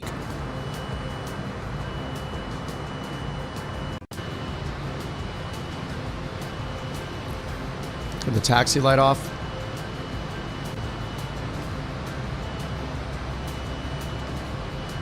Lift dumper, disarm.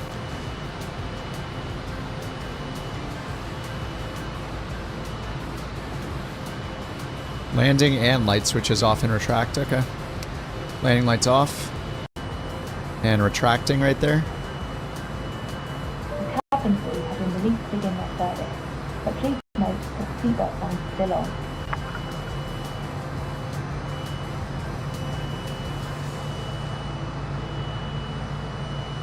The seatbelt sign is still on. Okay. 5,000 feet. I'm gonna go IAS holds. We're a little faster than we need to be, but it's fine. We're at 245 instead of 230.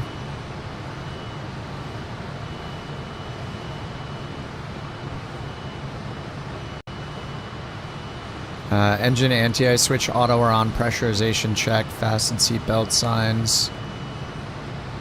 So these are on auto. We'll get the windshields onto low. There's no ice detected though. It has an ice detection thing, and then we'll get the seatbelts off, no smoking off.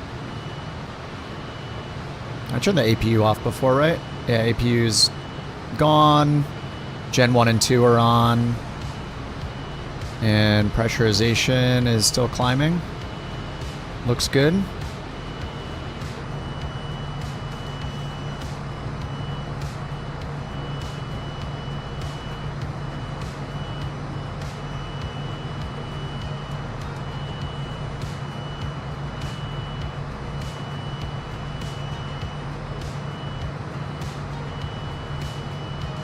Downwind departure, Alaska, Charlie Sierra, good morning, 1,100 feet. This looks pretty good. Alaska, Charlie Sierra, It's okay. It's not the worst. to flight level 190. Climb to flight level 190, Alaska, Charlie Sierra. We're just climbing really slowly because my airspeed. I guess I'm gonna try to pull it down. See if it acts right this time. Pull the nose down. Let's see if I change. Yeah, that's to pitch. So if I move this enough. I don't know why it always moves it back though.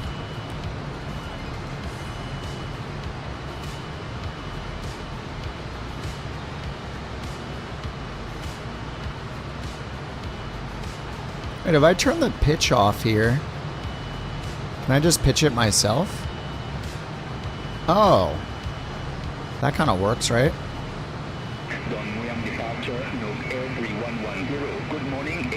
Oh yeah, we're at 300, so let me pitch it up. That's cool, I can just independently turn off the pitch.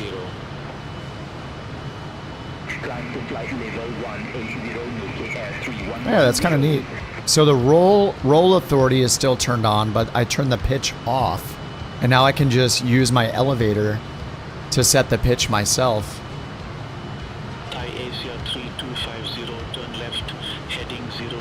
Now I'll go to IAS.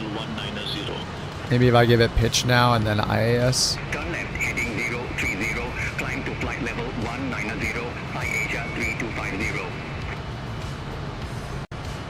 Thai Asia 230, contact Bangkok Center 132.1. Contact Bangkok Center 132.1, Thai Asia 230. Bye-bye. Bye-bye. Let's sync the heading bug straight ahead. 323, contact Bangkok Center 120.5. Bye-bye. Contact Bangkok Center 120. 230 knots. We're over 10,000 now, though, so I need to speed it up. So I should be able to go to pitch Bangkok Center, couch 323, and roll it down and let go, but see, it like pulls it back. So I'll just get rid of its pitch authority again, pitch down a little bit until I get to the right IAS, then turn on pitch authority and then hit IAS hold. Climb to flight level 290, couch 323. 290, whoops.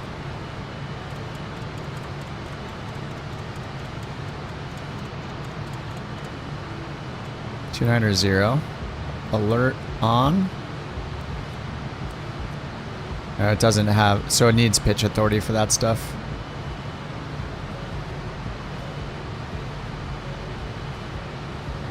Okay, so now I'll give it pitch, IAS, alert on, and this is altitude holds once we get up there. It's like ALTS mode. Alright, is my speed good now? Yeah. 290. Is it 230 and then 290 or 230 and then 270? I'm going 2,000 feet per minute. I think that's fine. Not upset about it. And then if we look here, shift 6. I'm at like 97% thrust.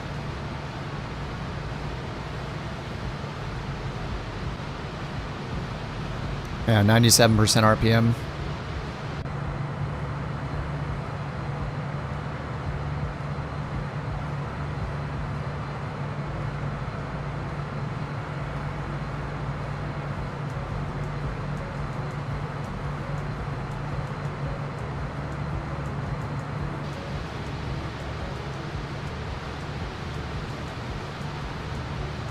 Behind the rocker switch?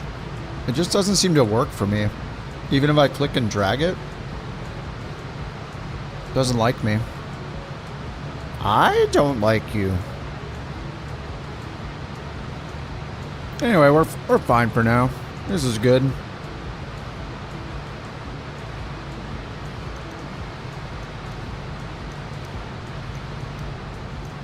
Alright, we're going direct to BD 204.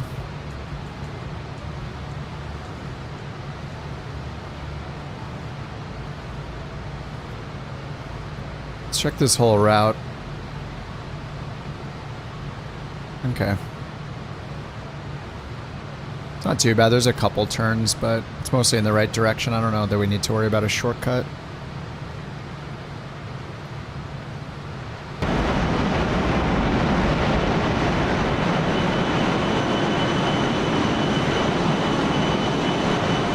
Couch Classic? We've got the Swiss cheese model on the back just to ward off evil malfunction spirits. You'll notice that the cheese holes, as far as we can tell, maybe this bottom one lines up, but you can't tell, so it's a mystery. You'll see here, this is blocked by cheese number 2. This hole right here, blocked by cheese number 3. This bottom hole, you know, we just may never know if it goes through here, and then through there, and then through there. Probably not, though. So the Swiss cheese model, not today. Not tomorrow either, because we're not going to update the livery. It's a safety thing.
All right, let's go menu, waypoint list.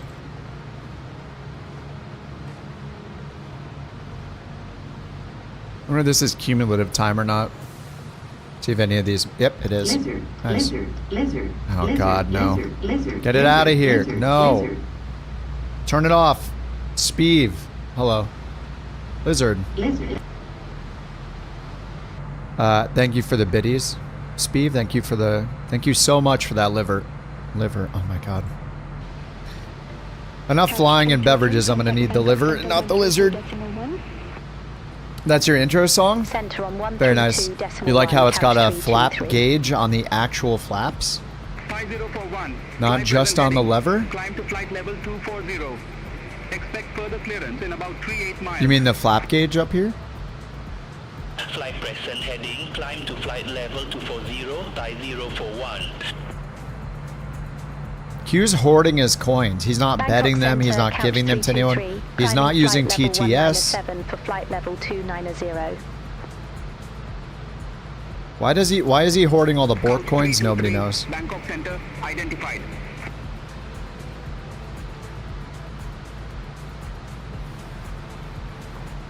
What do you mean it has them on the flaps themselves? You just mean the markers for the detents? 5550, contact Phnom Penh Control 123.8, bye-bye. Center on Oh, you're talking about this. 5550, have a good morning. You're talking about this here, right? Sorry, I misunderstood. Bangkok Center, Lao 633, flight level 180. Yeah, I got you. Yeah, it is pretty cool. Lao 633, Bangkok Center, radar contact.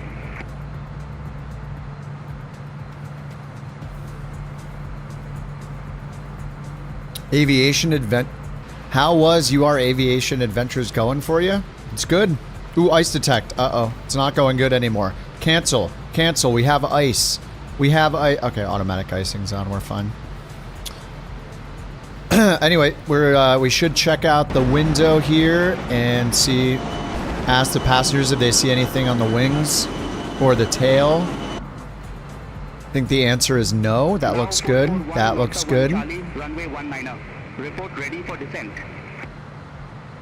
Norda 1 Charlie. Things were fine until we got the ice detection. Lao 4841. Lao 441, descend to flight level 180. Descend to flight level 180, Lao 441. Alright, Robka. How much further do we have? Are we there yet? 47 minutes? Okay.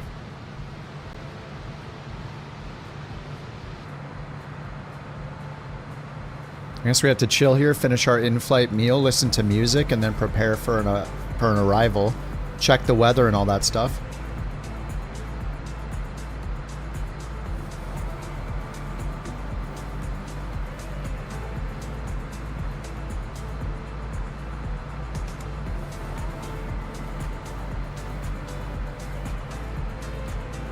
What's up, bird?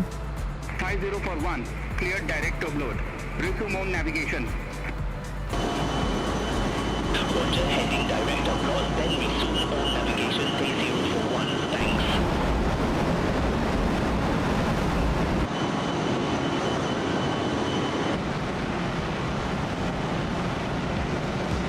well, a bird, bird, bird.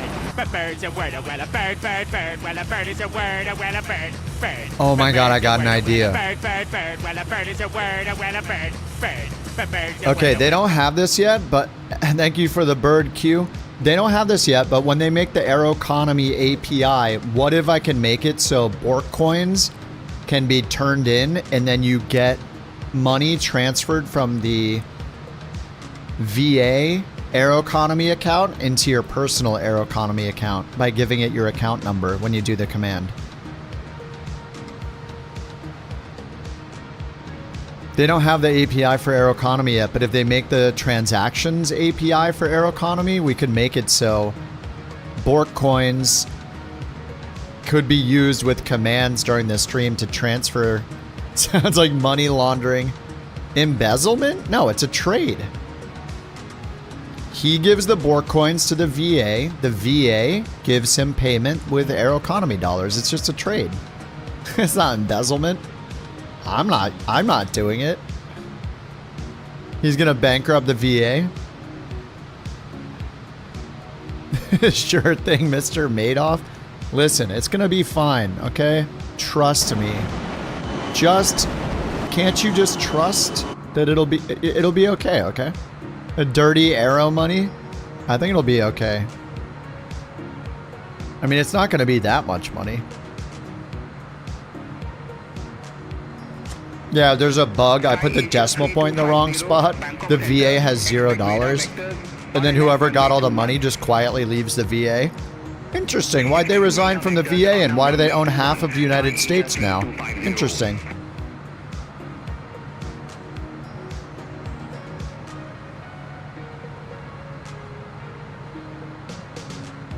The VA airports have become their airports by way of my programming actions.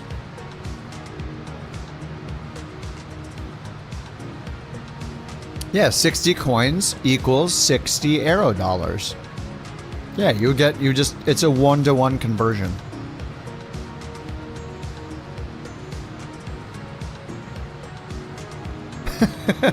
I figured as much.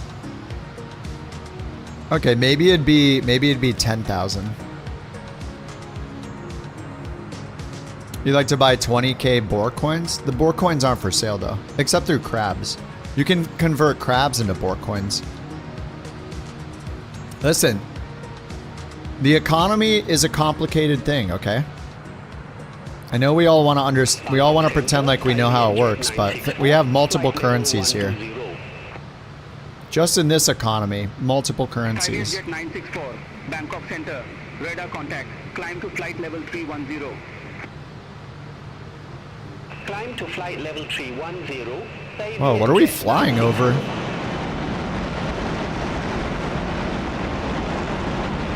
Wow.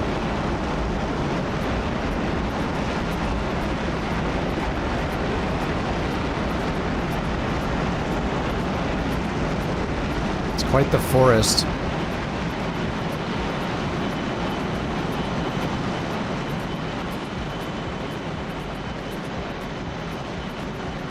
Asia 3250, radar vectors, RNAV runway 21. Report ready for descent. Alright, we're at 25,000. Runway 21, ready for descent. Thai Asia 3250. Probably need to give it some more power here. Thai Asia 3250, Konkan landing runway 21. Konkan landing runway 21, Thai Asia 3250. Thai Asia 3250, cleared direct course. With mode navigation. We're flying over at least 3 trees. Agreed. I agree with you. Tanks.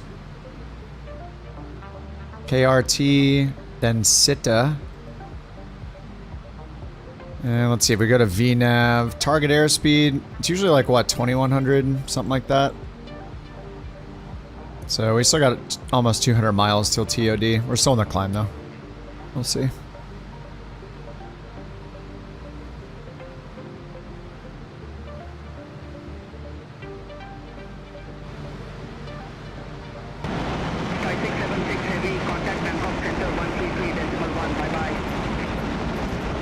Bye bye. Center on 133.1 Thai 676 heavy.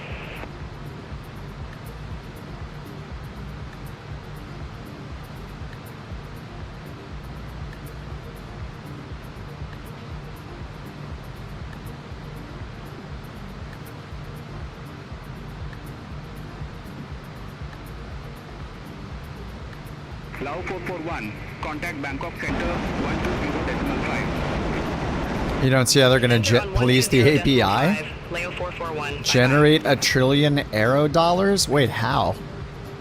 You think they're going to make an API that just says create money and then you just say how much money you want and it gives it to you?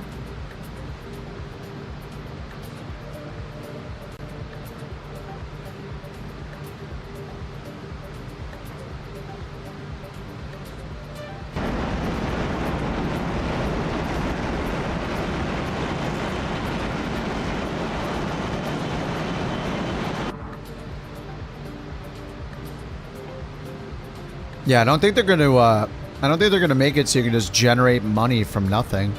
That'd be really weird.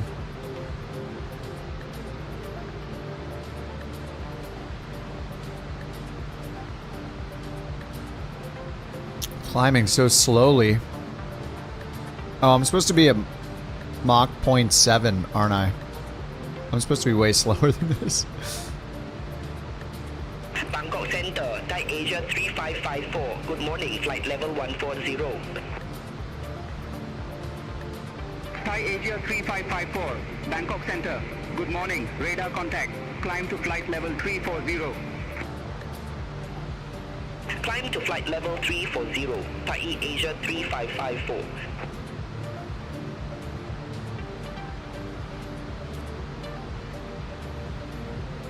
Alright, there we go. That's a little bit better. Alright, 1,000 to go. Altitude capture is turned on. Oh, we need a 2992 as well.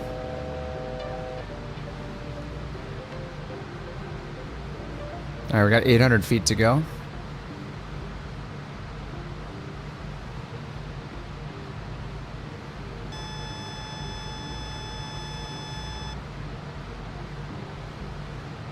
I hit that alarm. Do I think my CPU is worth it over the 9800 XRD? Wait, what issues have I been having? Yeah, I mean the 9950 XRD has a faster clock speed on CCD0, I'm pretty sure, so... it just depends on what game you're playing though. I mean, if you don't need the multitasking, like whatever capability of the second CCD, then yeah, just get the 9800. Process Lasso? That's not with the... I mean, I think that's an NVIDIA problem. Or it might just be a Process Lasso problem because there are some threads on their forum about it, so... But I just have game mode running and it's running fine. I'm just using Windows game mode instead of Process Lasso. Windows game mode prioritizes CCD0. So it pretty much works the same. I did a bunch of more testing last night. But I love the processor. I don't have any issue with it. I'd rather have twice as many cores, so that's why I got the 9950 over the 9800. And I can always just turn on turbo mode and then it behaves like a faster 9800. Yeah, I'm pretty sure the clock speed on the 9950 is faster than the 9800, so even if I disable half of the CPU and only have the Vcache cores, then it'll still outperform the 9800 in, I don't know, most games probably. I'm sure there are some games where the 98's better, but it should run just about the same, if not better. Because what is the clock speed on the 9800?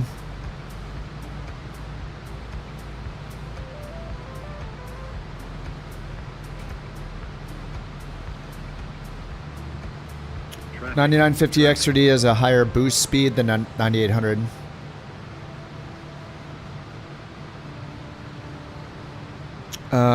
Let's see. The Ryzen 9950 XRD has 2 CCDs, one optimized for Vcache, the other for higher clock speeds and non-XRD workloads. It says the CCD0 can boost to 5.4 gigahertz. The non-X3D CCD can boost to 5.7 gigahertz. And the 9800 X3D with a single CCD has a maximum boost of 5.0 gigahertz. So that means that the 3D cache CCD on the 9950 has 400 megahertz faster boost speed than the 9800 X3D. So yeah, it's 5.4 boost on the 9950 X3D versus 5.0 on the 9800 X3D. So it's got 0.4 gigahertz faster boost speed on the Vcache core. But if you're just purely gaming and you're not doing other things where you might want the 2 CCDs, then get the 9800. It's supposed to be really good just for like pure gaming. I got the other one just because, yeah, it's faster. There's 2 dies instead of 1, and you know, for streaming and video editing or whatever, anything like that, I'd rather just have the flexibility. And it's not even that much more expensive than the 9800 X3D, right? So if you take the 9950 X3D, put on X3D turbo mode, then you're getting a faster single CCD than you'll have with the single CCD on the 9800. But I don't know. I'm sure it varies game to game. Or overspeeding. I'm sure there are tons of benchmarks showing one versus the other on different games.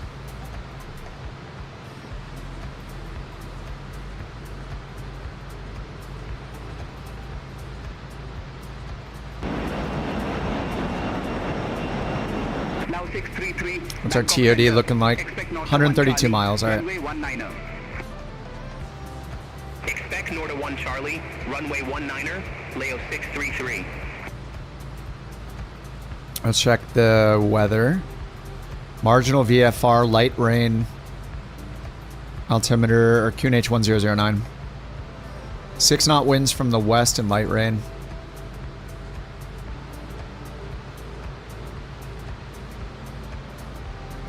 Bangkok Center, no 83110, good morning. Climbing flight level 150 for flight level 180.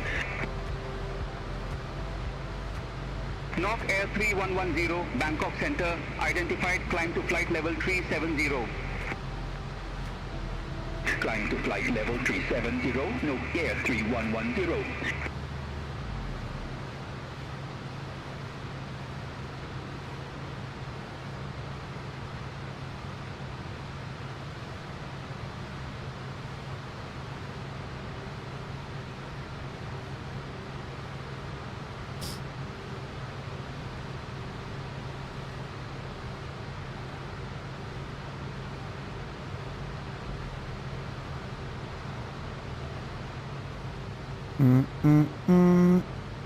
Alright, 132 miles. Do we want to double speed it? You guys bored of cruise? I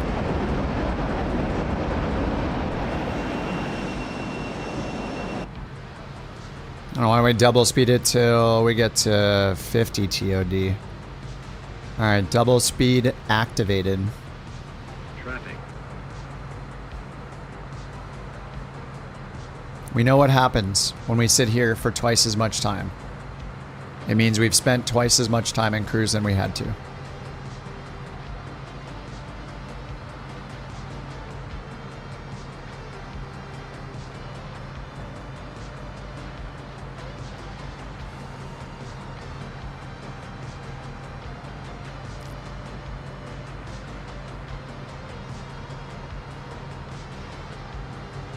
Oh, Speeve got my helmet? Nice.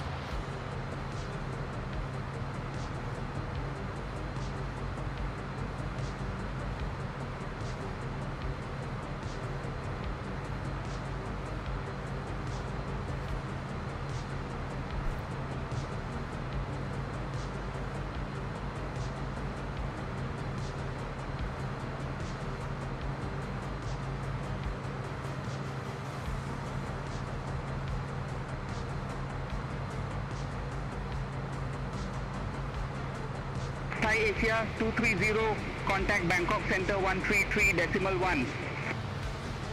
Center on 133.1, Thai Asia 230, have a good morning.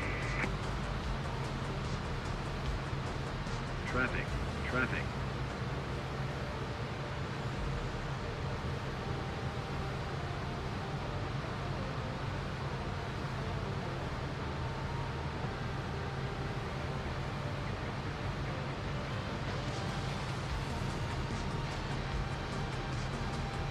I just realized this has been on the whole time. How do I clear this? Right-clicking it doesn't work. Changing the decision height doesn't work.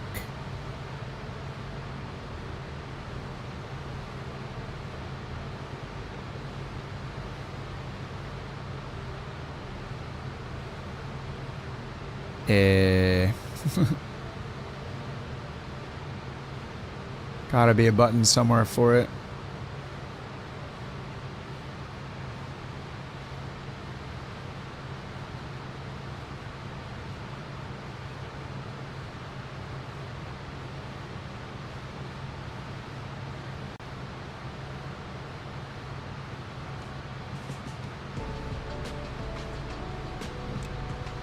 Thai Asia 3523, Bangkok Center, expect NU3 Alpha, runway 21 right. Expect NU3 Alpha, runway 21 right, Thai Asia 3523.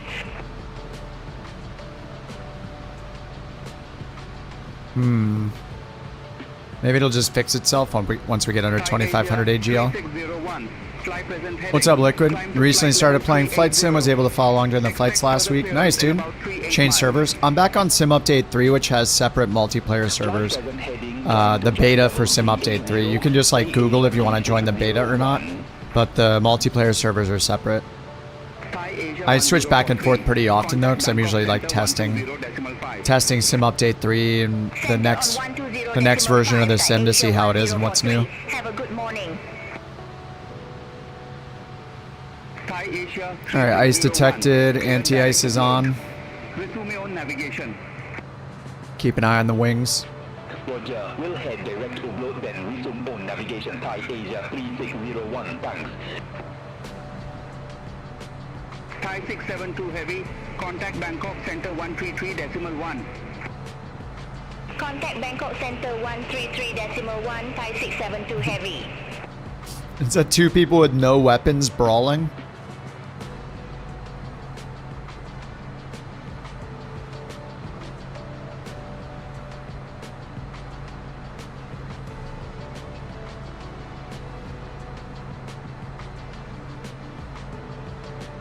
Thai Asia 3554A, contact Bangkok Center 128.1.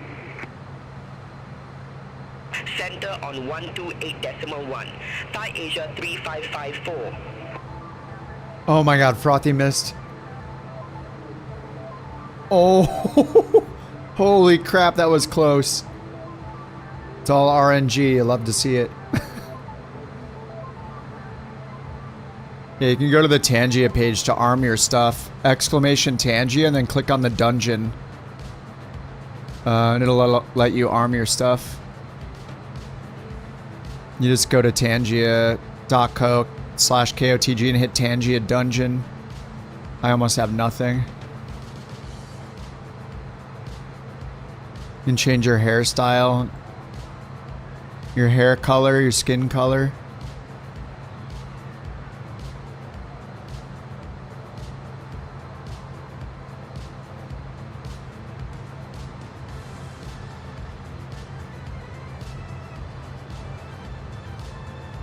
Tangia is hilarious. Alright, how's our TOD? 107 miles, we're in double speed still. Thai Asia 3523, descend to flight level 160. Descend to flight level 160, Thai Asia 3523. Couch 323, contact Bangkok Center 133.1. Contact Bangkok Center 133.1. Eyes detected. Couch 323, bye-bye. Bangkok Center. Oh, we're going really slow, aren't we? Holy crap. Flight level 285 for flight level 290. Wait, I didn't pull the throttle back. Couch 323, Bangkok Center, radar contact. We don't have any visible icing.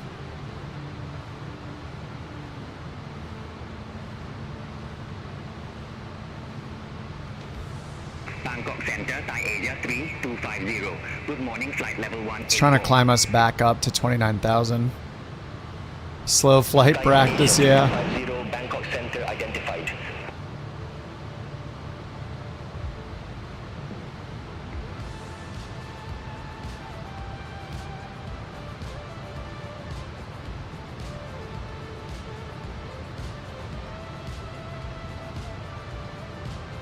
Bangkok Center, Couch 323 request, flight level 270.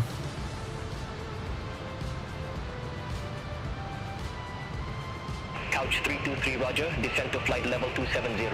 Nice. Descend to flight level 270, Couch 323.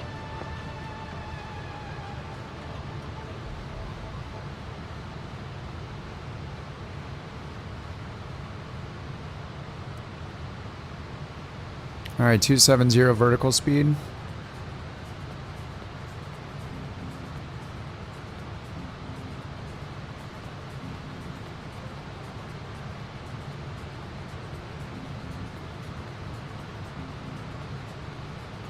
Yeah, our speed's not looking great.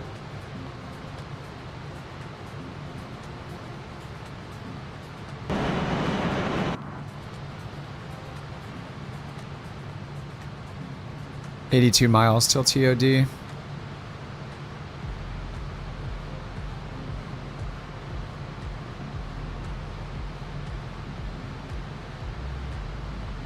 Yeah, it doesn't do much if you fly half the speed.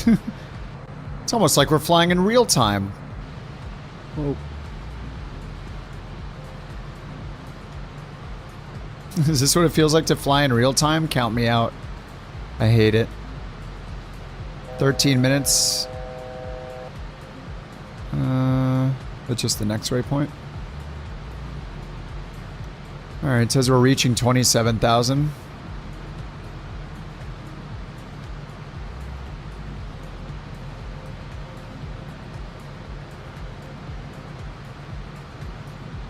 No icing on the windows.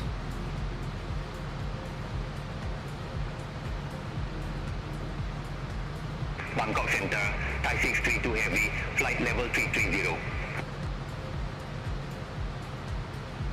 Thai 632 heavy, Bangkok Center, radar contact.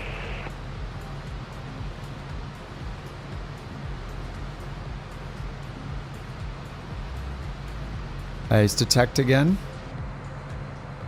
Wings look good.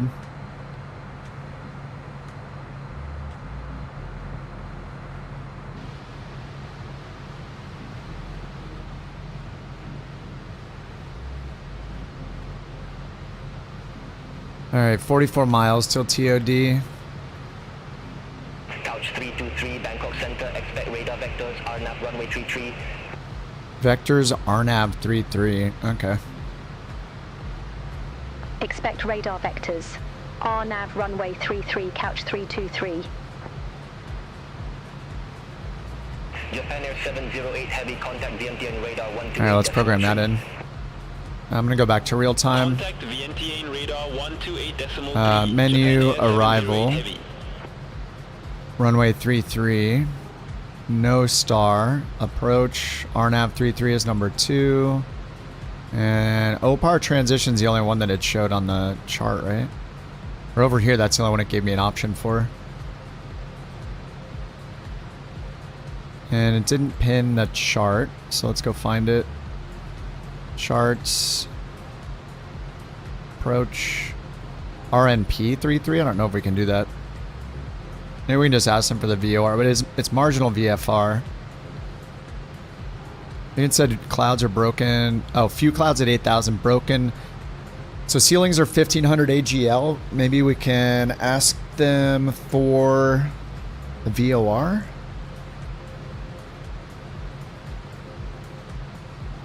Oh, is it an RMP approach, not an RMP AR?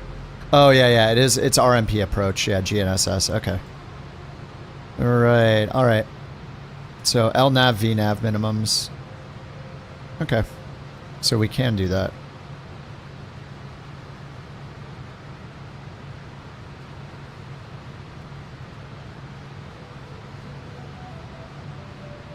Yeah, the short flight is the same as yesterday. We don't know why. The other two got updated and we're here on the doing the medium. We're doing the medium in Thailand. There's, if we want to do the long flight with some time acceleration, we got Miami to Sacramento. 2,200 miles. If everybody wants to get 3 FPS in their A350s. Couch 323, radar vectors are nav runway 33. Report ready for descent. Ready for descent now, Couch 323. Oh, we're ready in 20 miles. Landing runway 33. All right, Nakhon Phanom landing runway 33, Couch 323. All right, we don't have a star, we just have the approach, so 2,500. Descend to 13,000 feet, QNH 1008.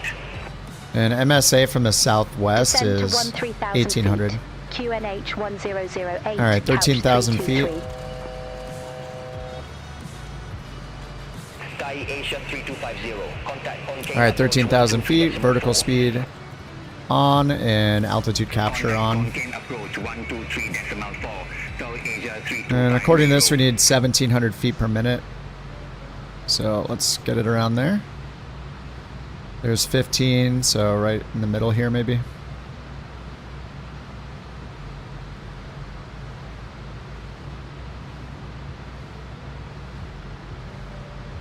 Ice detection. Hopefully it shows visible icing. I don't see anything. Let me make sure I have the icing effect on. Icing effect on.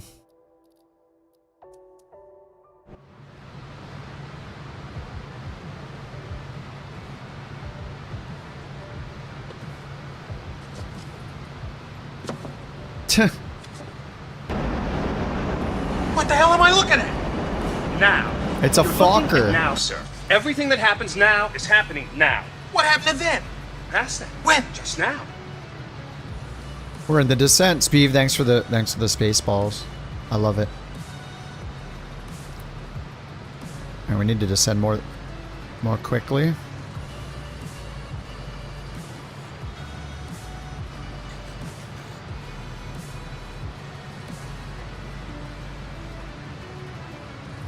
All right, what do we got down here? 2,000 feet per minute required.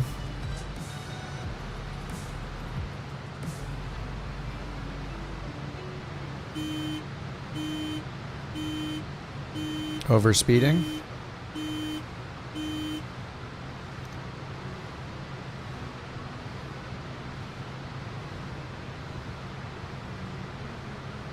All right, about 2,000 feet per minute.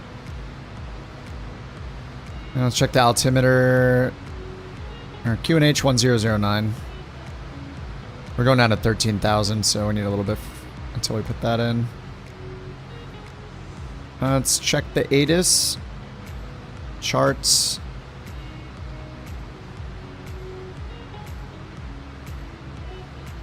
One, 2, 3, 3, 5.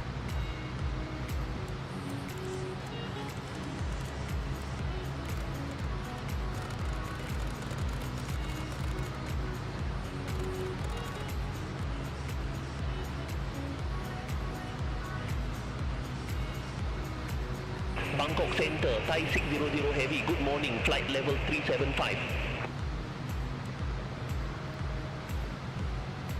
Thai 600 Heavy, Bangkok Center identified, climb to flight level 390. 1, 2, 3, 350. 390, Thai 600 Heavy.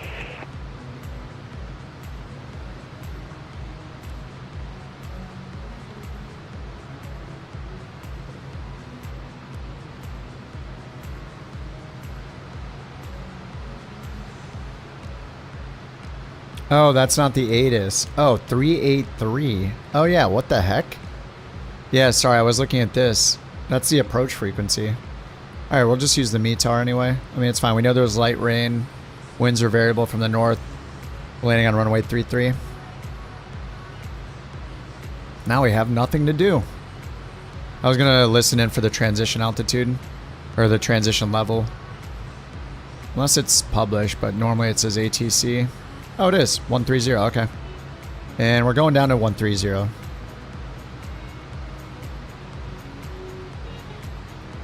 So that means at 130, it's no longer transition. Like, we hit 130, so we use local.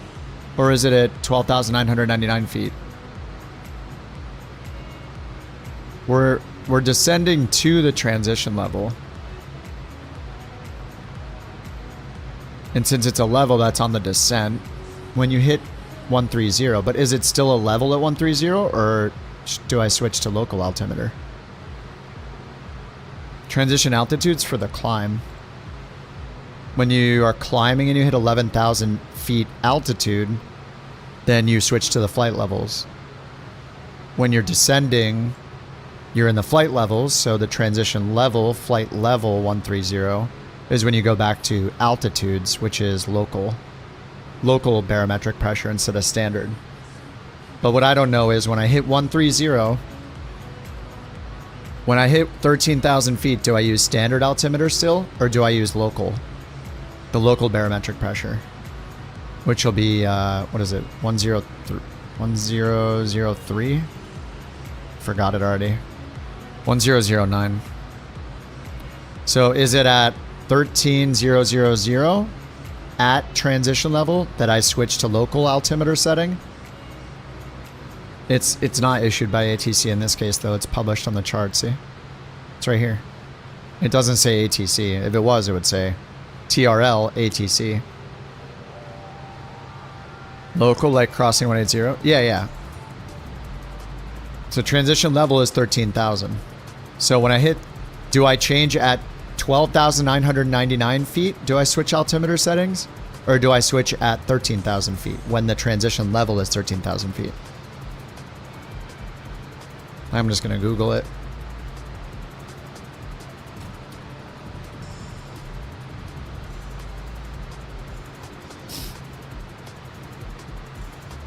When descending, the local altimeter setting is changed to standard setting before reaching transition altitude.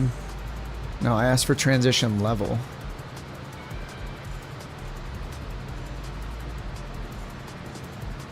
Transition level. To switch feet at 13,000 feet.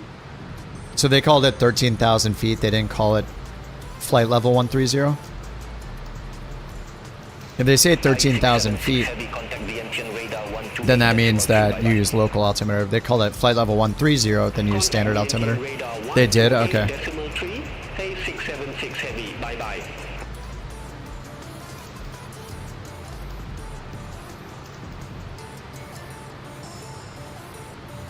When descending, pilots switch from standard altimeter setting to the local altimeter setting as they pass the transition level.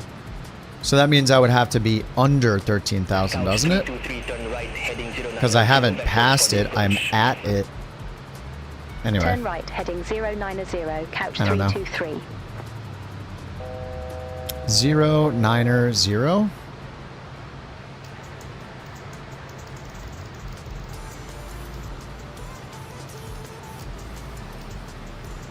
Couch 323, contact Sakon Nakon, approach 123.35.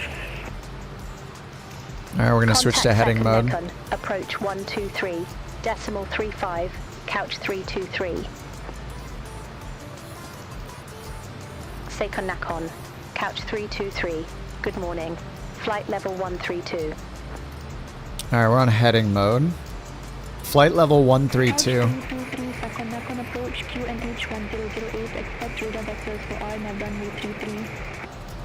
1008. QNH 1008, expect radar vectors for RNAV runway 33, couch 323. RNAV runway 33. Final approach course is 326.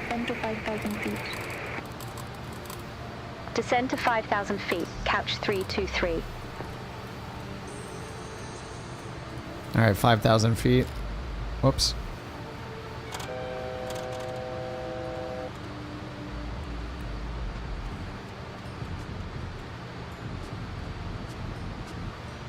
$5,000 feet. Capture is on.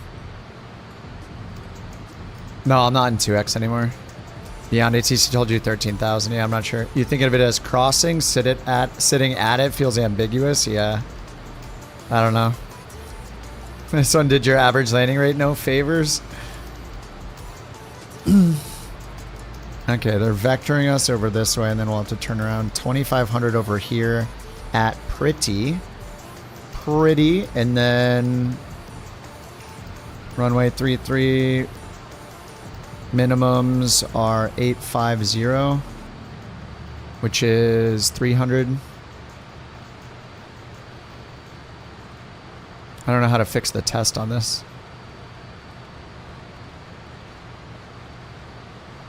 Alright, 300 set for decision height. 326. And set our landing speed over here. Flaps full, 124 for our approach speed.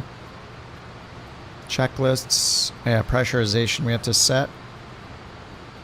Runway threshold, altitude or elevation's 555. So we need to set like, what, 1,000?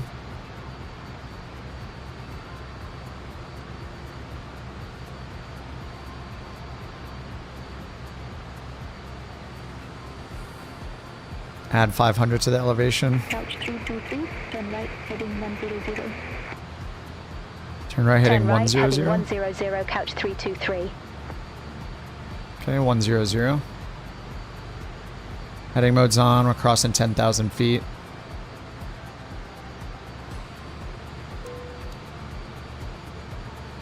We're starting to lag a lot. Pressurization is set. TTC switches to takeoff.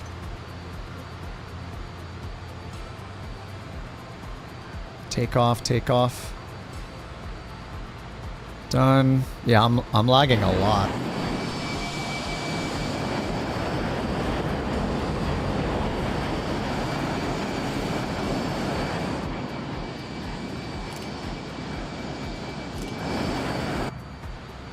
Crew briefing? Nah.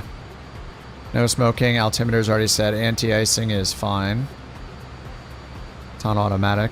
We're at 8,000 feet going down to 5,000.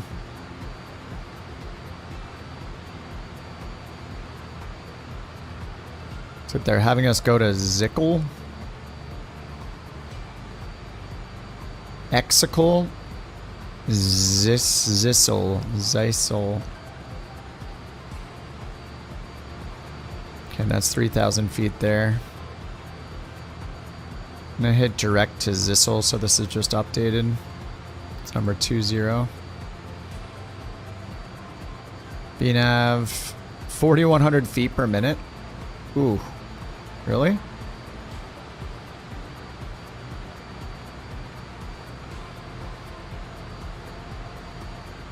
Can't really go that much faster.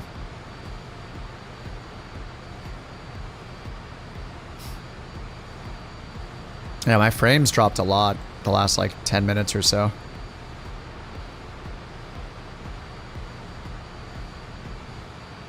I can feel it. It's not great. Landing light switches, okay. Get those on. Landing lights are on. 4,000 feet. Descend to 4,000 feet, couch 323.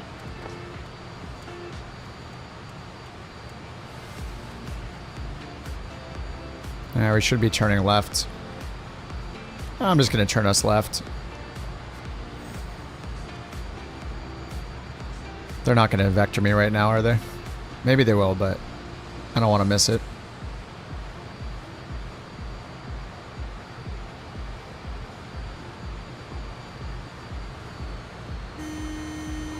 Couch 323, 5,000 heading, descend to 3,000 feet.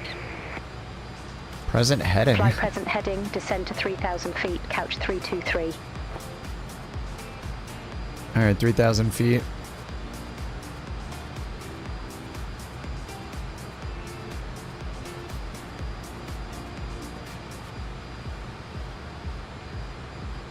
Couch 323, turn left, heading 355. Turn left, heading 355, couch 323. 355. Alright, we're turning that way anyway. We're going 335. 323, turn left, heading 355, descend to 2,000 feet. 2,000 feet. Turn left, heading 355, descend to 2,000 feet, couch 323. Alright, we're gonna slow the descent a bit. We're going 300 knots. Almost 300 knots. Contact Tower 122.5, couch 323, bye-bye. Nakon Phanom Tower, couch 323, RNAV runway 33. Couch 323, Nakhon Phanom Tower, wind 290 at 3, runway 33 cleared to land. Runway 33 cleared to land. Couch 323. Alright, there it is right there.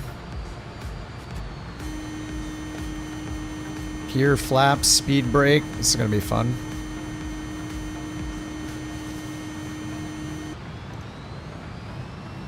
Alright, lift dumpers. Armed. I'm going way too fast.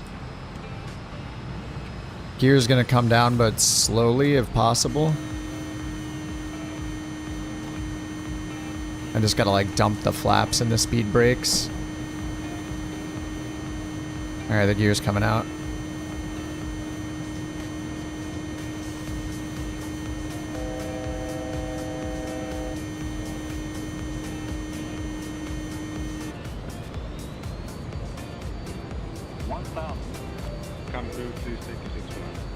Cabin crew, take your seats.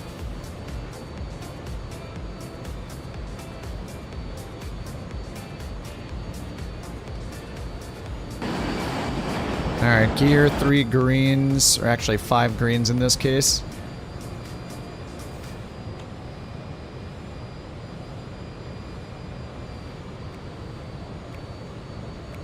Man, the frames seem pretty bad. 500.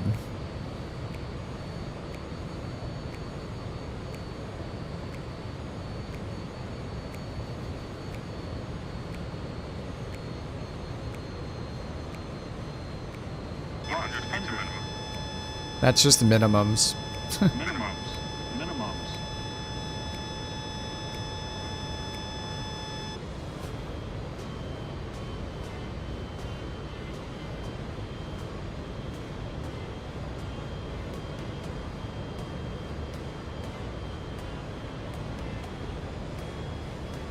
50, 40, 30.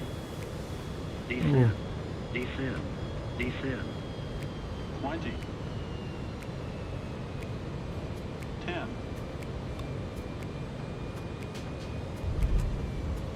A little bounce.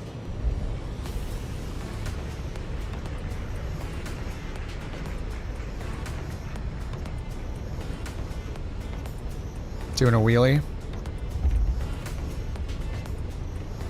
God, the frame rate is so bad.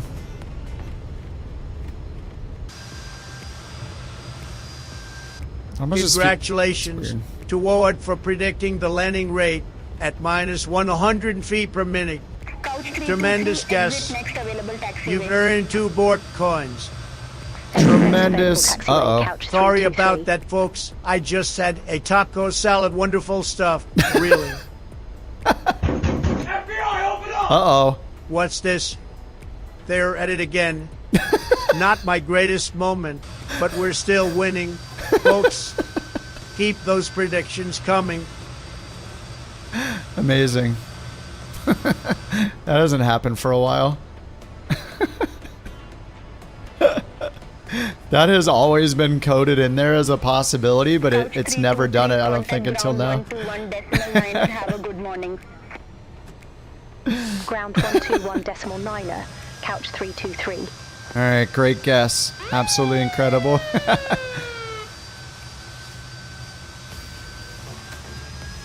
Woo!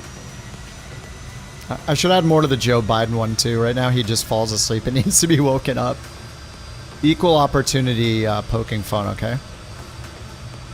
No, everybody's a target.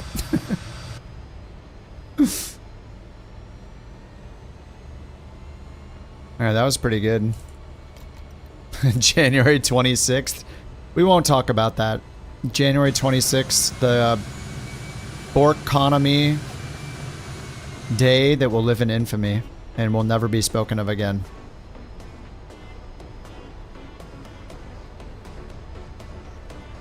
Dude, I don't know what my frames are at right now, but this feels real bad. I have to restart the sim, I think. Let's take a look at how bad it is.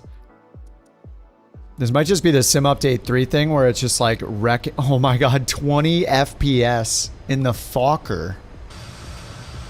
Like, what loaded in out here that has absolutely destroyed the frames? VRAM's at 15 gigs. Look at the main thread.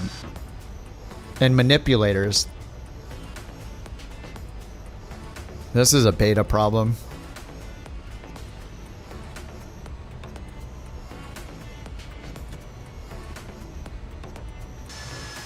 Ugh. Look at this crap. Who's in an indie builds aircraft exactly? The Bork scene files. No other reason, BorkCoin in your last name. Whoa. It's a little wet.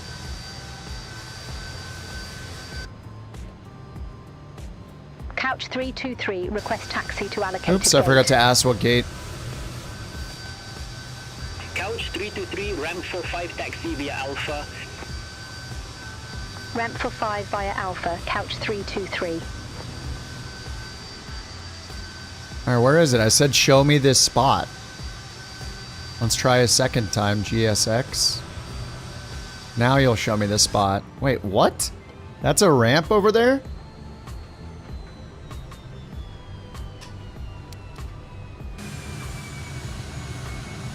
What the heck? What spot is that? Where are they putting me? They're getting me away from the rest of the planes. 100,000 aero dollars for each BorkCoin deal? I don't think they're gonna fetch that much of a price. I mean, 100,000? That's so much. People are overflowing with BorkCoins at this point.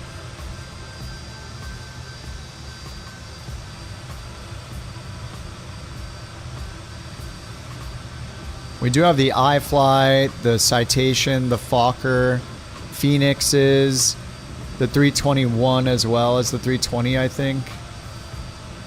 Are one of those guys in, maybe one of those guys are in another plane. Somebody's in the indie builds, aren't they?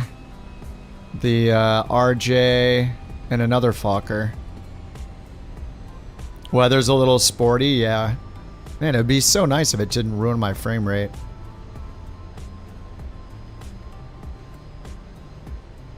It wants me to pull in here on the grass. Alright. You got it, buddy.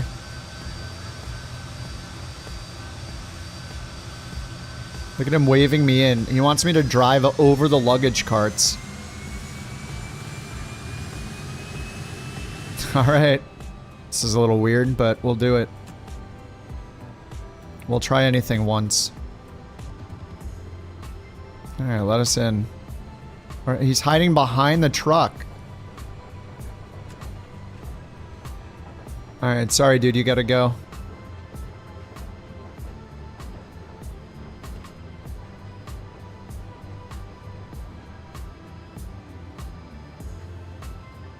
Alright, that's close enough, I guess. Parking brake. Cabin crew, doors to manual and test drive.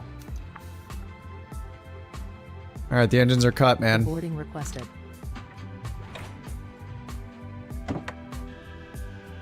Nice.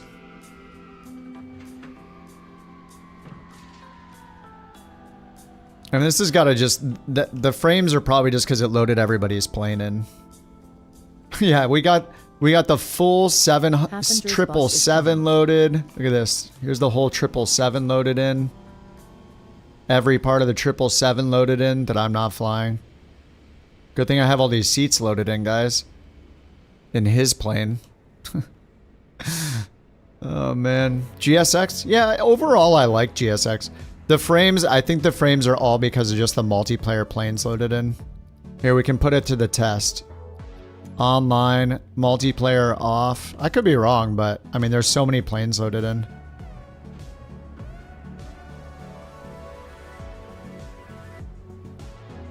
I don't know, maybe not. Still at 21. I don't know, I assumed it's because everybody was loaded into a ton of different plane types and they were all loaded in.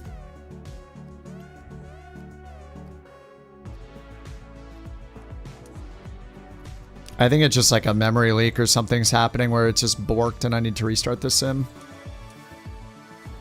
Yeah, I mean, look at it. It's still at 20. Ugh. It was running really, really well before that. Alright, let's make sure I got a daily flight challenge. Yep. Daily flight challenge complete. If any of you guys want to join us in the VA, it's free. Just go to FSHub.io. It's like an automatic flight tracker.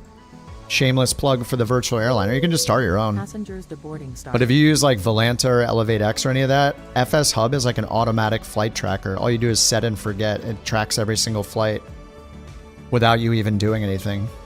You don't have to input the plane. You don't have to input the airports. It tracks every single flight. You can import SimBrief optionally if you want to, just so it's in the record here when you look back at it. And then it's got all these achievements. Like there's all these achievements to do, personal achievements, specific flights, multi-leg flights. You can make them for your virtual airline. You can make your own VA with your friends. You can join one like ours. And then there's this whole Aeroconomy thing they're working on, so you make money. And they're releasing this feature by feature like right now. It's like brand new. So like in a couple weeks, there'll be property introduced, so you can spend money on properties. But anyway. It's awesome. And it works on like every sim. It's not just for Microsoft. It's for both Microsoft sims, X-Plane, FSX, like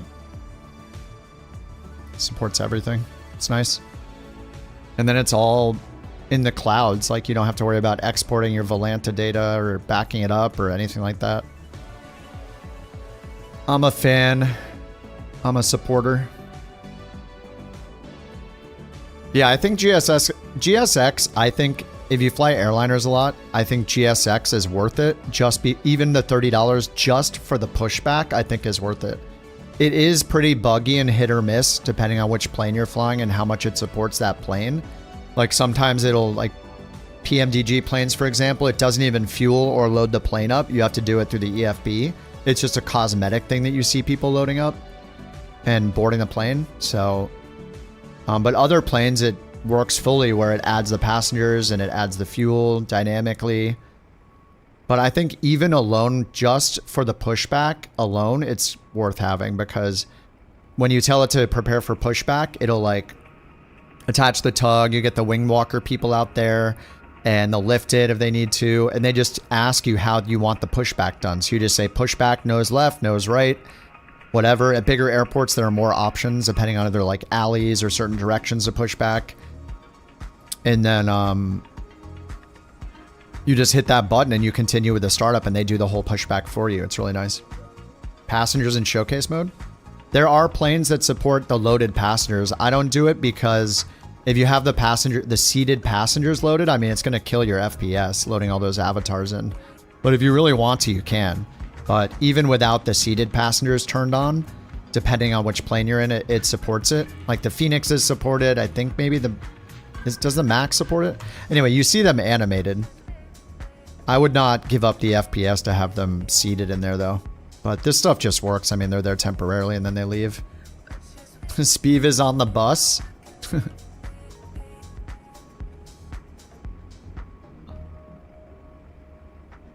Where?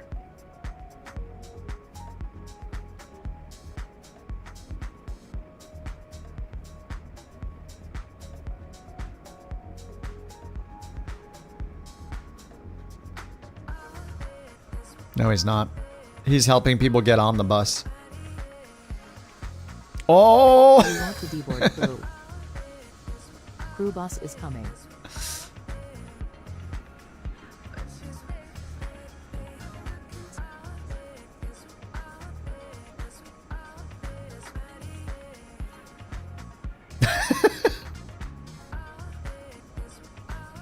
Bye, Speeve.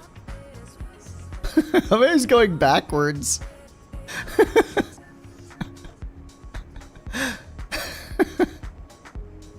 Alright, I'm gonna restart this sim. This is This is real bad. The lag is horrible. Is it crashing? Oh, no, it's not. Felt like it was going to. Alright, I'll restart the sim real quick.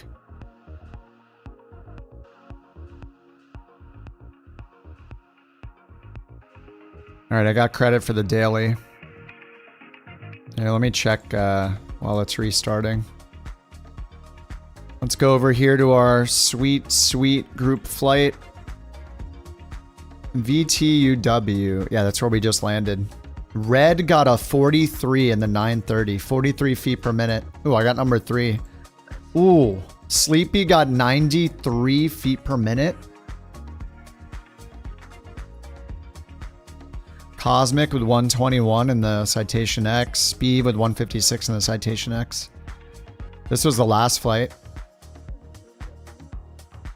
Bopper got 148. And this was the first flight we did. Damn, I got 4th. What? Lucid got 59 feet per minute in the max. And the menu is 22 FPS? Yeah, there's got to be just something wrong with the beta.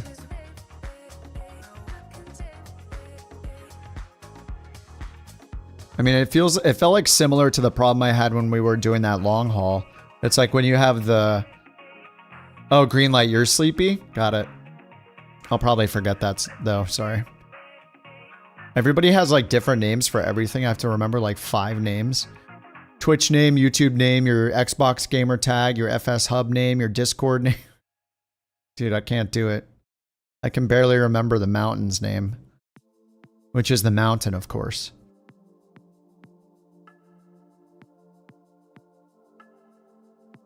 More than the top 5 combined.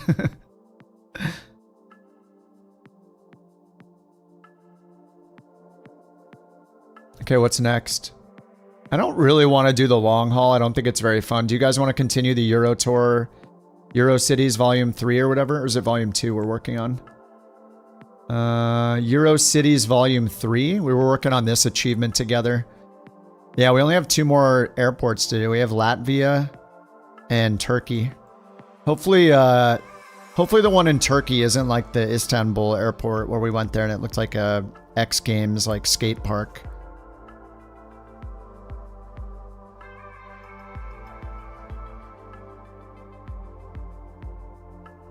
Do you want to do Riga? I think we should do Riga. We just have to fly more than 250 miles, land at EVRA. I think that sounds good. Alright, are the FPS back to normal? In the menu, they should be like 300. Oh, I have it limited, that's why. What if I turn these off?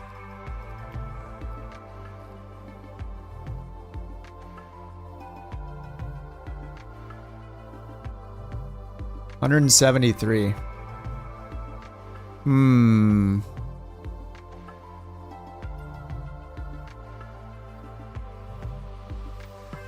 Is game mode turned on?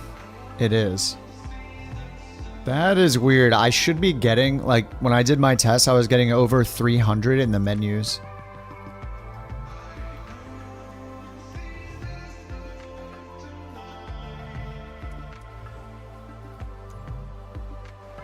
$30. Oh, I put the actual...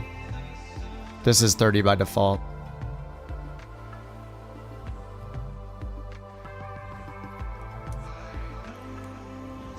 VRAM bug? How am I feeling about Sim Update 3? It feels like they're improving it every build, but I mean, I just went to 20 FPS at the end of that flight, so that's kind of concerning. And the Fokker is like not an intensely... It's not a plane that is super taxing on your performance, I don't think. Okay, so we're gonna fly to EVRA. Where do we want to fly from? We have to go at least 250 miles.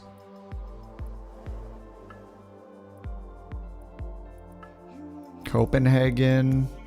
That's 389 miles. We need at least 250 miles. 400.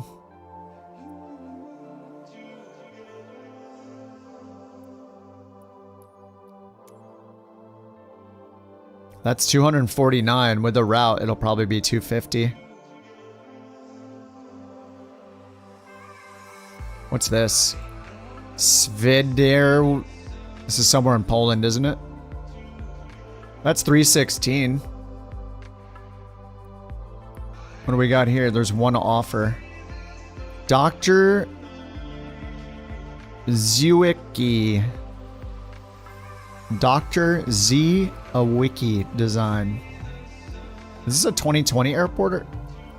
Or the top of it's cut off, so I can't see if it's 2020 or 2024. How convenient. Alright, let's just do this one. EPBY to Riga. It's 316 miles. We need to do 250. No gates here, so we're going to do ramp medium. Looks like it's got 8,000 foot runway. And some grass runways, if you guys want to do grass departure in a 321 or something. That's doable. And it's 4 a.m. there. I'm going to turn the sun on. Do I want to fly the Fokker again? I think I want to fly... Do I want to fly the Max, the 320? What do I want to hit? I'm not sure. Citation X? Again? I haven't flown the RJ for a while. Is the 85 the normal RJ? We don't have an RJ livery, right? You guys were asking earlier.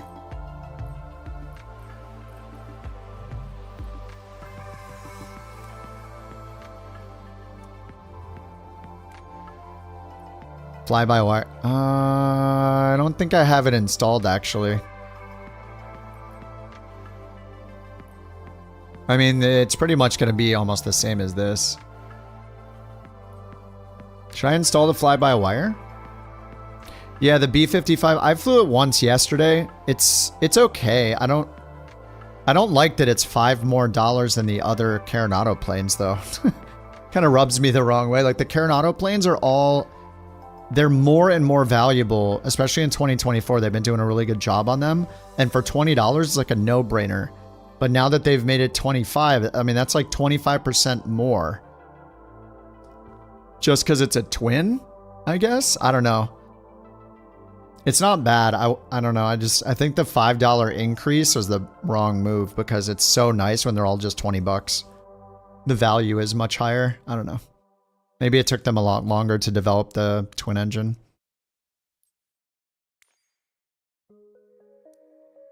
I don't really want to bounce out and reinstall the fly-by-wire. I'll install it now, though. I forgot. Like, my whole sim got deleted when I tried to update. It, like, deleted the whole folder for some reason when I switched to Sim Update 3 a few days ago.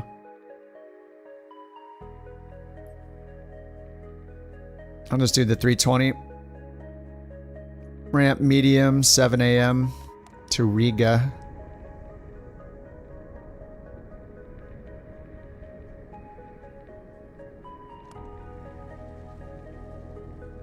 And I'll go install the fly-by-wire one.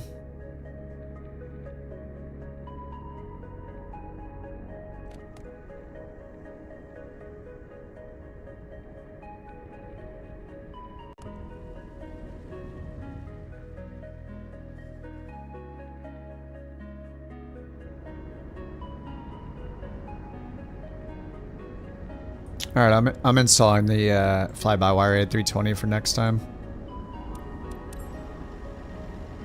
Oh yes, we got the stairs we can walk on.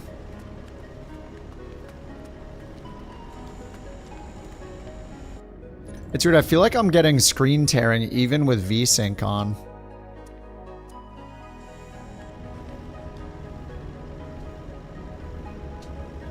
Let me try the NVIDIA fast VSync and see if that'll fix it.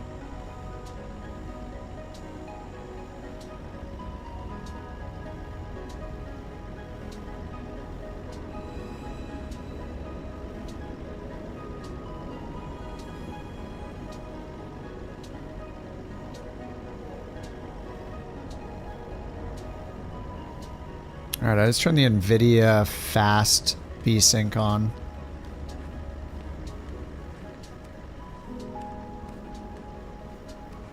Is that a rope? Huh.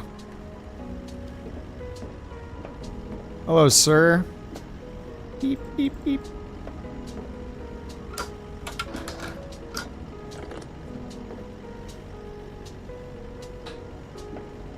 So what I need to do, go up here and turn this on.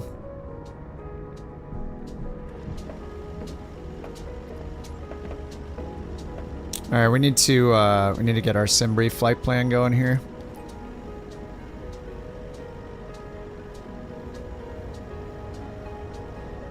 Okay. We're at EPBY. Refueling truck is on its way. EPBY to EVRA.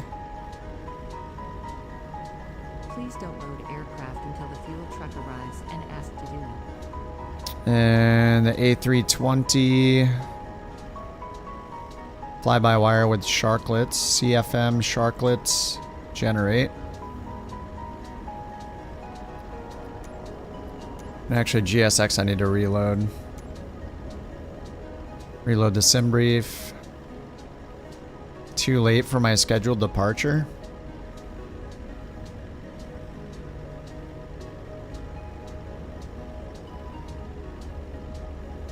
Wow, what's the local time? 7 a.m.? It's so annoying. I wish you would just ignore the times. Like, I don't care. The times are so annoying. 5:10 UTC? Please don't load aircraft until the fuel truck arrives. Is that what time it is? 5:10 UTC. Okay.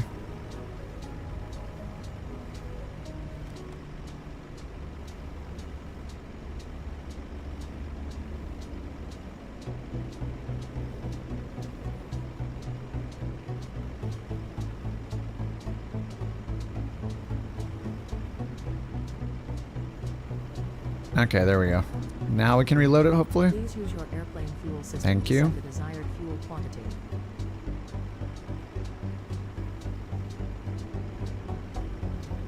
Alright, request boarding.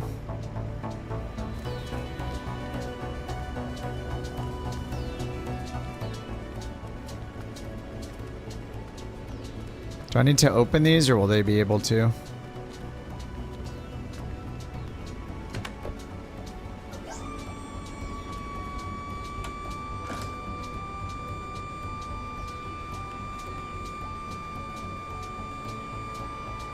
Please use your airplane fuel system to set the desired fuel quantity.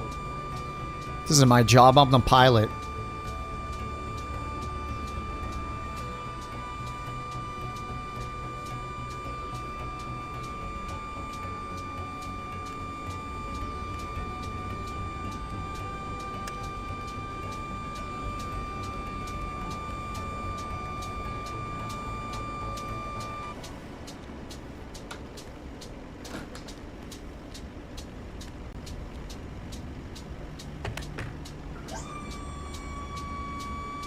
Please use your airplane fuel system. Watch your head, to set dude. the desired fuel quantity.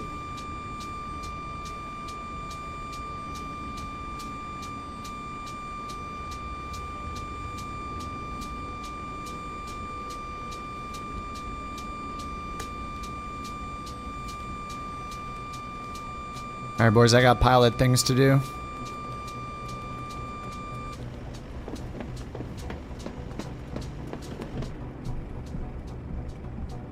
Beautiful.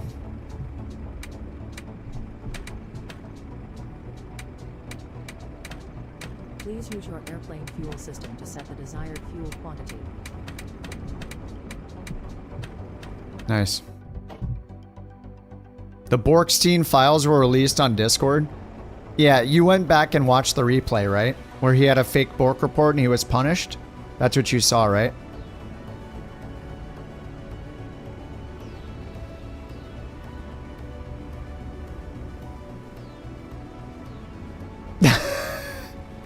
Okay, let's take a look at these files. Alright, hold on, let me open these up. This is important that this gets put to rest. Please use your airplane fuel system to set the desired fuel quantity.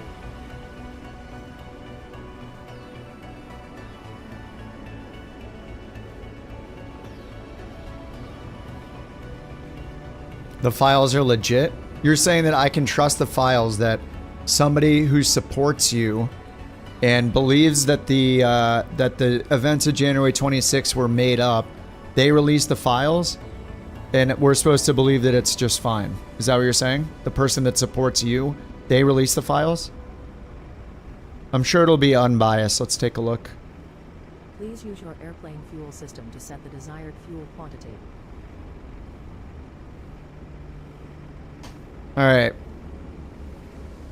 This was posted by an ally of the NASA man, so we can't really take this as unbiased. So what is this? What is this? A screenshot? Somebody took with their phone that doesn't know how to take a screenshot? Judicial report on the matter of FenixA man. January 26, 2025, the filing of false Bork report. Exactly. Like the subject says it all. Filing of false Bork report. Respondent known as NASA man filed a formal Bork report alleging that K9 bark has occurred during a live broadcast. Under the rules, such reports classified as a material submission carries the expectation of accuracy and good faith. That's true. Subsequent investigation determined no genuine K9 vocalization had occurred. Thank you. The sound in question was later confirmed to be a synthetic Bork generated, yes, artificially. Wait, what? No, this is not true. With the intent to mimic an authentic bark? It was the PTU. It was a PTU. The purpose of the PTU is not to sound like... the intent of the PTU is not to sound like a Bork. The respondent was misled by fabricated audio. See, this is a lie. It's not true. The PTU does not have the intent to mimic a Bork. Oh yeah, you're right. It was the Beyond ATC. It was FSLTL actually. It was FSLTL injected traffic. But this still says that that the generated audio generated artificially with the intent to mimic an authentic bark is false. The sounds for the FSLTL traffic are not generated with the intent to mimic a Bork or bark. So this report's already thrown out. That's false. The point of those is to simulate the sound of brakes, not a Bork. So we have to throw that report out. The rest of it is moot because there's lies in the report. So we cannot proceed. Please use your airplane fuel system to set the desired fuel quantity. All right, nav. There's lies in the report. Lies in the report. Actually, let's get rid of these. Let's get rid of this. Let's get rid of this. Okay, Atsu. We're gonna use the Phoenix app down here. AOC flight init and init data request. Please use your airplane fuel system to set the desired fuel quantity. Use my airplane fuel system? Why? Alright, I should have been in here. Load aircraft, GSX. Boarding requested. Boarding requested. Wonderful. Passenger's Lizard, bus is coming. lizard, Oh no, get lizard, it? Lizard, lizard, lizard, lizard. Yes, lizard. yes, I get it. I get it. There's a lizard. We get it. The lizard is a lizard. The lizard is a lizard. Thank you for the biddies. Please use your airplane fuel system to set the desired fuel quantity. I don't think this thing is working. Reset position. Reset. Reload.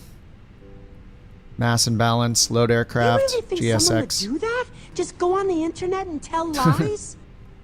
Yep. That's exactly what's happening.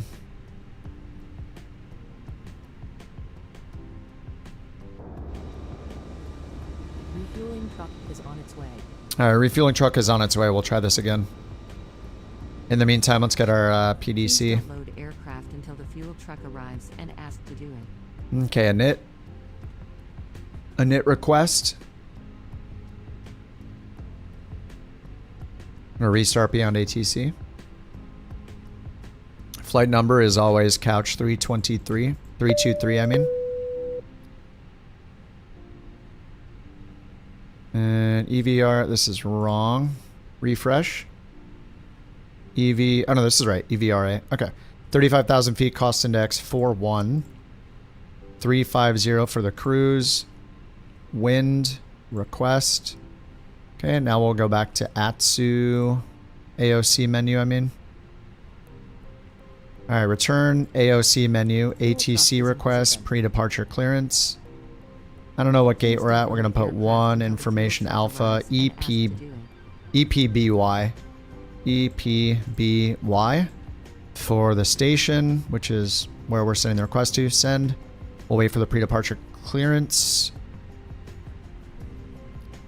Let's hit comma for the altimeter, 3019 on the QNH. Alright, is it fueling yet? No. Is it asking me to say block fuel? Use your airplane fuel system to set the desired fuel quantity. Fuel truck is in position. Oh no, it's fueling. Alright, we're good. The fueling has begun.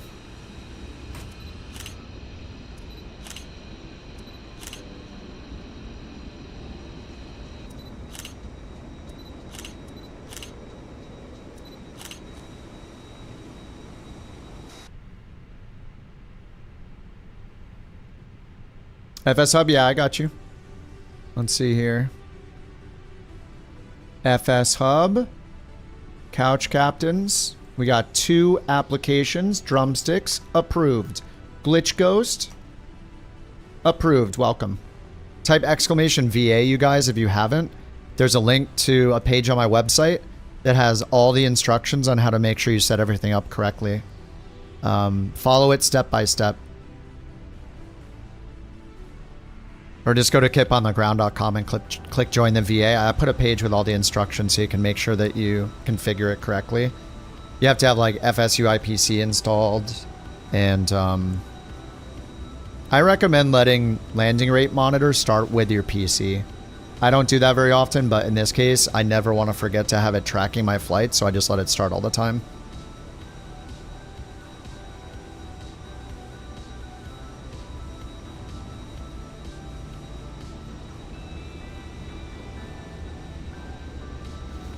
Oh, Blitz, it's exclamation point VA. Alright, let's see that it's filling. Maybe it's already done. 7.4 kgs? Yeah, that is right. Okay. IR alignment in 4 minutes. Request boarding. Why are we waiting? Why is this rate waiting to board them? 0. Let's go, dude. Snap, snap.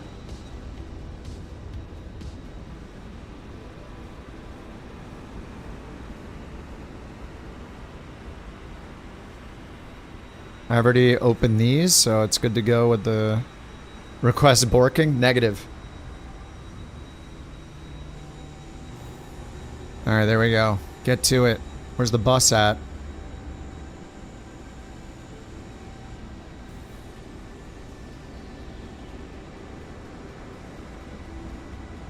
Look at this guy hauling.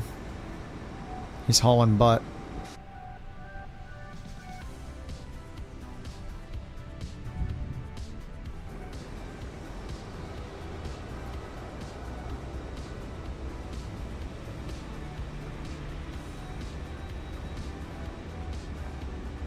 Is that the passenger bus? Passenger's bus is coming. Oh, it's coming. Alright, excellent. Alright, so we got alignment there, seatbelts on. And we didn't get our pre-departure clearance, huh? Did I mess something up?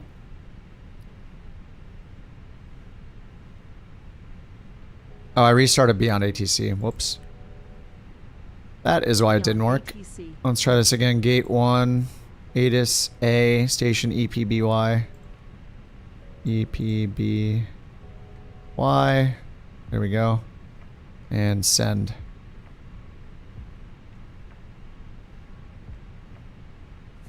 Alright, over here. Did we get the prelim load sheet? Passengers boarding starting. Alright, AOC, receive messages, load sheet. Alright, zero fuel weight, 59.4. Zero fuel weight, CG, 32.4. And 7.4. 32.4. And block fuel, 7.4. Alright, that's done. Let's go flight plan. And we're waiting for the clearance. EPBY. So on SimBrief, we're expecting runway 8.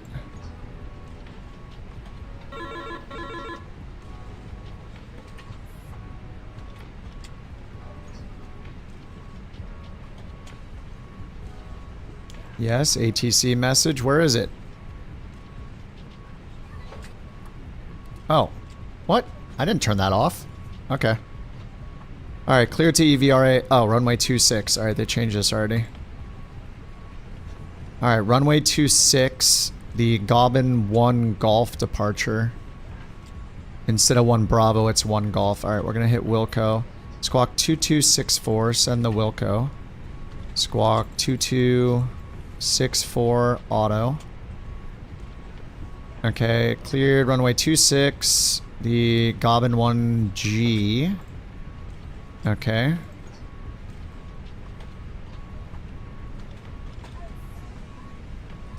And 131.005 when ready.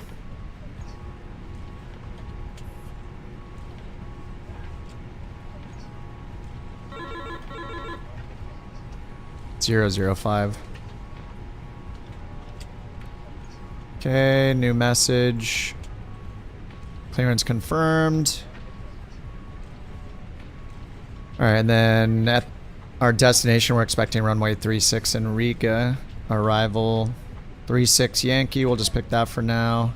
The star is the Gunt 2 uniform. Gunt 2U. Gunt 2U. Via Boxu, maybe? No. Alright, no via. Return. Insert. Okay, let's hit import so we get the charts in here. Let's check the charts. Airport facility chart. And then we go down. There's Boxu Gunta. Is Gunta an initial approach fix? Okay, it just shows Gunta right here coming in from this direction, so... Riga VOR is an initial approach fix. Or it's over here. These are IAFs, IAFs. I don't see an IAF from the south, right?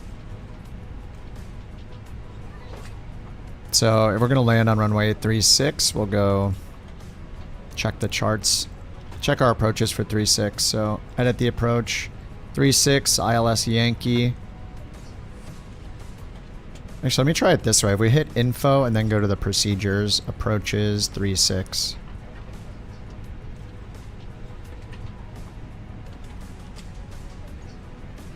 So let's see. Gunta, Fosdi, NetMe, and then Safni. Do any of these have NetMe?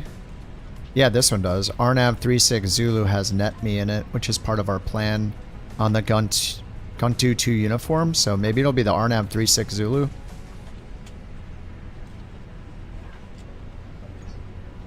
Is it tablet in 24? Yep. This is part of Flight Sim 24 with all the charts and everything. The app I'm running the curious to Bork creature known as McMaster is part of the 69 Phoenix. This plane has its own app. About the enigmatic Borkstein files. Or the Borkstein files are mystery wrapped in intrigue, akin to elusive birds hiding in the canopy. Legends say they contain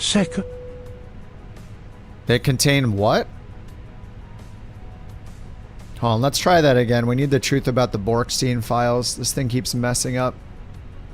I wonder if those guys will tell me what's wrong. Let me re-queue that. That was a waste. We need to hear. Action history. Re-queue. Okay, we're going to try it again to hear about the Borkenstein files. Now we delve into the curious question posed by MacMaster42, who sent 69 bits to uncover the truth behind the elusive Borkstein files. These files, shrouded in mystery, are said to hold the secrets of the legendary Bork. Perhaps one day, Kip. Unbelievable how he just stops talking. Alright, I mean, we tried, like, you know. We tried to hear about it.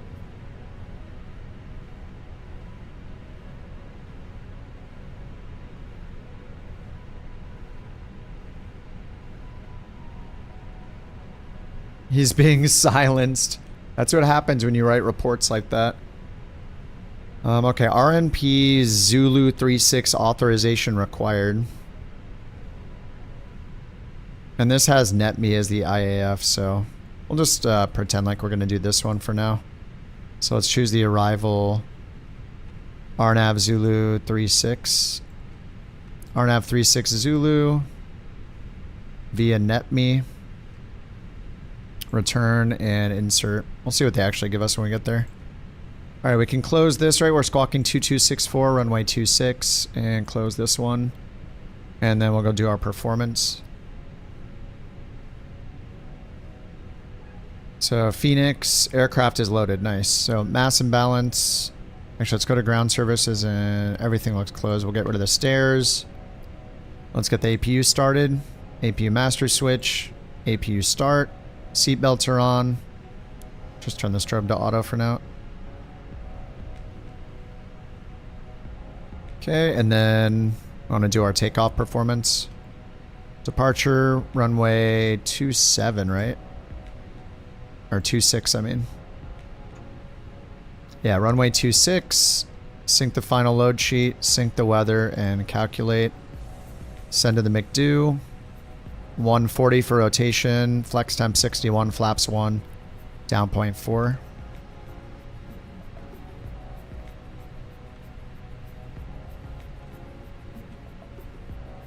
Alright, up here let's get constraints, nav, and flight plan.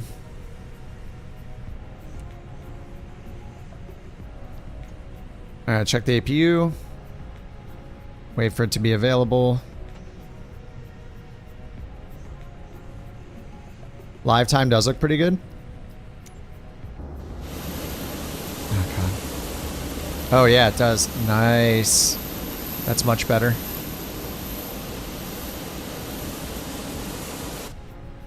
Alright, APU is available. Let's get APU bleed on.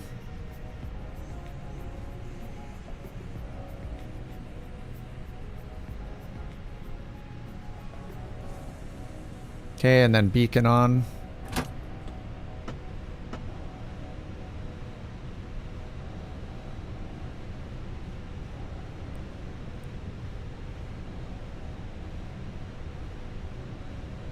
Hello, Captain. We are ready for pushback.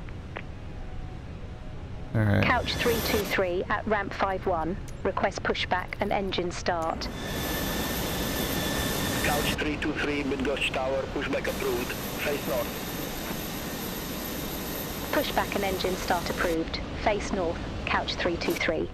Tablet has some extras. Yeah, the extra is really just this Phoenix app. This is for the plane, which the plane has its own EFB, or you can use it through the app, but all these charts are part of it. SimBrief you can download for free. This is for flight planning. It's a free add-on in here.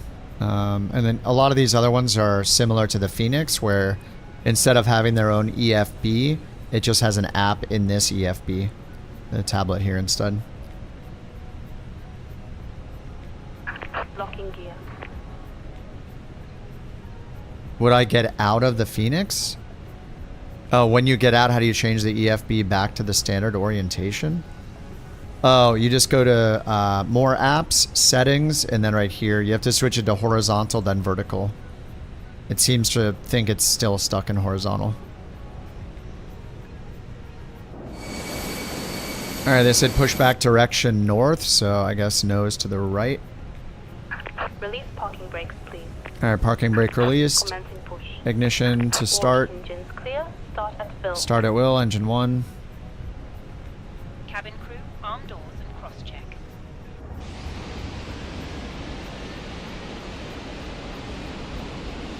No problem, Timmy. Screenshot. Game bar peeking out from the forest.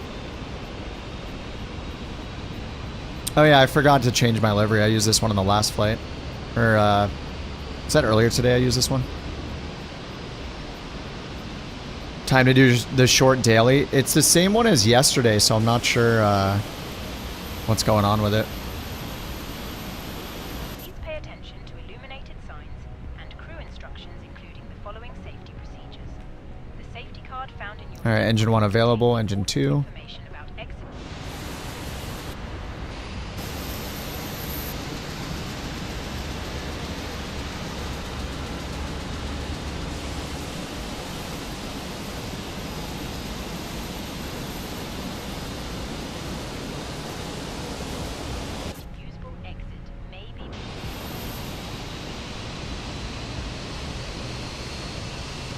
See, this pushback alone, in my opinion, is worth the $30 for GSX. Like, all I did was say nose right, and it pushes us back onto the line. Like, it works pretty often. The pushback is really nice. It's the best GSX feature. Pull a mask towards you to start the oxygen. Put the mask over your nose. Alright, engine 2 available. Please set parking brake. Alright, flaps 1. RTO. Get the APU off.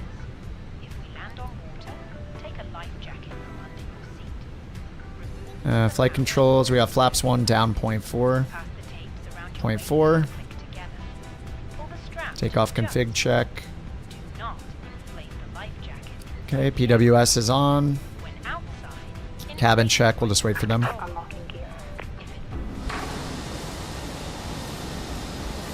48 gig card was nice for 1440p. Struggled with 4K because underneath the hood it's the same chip. Could handle 1440p with all the sliders over at acceptable frame rate. 4K to turn things down. Oh, weird. Yeah. Yeah, I mean, from what I've heard, all those AI-focused chips and CPUs and stuff, like early, even like Threadripper CPUs, they're just not meant for gaming and they're not as good. Seems like they would be, but I guess they're just not. They're not made for it. Man, if they can figure out the memory leak or whatever's going on when you play for a few hours and then the sim just turns to crap, then it'll be great. I mean, once I restart, like, this feels very smooth right now. What's our FPS at right now? 45! Dude, it feels so much better. I mean, it feels very smooth. I mean, there's no frame gen or anything. It feels better than 48, 49.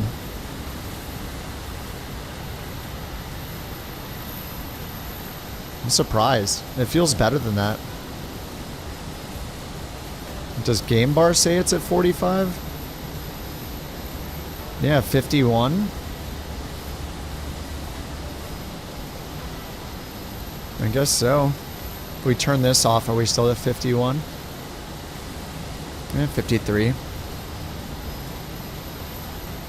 Oh, you know what? As soon as I tab out, it's using less CPU.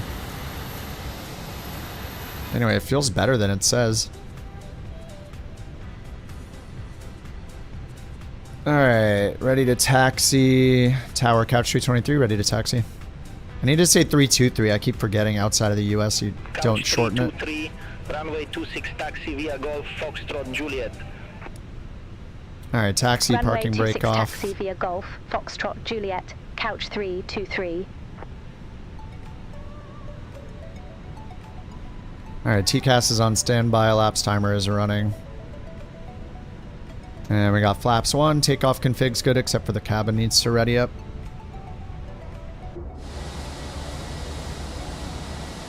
All aircraft be advised information Charlie now current QNH. Alright, beyond ATC taxi said to turn right up here.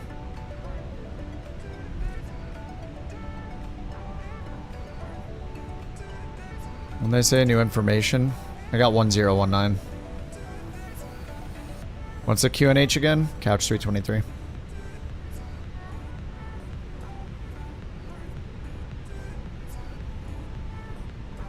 Couch 323, shredder over QNH 1019er.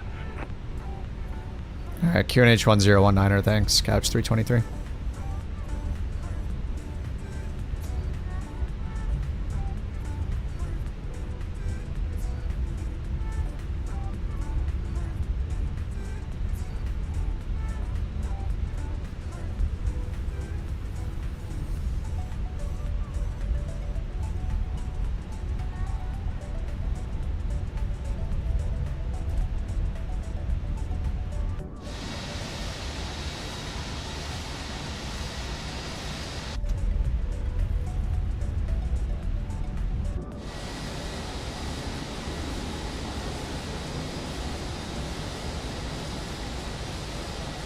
Monolithic chip with 128 megabytes of L3 cache. Well, did you see the... Wasn't there a Gamers Nexus video talking about the 9950X3D2? Or they haven't named it yet, but there's rumors that they're going to make a 9950X3D that has 2 CCDs all full of Vcache, not just the first one with Vcache, but both with Vcache. That would be pretty insane.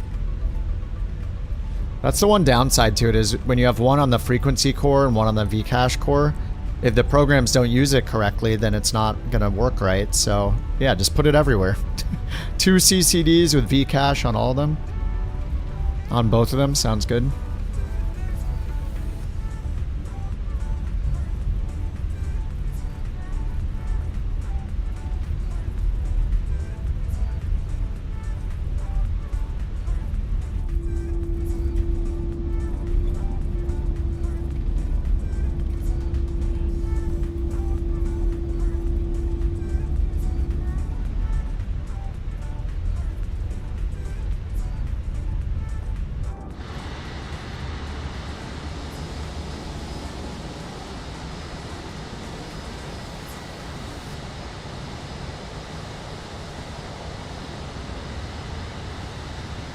Twins. Oh no, Jules in the A350.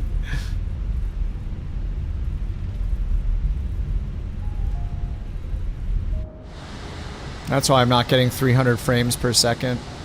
It looks good though. Alright, Q's on the takeoff roll.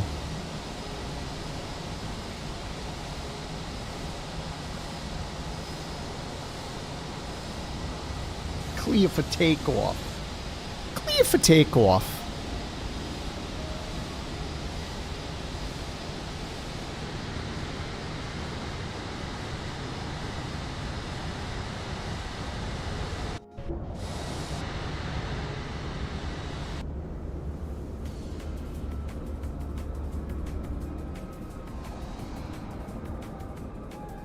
And he's off.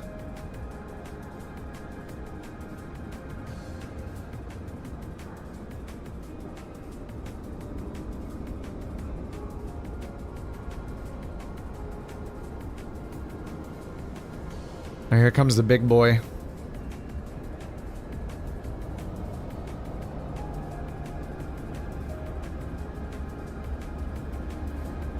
This is me putting my hardware all the way out.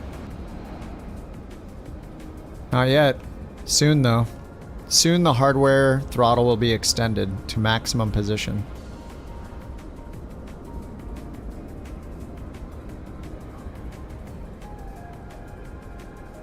No gear takeoff. You've heard of a no flaps takeoff? In Microsoft Flight Sim, we get no gear takeoffs. And no gear landings, too. Well, I do that, but... When we watch other people. Alright, here comes Speed. Is Speed doing a full toga? Or is he doing a flex? There's 1,000 feet. 2,000 feet.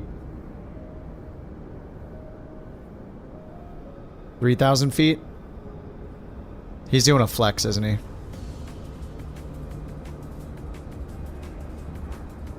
I feel like he did a flex. When's the no plane takeoff? Oh, we can sit here all day and watch no plane takeoffs. if you want. I can just keep the camera right here. That's doable. We could definitely do that. All right, here comes Ken lined up in the Citation X as well. You don't know what you're doing with this airplane? Wait, which airplane? Oh, you're in the Super Hornet? The nose gear, if you can't steer with the nose wheel, it's because on the far side of the throttle, there's a button to turn on nose wheel steering. It's very weird, but if this is your stick, you need to go down here and find the button here to turn on nose wheel steering.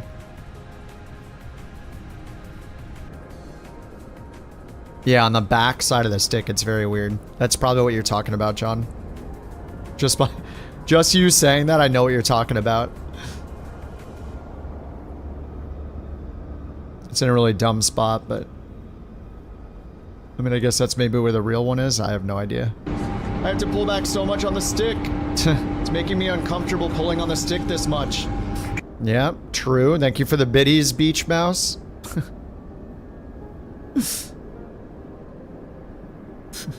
We're gonna pull back on the stick in an appropriate way, only as much as it needs to for rotation. Okay. Tower Couch 323, ready to go. Runway 26. Is the cabin ready yet? 3, Bid Ghost Tower, wind 325 at 5, runway 26, cleared for takeoff. Alright, 26 cleared for takeoff. Cleared for takeoff, Couch 323.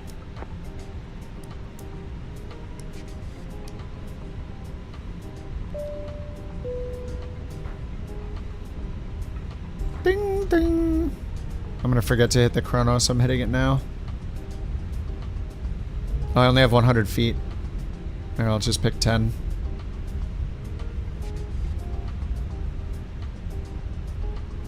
Need to look up the RMP SIDS runway 8.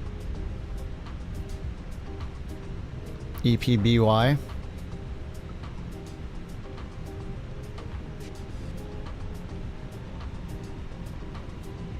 Chart, departure, this one. And which departure do we have? The Ghana 1B. Flex 61. Gone 1B. Minimum 10,000. Oh my god, that's lucky. Okay. Alright, Flex 61. There's 100 knots.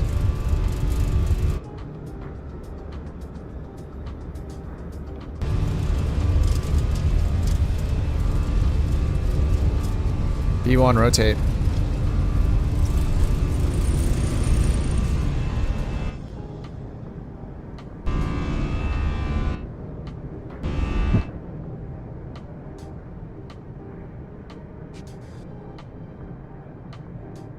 Gear up. Couch 323, contact Warsaw Control 127.45. Contact Warsaw Control 127.45, Couch 323. Warsaw Control, Couch 323. Good morning, 1,300 feet. Here comes 1,500 feet. Here we go, thrust climb. Couch 323, Warsaw Control, radar contact, climb to flight level 170. 170. Climb to flight level 170, Couch 323.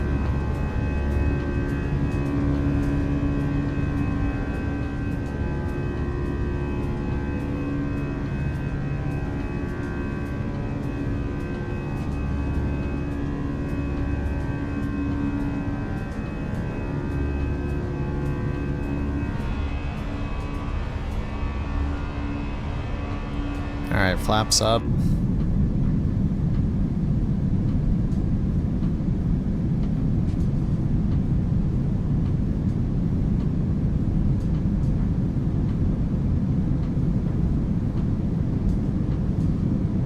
just gonna follow the crowd. Yeah, that works.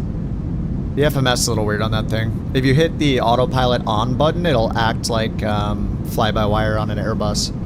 Wherever you pitch or roll, it'll just hold you there. So just hit autopilot on, John, and then just point it where you want it, let go, it'll keep going that exact direction.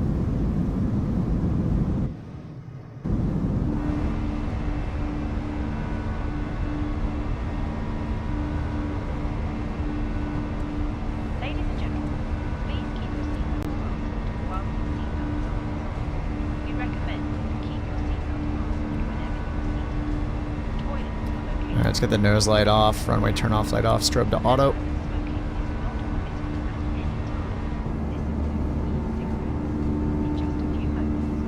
When you're flying a foreign country, use basic voices.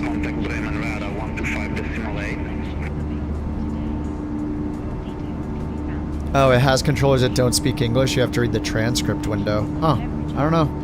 I mean, I think sometimes, like, in parts of the world, ATC will speak in their local language, like, not in non-English, just to each other sometimes. Some pilots on ATC will, I think, but if it's an English-speaking pilot, they speak English to them.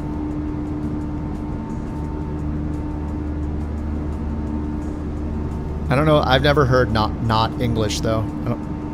I don't think.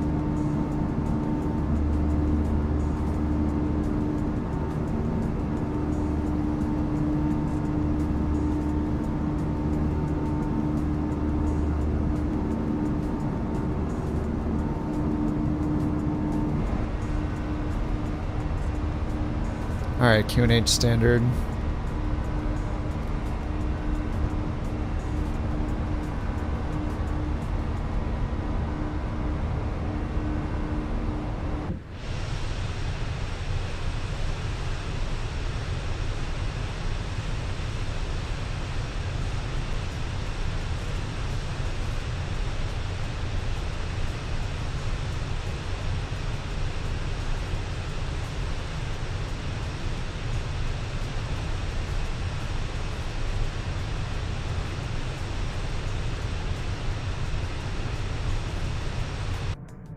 You've only heard non-English transmissions in South America on local frequencies at uncontrolled field, pretty much English everywhere.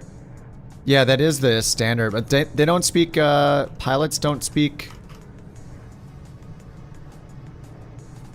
Like if they're just like regional flights and stuff, they won't speak non-English to each other, like their local language. I thought I've seen videos and vast aviation stuff where they're not speaking English and it's translated. That's so weird. Beyond ATC isn't speaking in English. You could ask them about them. It's kind of cool.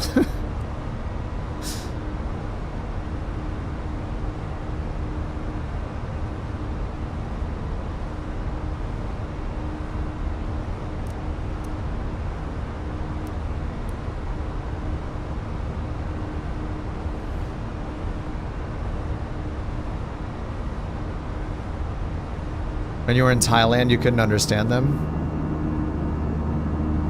Were you like tuned into the ATC, Speeve? Couch 323, climb to flight level 350. Climb to flight level 350, couch 323. Oh, small traffic on guard, huh? Oh, and beyond ATC. I thought you meant when you were in Thailand in real life, you were like listening.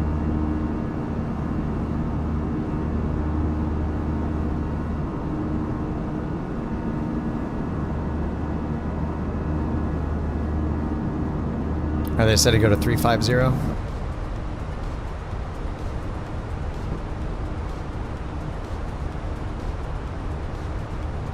Okay, 350.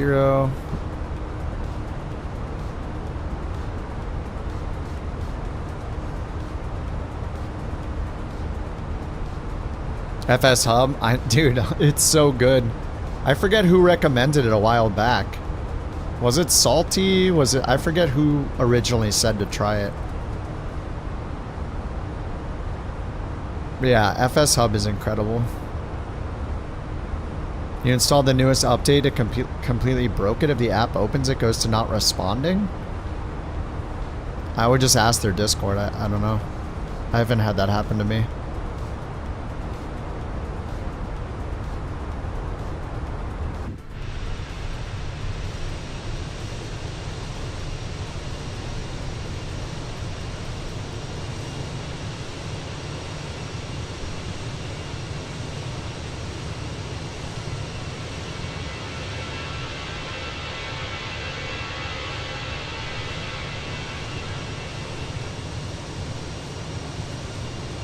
So orange. The sun's making the red look very orangish. It's kind of an orangish red, I guess.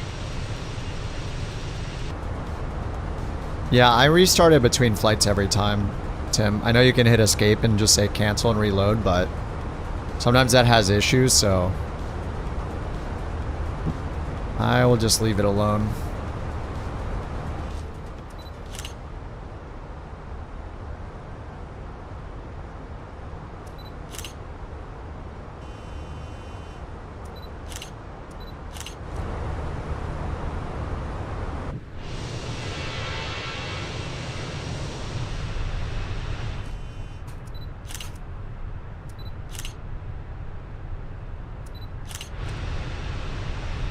Yeah, the sim looks great right now. I mean, it always looks good, sunrise, sunset. Even in 2020, I mean, those are the best times. It's weird, I'm not hearing like the audio glitching like I was earlier today.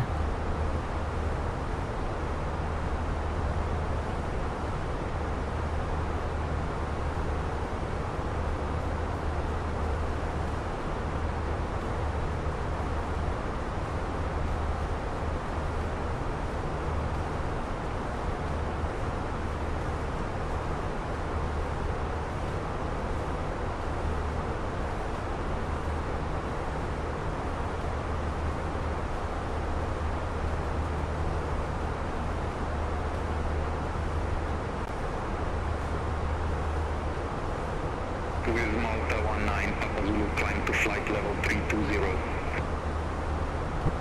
Climb to flight level 320 with Malta 19, Papa Zulu. I'm using premium voices today, by the way.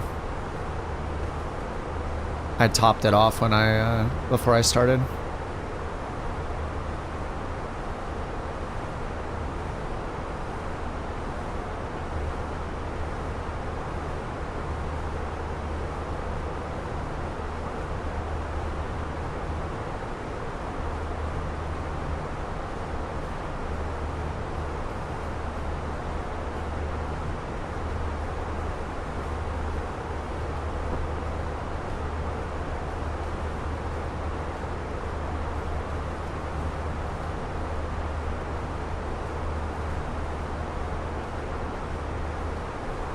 I look so good right now.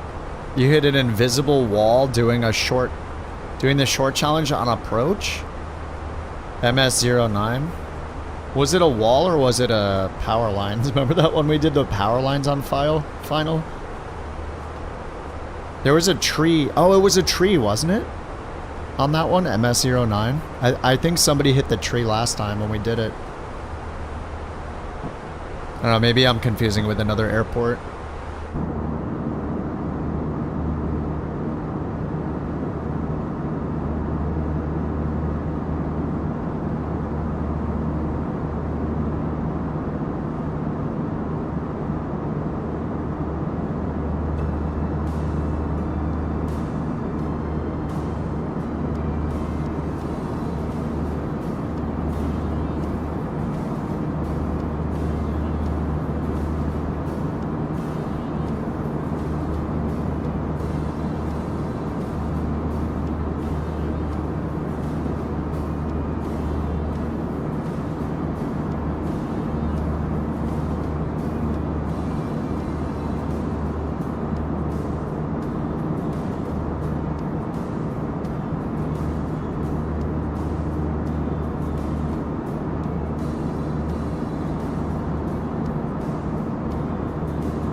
Damn, my buddy did a Century today, and he sent me his like replay. It's a 100-mile bike ride. I'm watching the replay real quick on my phone. It's crazy. He did this huge loop around LA, basically.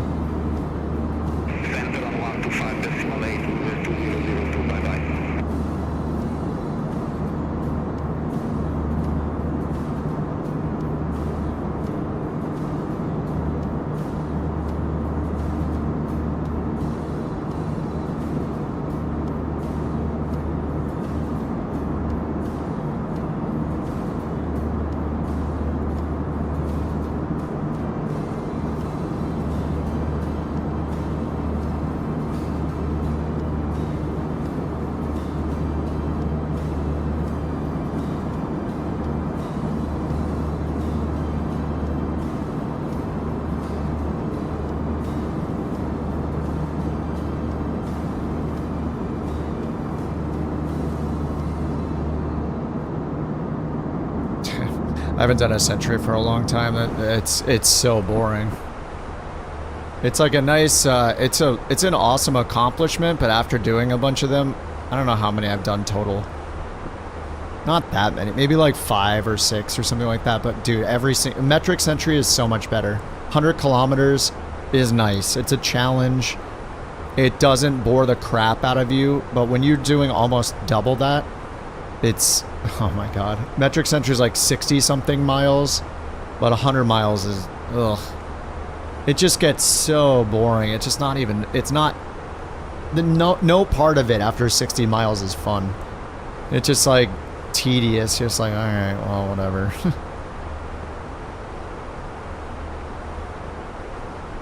You wanted the punishment, I guess. Yeah, long hauls IRL. I mean, I've done them, so not like I've never done it. I've done a bunch of them. Like, I rode down the whole state before.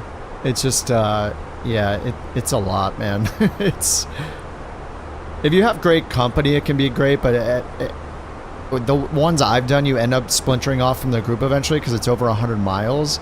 So you end up ahead of certain people, behind certain people, even with friends if you don't have the exact same pace. Over that long of a distance, like, you're going to end up alone a lot of the time. So it just gets kind of like, yeah, it gets kind of boring. And I wouldn't like listen to music either because that's like really unsafe in general. Cycling, so I wouldn't do that, which is kind of my own fault. I could wear one earpiece, but yeah, I don't know. It's, you know, it's a lot. You gotta have patience, you know?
Am I on experimental? For Beyond ATC, yeah. And I'm on Sim Update 3 Beta.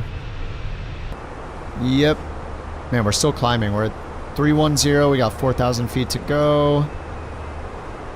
And then 192 till top of descent. It's a pretty short flight. This is not bad. Perf here. Flight plan here.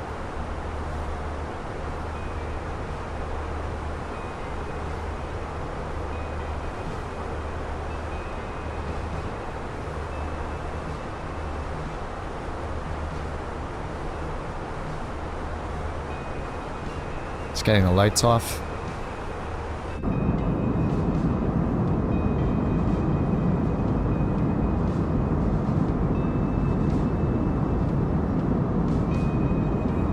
Alright, I'm gonna grab a drink from the fridge.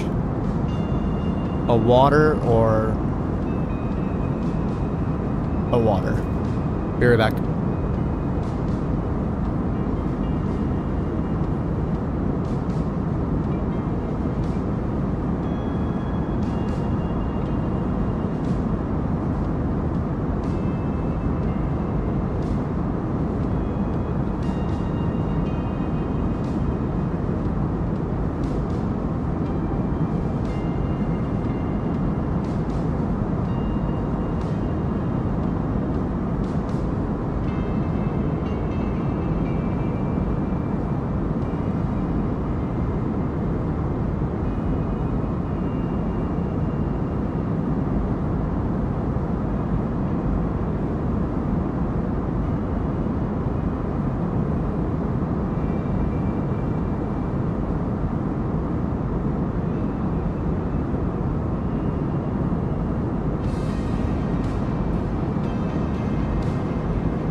No crashes for days on sim update 3 and you got 3 today. The sim is weird. I would make sure your air traffic variety setting is not on ultra. Most of the time when you get a random CTD and you can't like figure out why or when it happens or there's no rhyme to it, it's probably because of multiplayer traffic.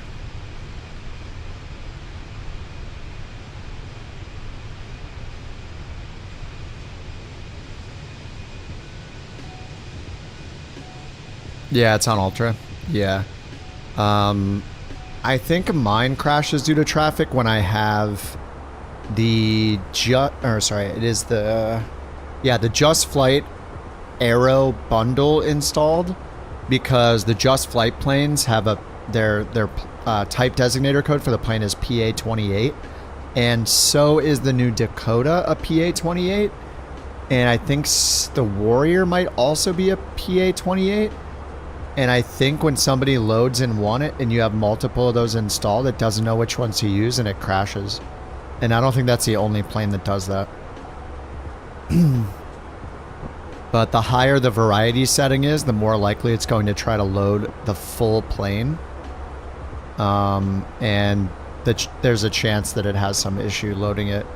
So if you turn it to low, you'll have the least amount of bugs and still be able to, or crashes and still be able to see people. But they're very likely to be in the wrong plane. It's going to have them in some generic that's not model matched correctly or something dumb like that.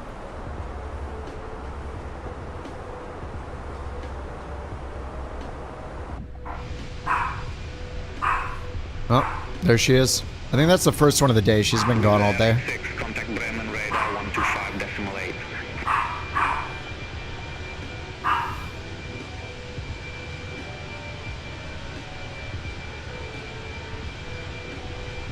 0 model matching today anyway. Yeah, it's a problem.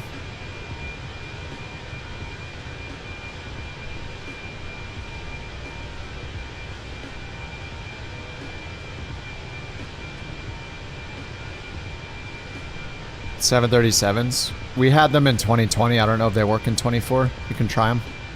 They're in the liveries folder in the 2020 folder.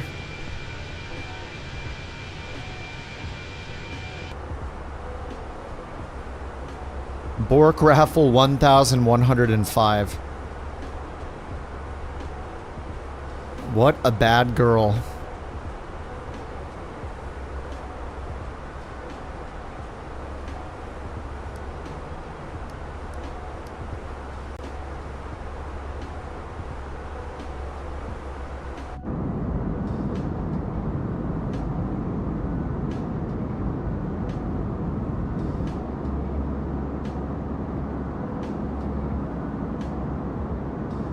I know there are tons of Bork coins. Nobody's using them for TTS and gambling and giving them to each other for arrowed bucks or whatever.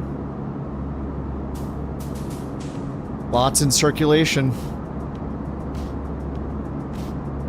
Oh no, he won. You're supposed to lose, Speeve. There, gambled, yeah.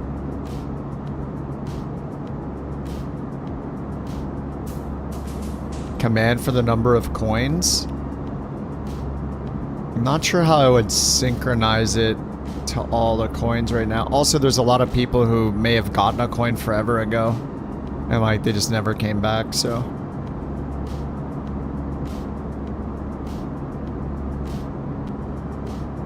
Warsaw Control Couch 323. Can we get direct Gunta Golf Uniform November Tango Alpha?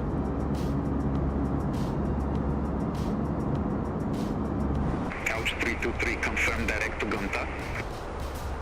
A-firm.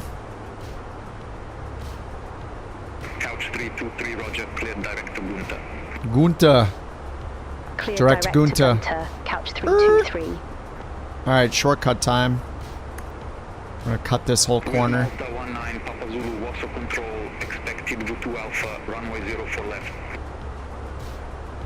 Expected view 2 Alpha, runway 04 left, with Gunta. Papa Zulu. He said it wrong. He corrected me. Actually, the first time, didn't he say Didn't he say confirm direct Gunta? And then I said affirm, and he said clear direct Gunta. He's just messing with me. We get a Russian fighter scrambled on us. Hey, ATC said it was okay.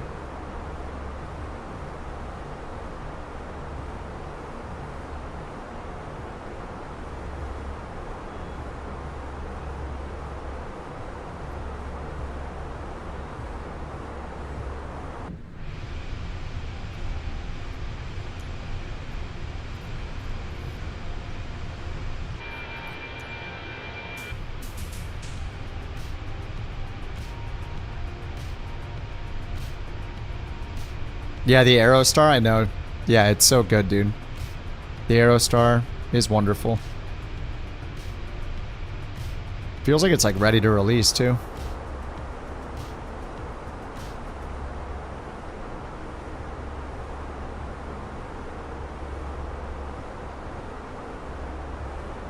Alright, now our TOD is only in 100 miles, so let's check the weather.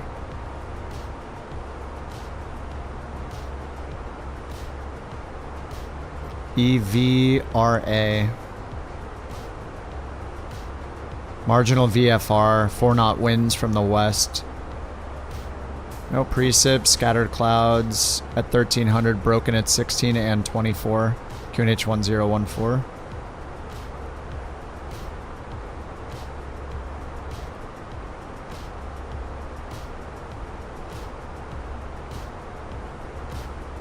Runway 36 recommended. SimBrief gave us runway 36.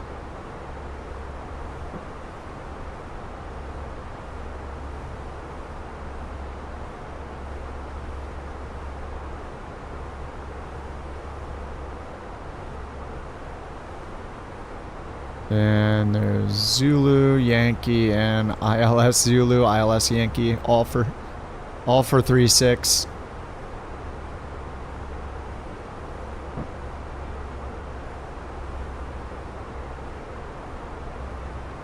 ATIS 20.18.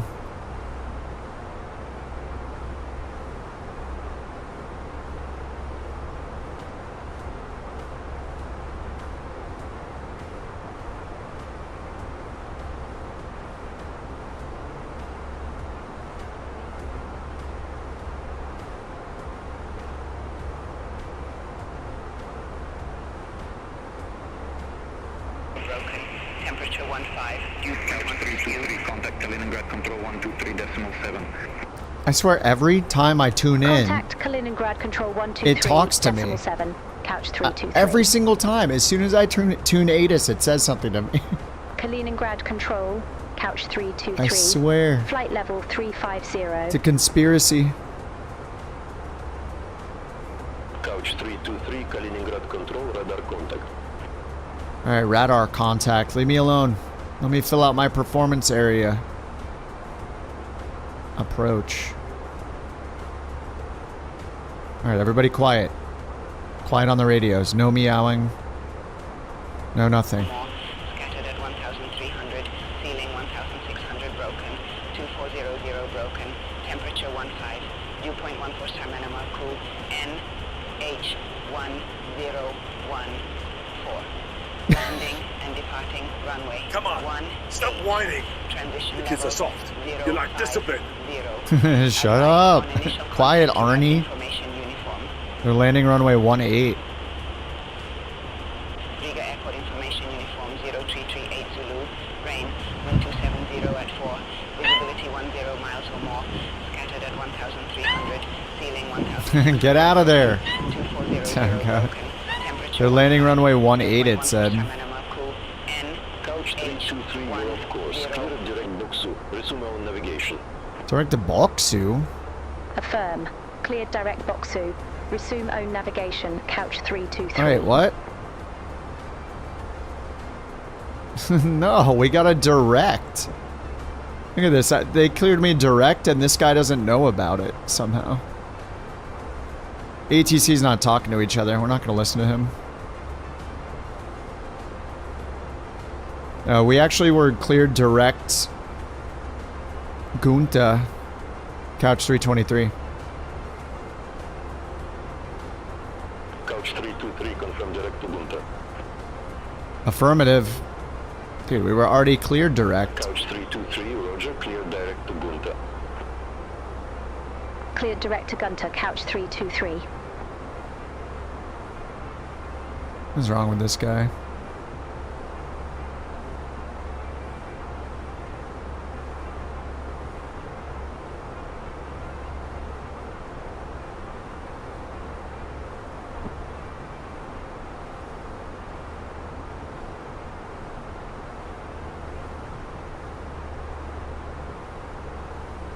All right, excellent. Dash, dash, dash.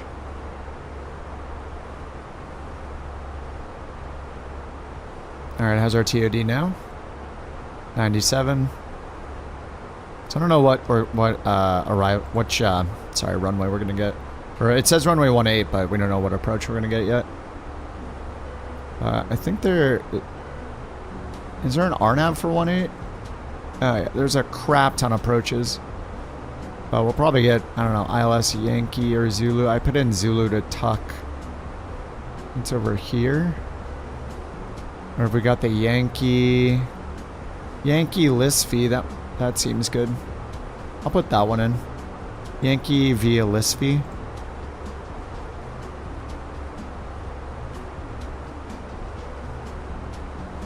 Oh yeah, we have the star. I removed the star, it looks like.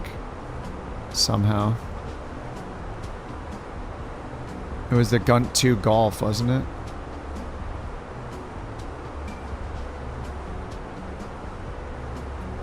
Yeah, Gunt 2 uniform.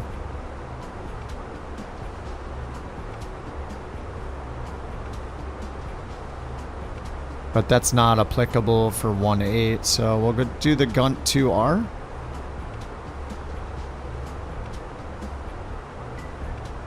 Heading mode straight ahead.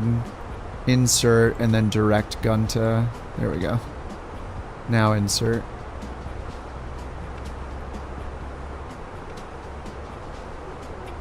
Oh, it brings us to the east side. The other one was correct. Okay, the other VIA was correct. This one, Beckery. Man, why do we have to do this? It doesn't affect where we are. It's weird you have to do the heading thing when it's not we're going direct Gunta, so why does it need us to go heading? Alright, there we go.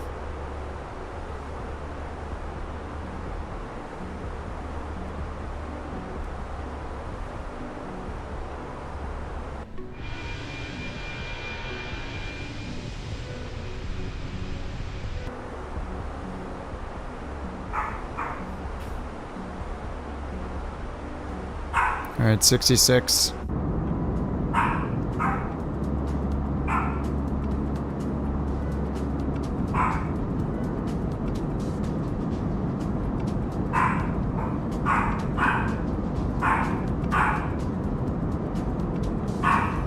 Uh-oh.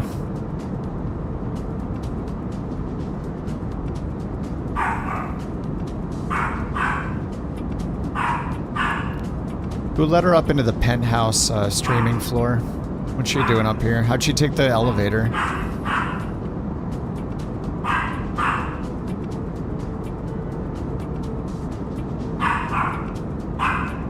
Couch 323, Kaliningrad Control, amendment to your route advice, ready to copy. Affirmative, ready to copy, couch 323.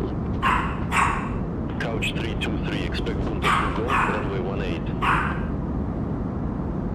Okay, Gunta 2 Golf, runway 18. Expect Gunta 2 Golf, runway 18, couch 323. It was Golf, right? I don't think I saw Golf. Oh, it's right there. Dang it. Alright, Golf. 18, Yankee. Beckery, maybe. Alright, here we go again.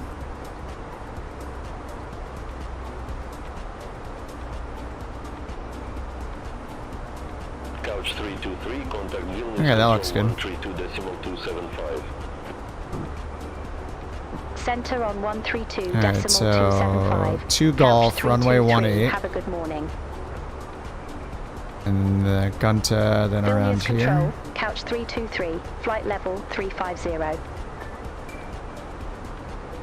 List fees right here. Couch 323, Vilnius Control, radar contact.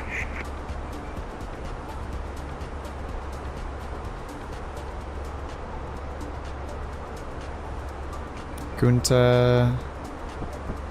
Then up here, Tikak. Acnes. Acnes.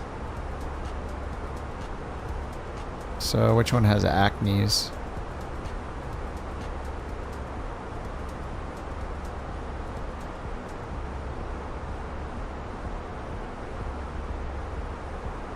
None of them.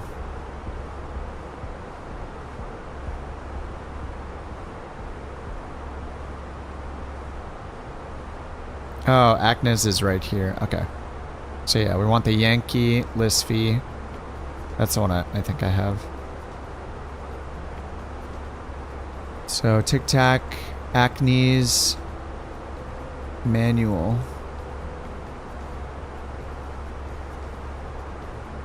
ITA's Acnes.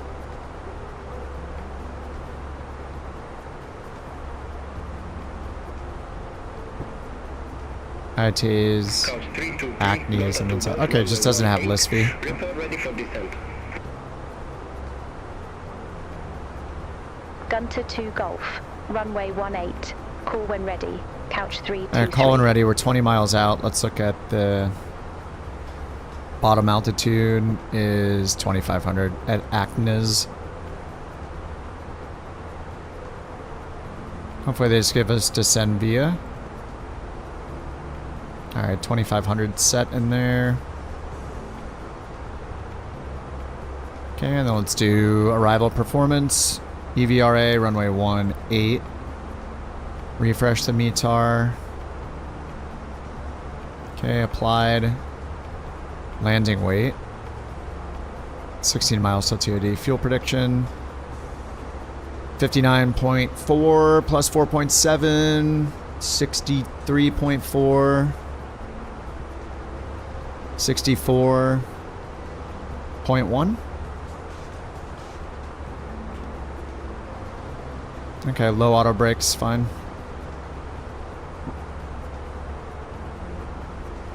Ground chart. Landing on 18. Yeah. Exit Yankee, maybe.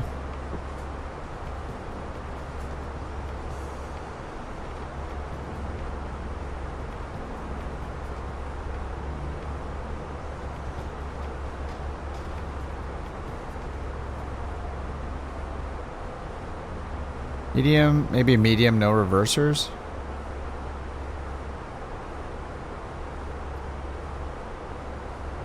Speed error? No, there's not. Look, I cleared the message, it's gone. No speed error.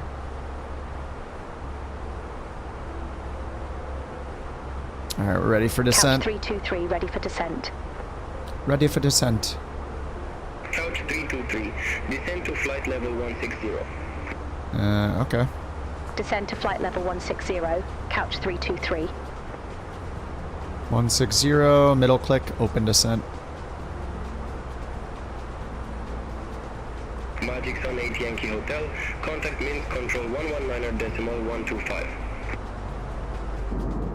Contact means control 119.125, Magic Sun 8 Yankee Hotel. Magic Sun?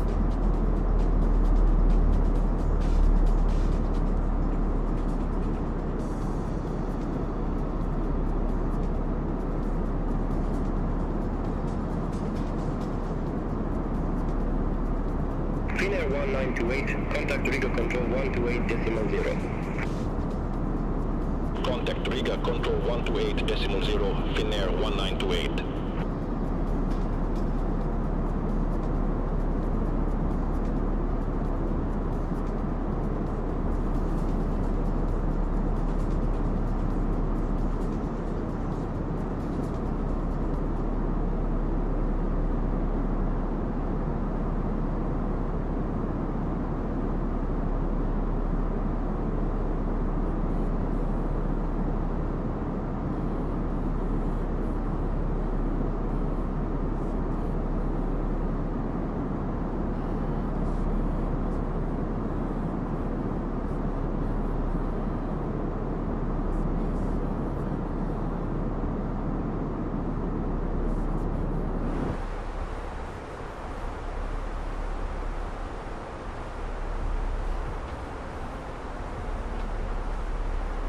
Alright, 30,000 feet, going down to 16,000.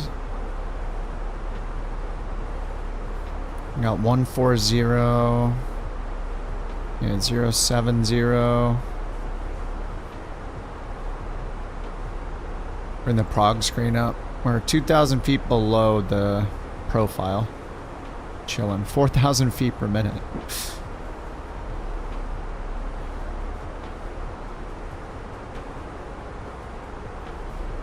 Man, why is it doing 4,000 feet per minute?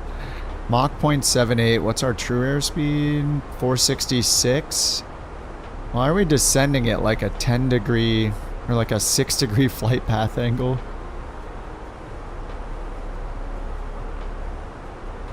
Okay, it's slowing up a little bit. There we go. Alright, now it's doing 3,000. We should be doing like 2,000, maybe 2,500.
Alright, coming up to 20,000. What's our transition altitude? I think it was like 7,000 or something like that. I think I have the ADIS tuned in on still, so let's listen. Oh, it has it over here actually. It's 060.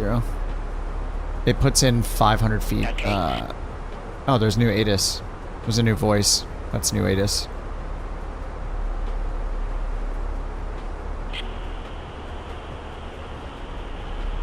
Riga Airport Information Uniform 0338 Zulu, rain, wind 270 at 4, visibility 10 miles or more, scattered at 1,300, ceiling 1,600 broken, 2400 broken, temperature 15, dew point 14 Q, and H1014.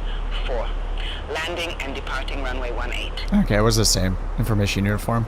It just sounded different because we got her way back before TOD and it was more static-y. Now it's super clear. Alright, 19,000 feet.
Alright, 16,000. That's the last instruction they gave us.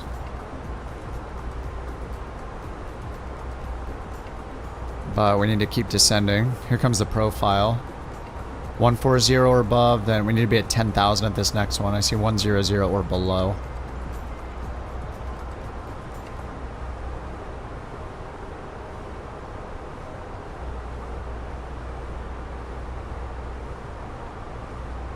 Alright, ATC, let us go. Get us down. Now. Let us down.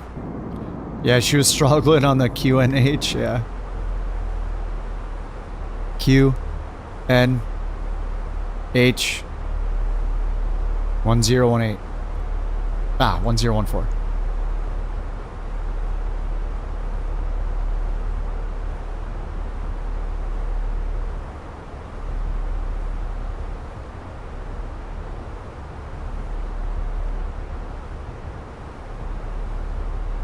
Alright, we need to descend. Probably waiting for this waypoint.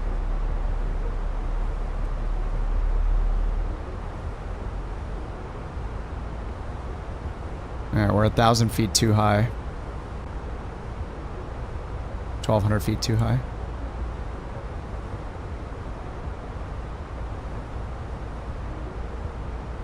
Couch 323, contact Riga control 128, decimal 0, bye-bye. Bye-bye. Center on 128.0, couch 323, bye-bye. I'm gonna get to 7,000 feet. And then 5,000. Couch 323. And then 2,500. Descending via Gunter 2 Golf. Via? No, we're not. 160. Wait, what? We're not descending via? They never told us to descend via. Boo. Couch 323, Riga control radar contact. Alright, I guess we'll descend via. Couch 323, descend to flight level 100. See?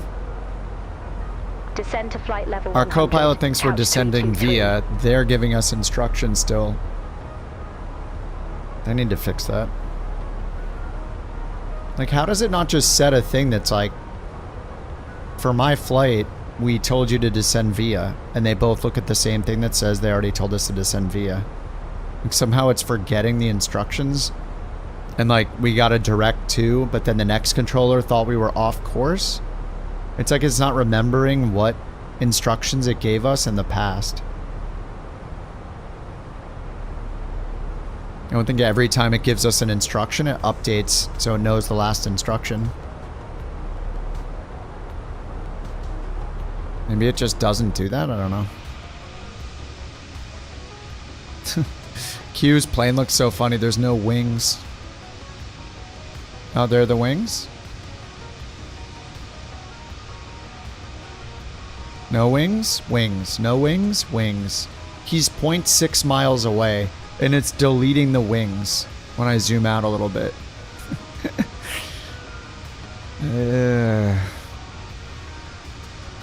Don't worry, we can see all the trees below him though.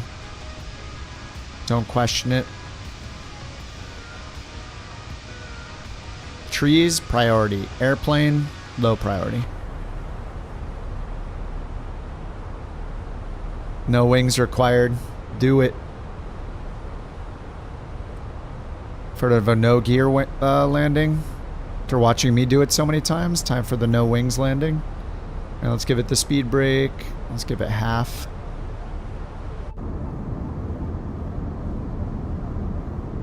You thought it was a cooked sausage link? What is that?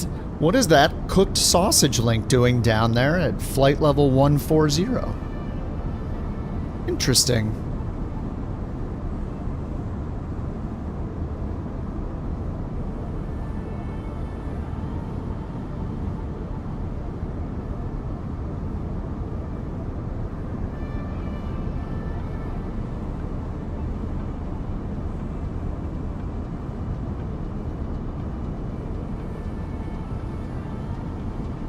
Talk about buttered sausage. Talk about buttered sausage, where it comes from, what it does. Why is it doing what it's doing? Get it out of my face. What is it? What it's doing?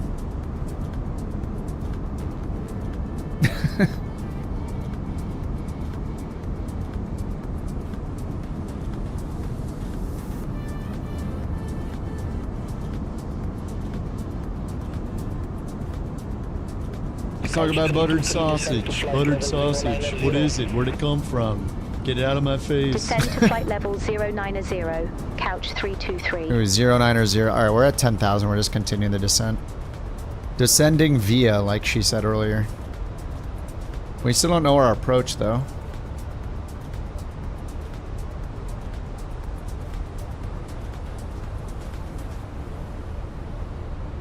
Alright, we're catching up. 323, contact Riga, approach 134.85. Alright, ready for our approach. 134.85, couch 323. Riga approach, couch 323, flight level 094 with the numbers. Couch 323 Riga approach, QNH 101 for expect the ILS Yankee runway 18. Okay, sweet. QNH 101 for expect the ILS Yankee runway 18, couch 323. Alright, ILS Yankee 18. All aircraft be advised, information Victor, now current QNH 1014.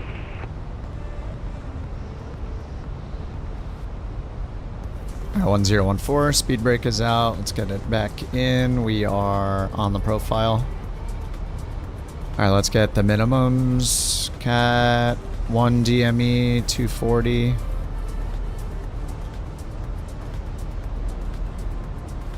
And then rad nav.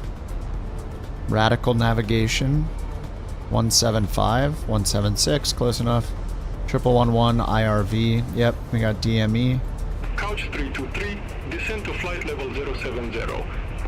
070. Descend to flight level 070, And couch 323. 2500. It says 2000. Alright. After DME 7.6, we descend to 2000.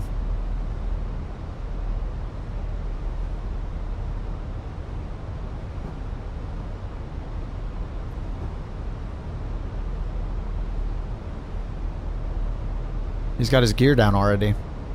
His hardware is all the way out.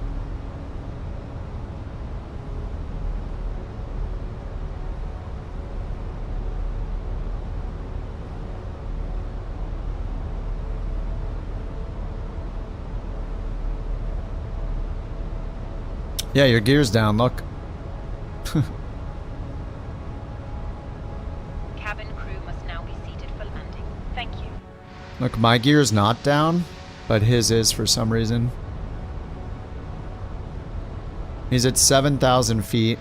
We're probably like, what, 5 to 6,000 AGL, maybe more. I love this game. Me too.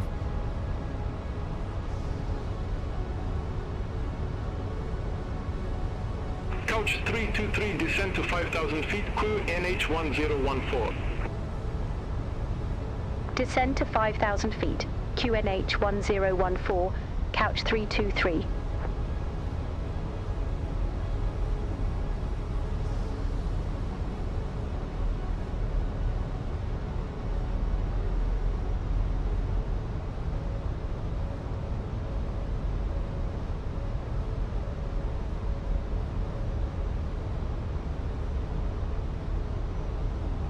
I don't know why would it choose to have the gear down? Like visually, like my gear isn't down, so it's not just mimicking my plane. It's its own plane. It's the same plane. Somehow it thinks the gear's down. I don't know. The mysteries of development.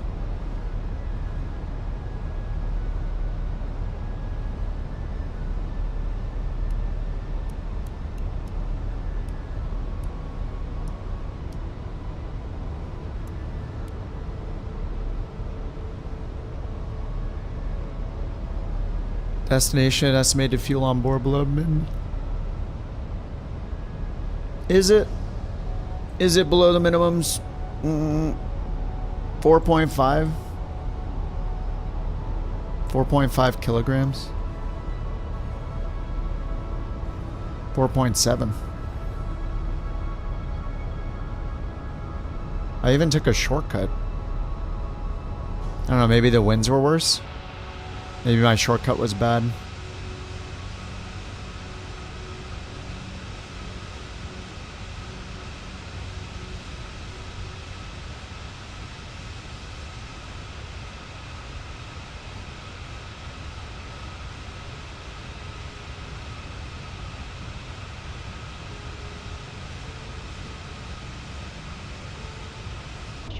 cabin bag is safely stowed with your laptop inside. Your tray table must be stowed. Now need to be seated with your seatbelt fastened, ready for landing. Please help us by handing in any rubbish, newspapers, or magazines that you do not want to keep. The toilets are no longer in service. Thank you. Thank you. Alright.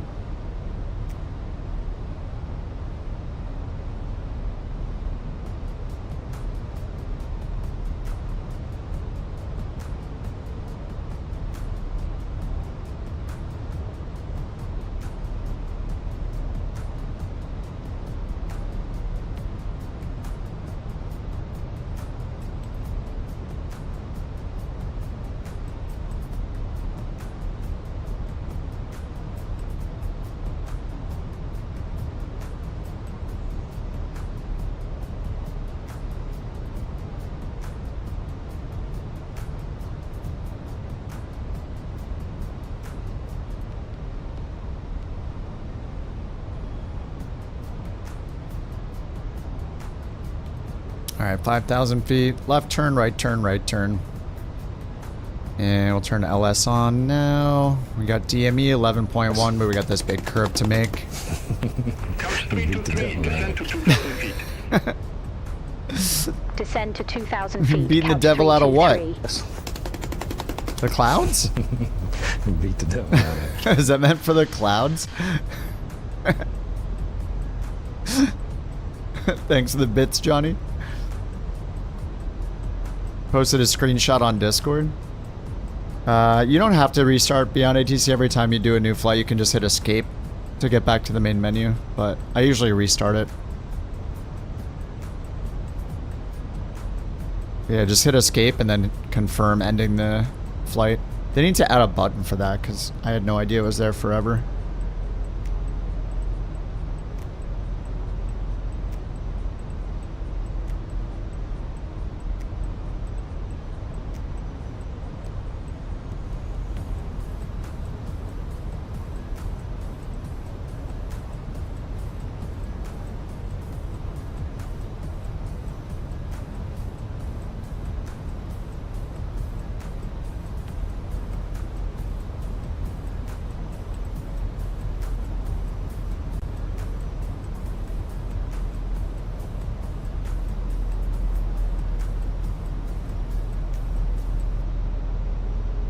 Oh, and screenshots, I see.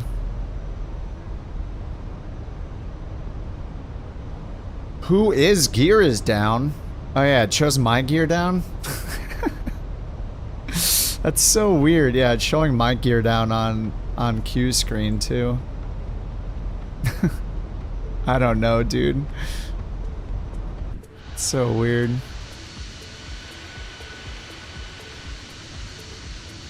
God, the clouds look so good.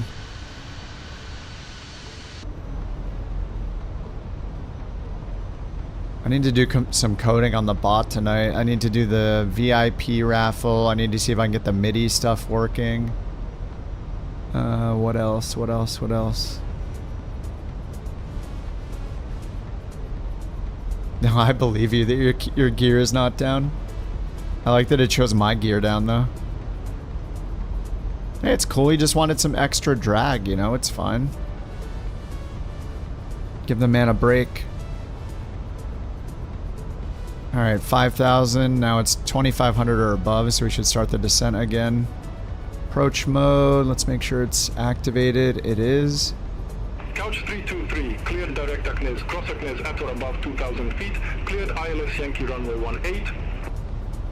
Cleared ILS Yankee runway 18. Cross Acnes at or above 2,000 feet. Cleared ILS Yankee runway 18. I'm gonna get loc on. Glide slopes below us, but we should catch up to it on this descent here.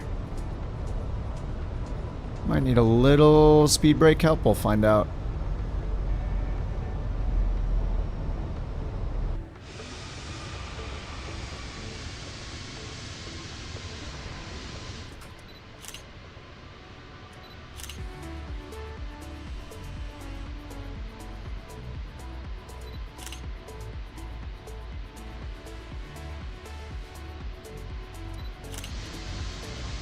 couch.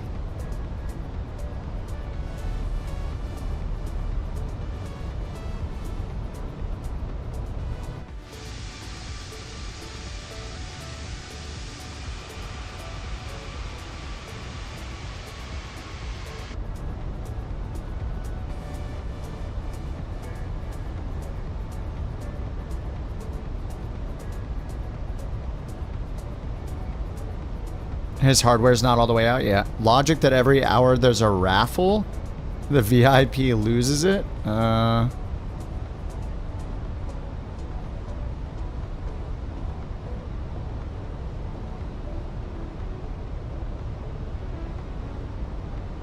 don't know. I like the idea of the raffle to start just so other people have a chance to get it and it's not first come, first serve. We used to have the BorkCoin thing that way, but the raffle's better. Alright, right turn, Loke Star, approach mode on, glide slopes above us, DME 12.2. We're going to do low auto braking. Spoilers armed. Lights are on, seatbelts are on, strobes are on. And predictions are open. Type a minus, type a hyphen or a minus sign in your prediction. Like hyphen 68, hyphen 70, hyphen 419, hyphen 421. Those are some examples.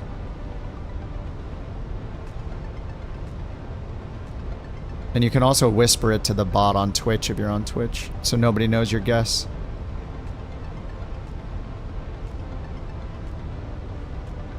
First F-18 landing, 384. I haven't flown that in a long time. Alright, flaps 1 before the glide slope. Over to tower 118. Before we get on the glide slope. 105, couch 323. DME 8.8. Riga Tower, couch 323. ILS Yankee runway 18. Couch 323, Riga Tower, wind 280 at 40, runway 18, clear to land. Alright, let's get flaps 2. Runway 18, cleared to land. Couch 323. Oops. Gear down. Glide slope star. Takeoff nose light on. 2000 AGL.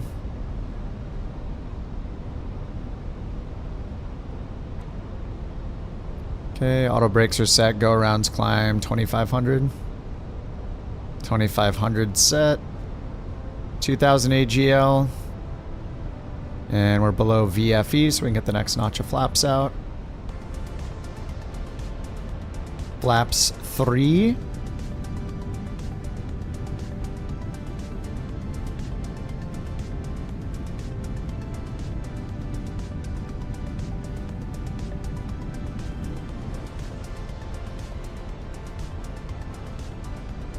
Okay, we're below VFE again, the little orange marker, so we can do our next notch, 1500 feet. Flaps full. Okay, flaps full is indicated. All green. No blue. No red.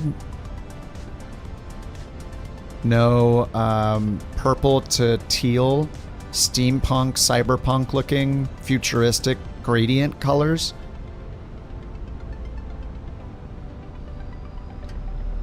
Thousand AGL. Autopilot's off. 1,000. You watched Jules hardware come all the way out?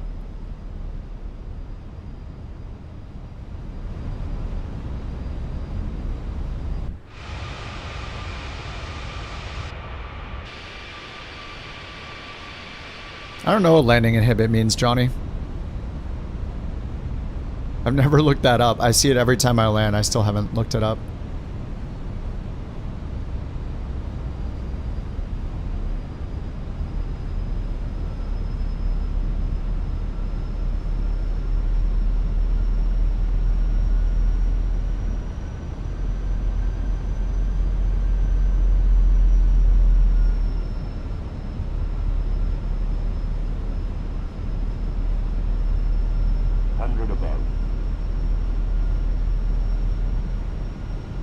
100 above.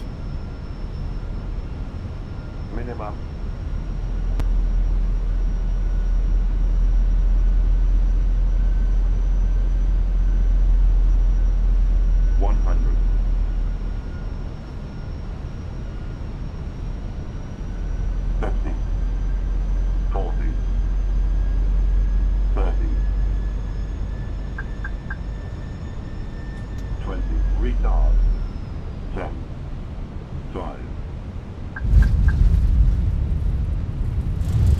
That was a hard one. It was hard and long. 249. Congratulations, T. You guessed the landing rate at minus 231 feet per minute. The best of all. Tremendous job. Here's your reward of 1 BorkCoin.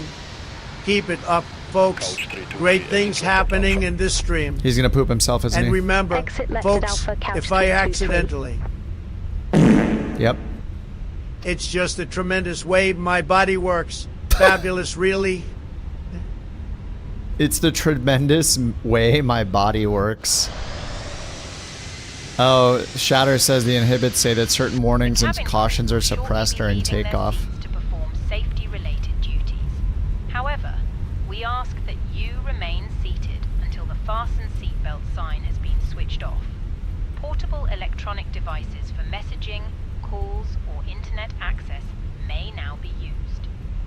Please make sure you take all your personal belongings with you, checking in the seat pocket, underneath the seat, and in the overhead Couch 323, contact ground 118.805. Have a good morning. As items may have moved during flight. Ground 118.805. Couch 323. Smoking area.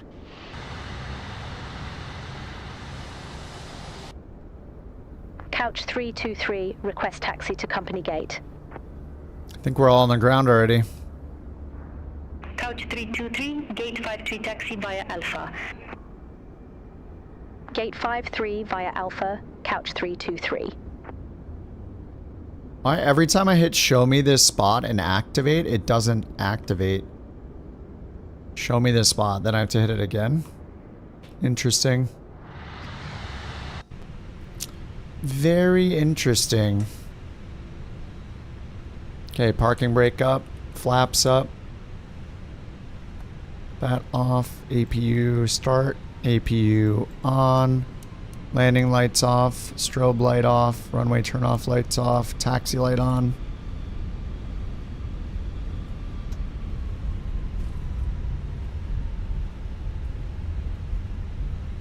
My landing rate was very bad.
Let's not check the landing rates.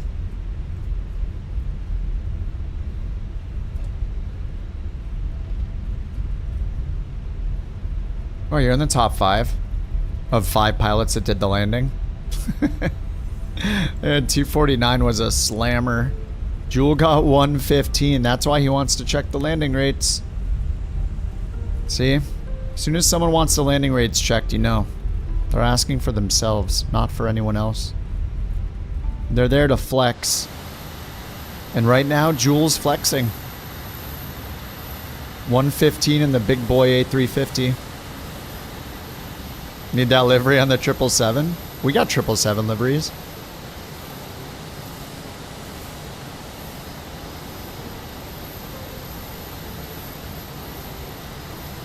I think all the 777s are painted. Well, we do have a black one. We have the freighter, the black one on the freighter.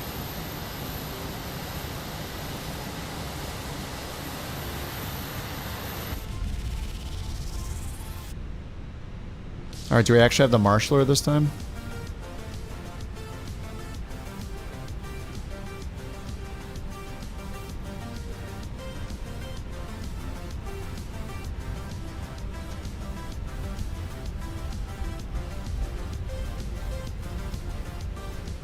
Where's the gate?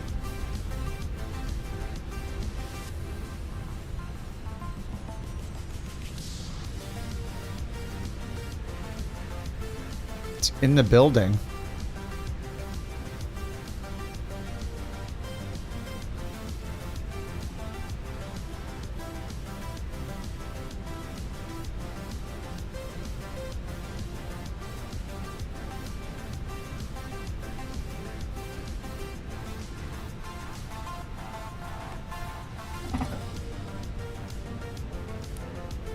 Oops, blinded him with the light.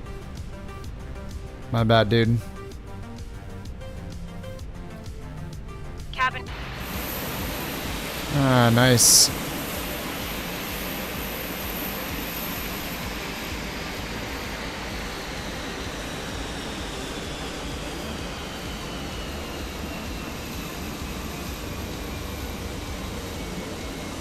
Makes sense, okay?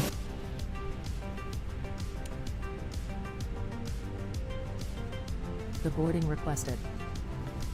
Duh, boarding. Uh-oh, here it comes.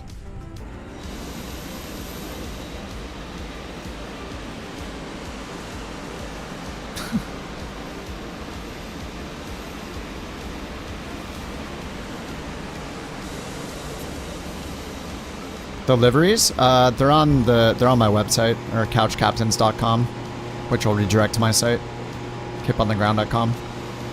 Or you can type !liveries. Just, they're on Google Drive. Some of them are on flightsim.to. The ones that Dan made for us are on, Dan Razor made, are on flightsim.to on his page. But they should be up to date on the Google Drive. We made it.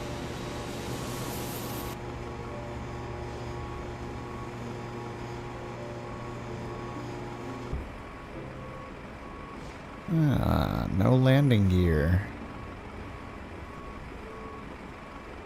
He's in the no cabin version.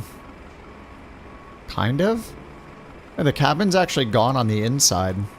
Did they update it to actually remove the inside part? Hey, Jewel, if you go back into the plane, are those inner parts still in there, or did they remove them? Did they remove all the interior stuff that was in the cabin version? Or the no cabin version, I mean?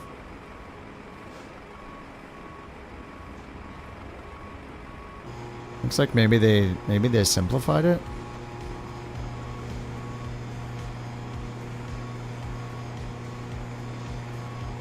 Oh, you are in the cabin version? Oh yeah, default cabin. Wait, what the heck? How does the default cabin have no cabin? It has less of a cabin than the no cabin version.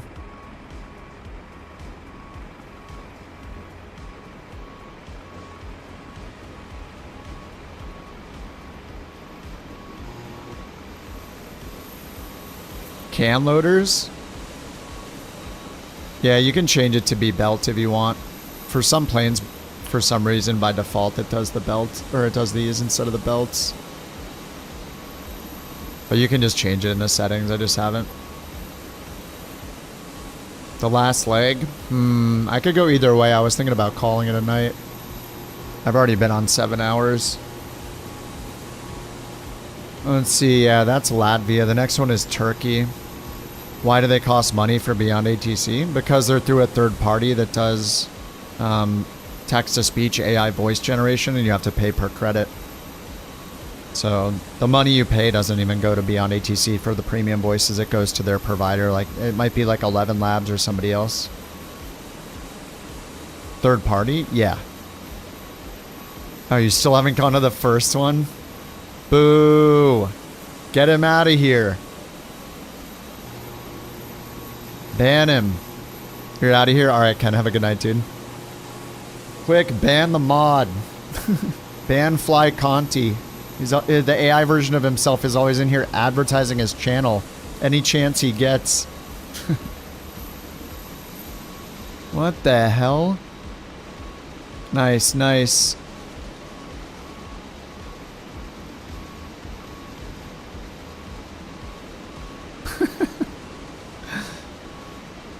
It's just a new highly efficient way to deboard. This is fine. My immersion.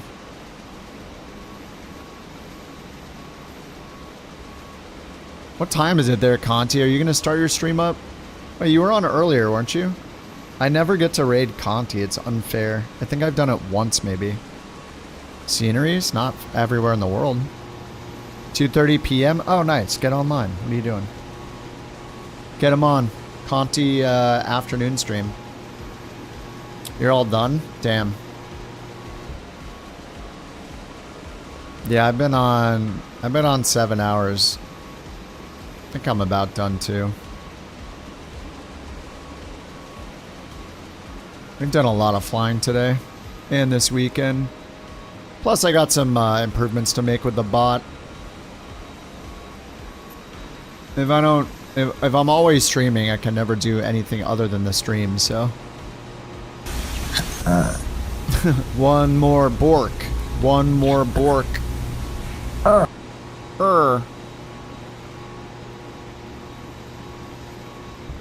Thank you for that, Bork Q. Thank you for the biddies.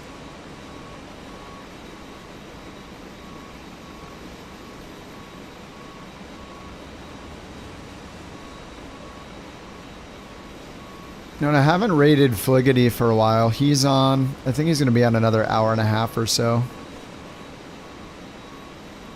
Oh, Canuck raided me yesterday, though. Maybe I should. Who do we want to raid? Canuck or Fliggity? They've both been on about an hour and a half. Canuck's playing Flight Sim 2020. Oh, he's in the iFly Max in Flight Sim 2020. Fliggity is doing his videos and challenges. Just for you, A350, I love you so much. Oh, Airbus. A350. You dislike the casino? Well, it always wins. If you use it and you get one, then you gotta just stop while you're ahead. Alright, let's raid Studio Canuck. You won? You just got lucky, man. Another BorkCoin you have no idea how to use? If only there is a place with all of the instructions for BorkCoins written out on every single stream and under every single YouTube video. Wink, wink, nudge, nudge. Yeah, just look at the video description, dude. You're lazy? Well, then you'll never know. But you'll also be rich in BorkCoin because you'll never use them. It's a win-win. Yeah, that A350. I don't know, man. I might spend hours retesting my performance again with a more controlled environment, because when I did the testing last night, I had the ground vehicles all turned on. I think I shouldn't do that because it's too much of a variance. Anyway, let's go raid Studio Canuck. I will start the raid. He's in the iFly. We love to see it. The iFly is great. He's in 20... Well, I can't tell. It says he's in Flight Sim 2024 in the game, but then in the title it says Flight Sim 2020. So I don't know. I don't know if he's just lying and in the wrong category, or if he switched from 2020 to 2024. I have no idea. But it says Flight Simulator 2024 is his category. Anyway, let's hit the raid button. I guess he's probably in 2020. So he's lying to us. Alright. If you guys over on the YouTubes want to join us over on Canuck stream on Twitch, here's the link to his stream. Conti, good to see you, man. Mac, thank you for the biddies. Appreciate that, dude. Q, thank you for the biddies. Johnny, thank you for the biddies. Speed, thanks for the biddies. Jewel again. Beach Mouse. Who else? Q again. Mac Master. The Master of Mac. Campbell Farms. Ren. Thank you guys for the biddies today. We want to deboard crew. Sawyer, thank you for the All biddies. aircraft be advised, information whiskey now current, QNH 1014. Yes, we will deboard the pilot and the crew. It's time. All right, guys. I'll see you over on Studio Canucks channel. I'll probably be working on the bot a little bit tonight while I'm doing maybe some more performance testing. I can't stop it. All right, guys. I'll see you over on Canucks. Thanks for hanging out. Yep, Rex, all done. I did 7.5 hours. That's enough, I think. I'm a little tired. All right, guys. Tomorrow's a work day, so I'll see you guys at the usual time during the week around like 6 o'clock California time in the evening, 6 p.m. See you then. See you on the Discord. Have a good night.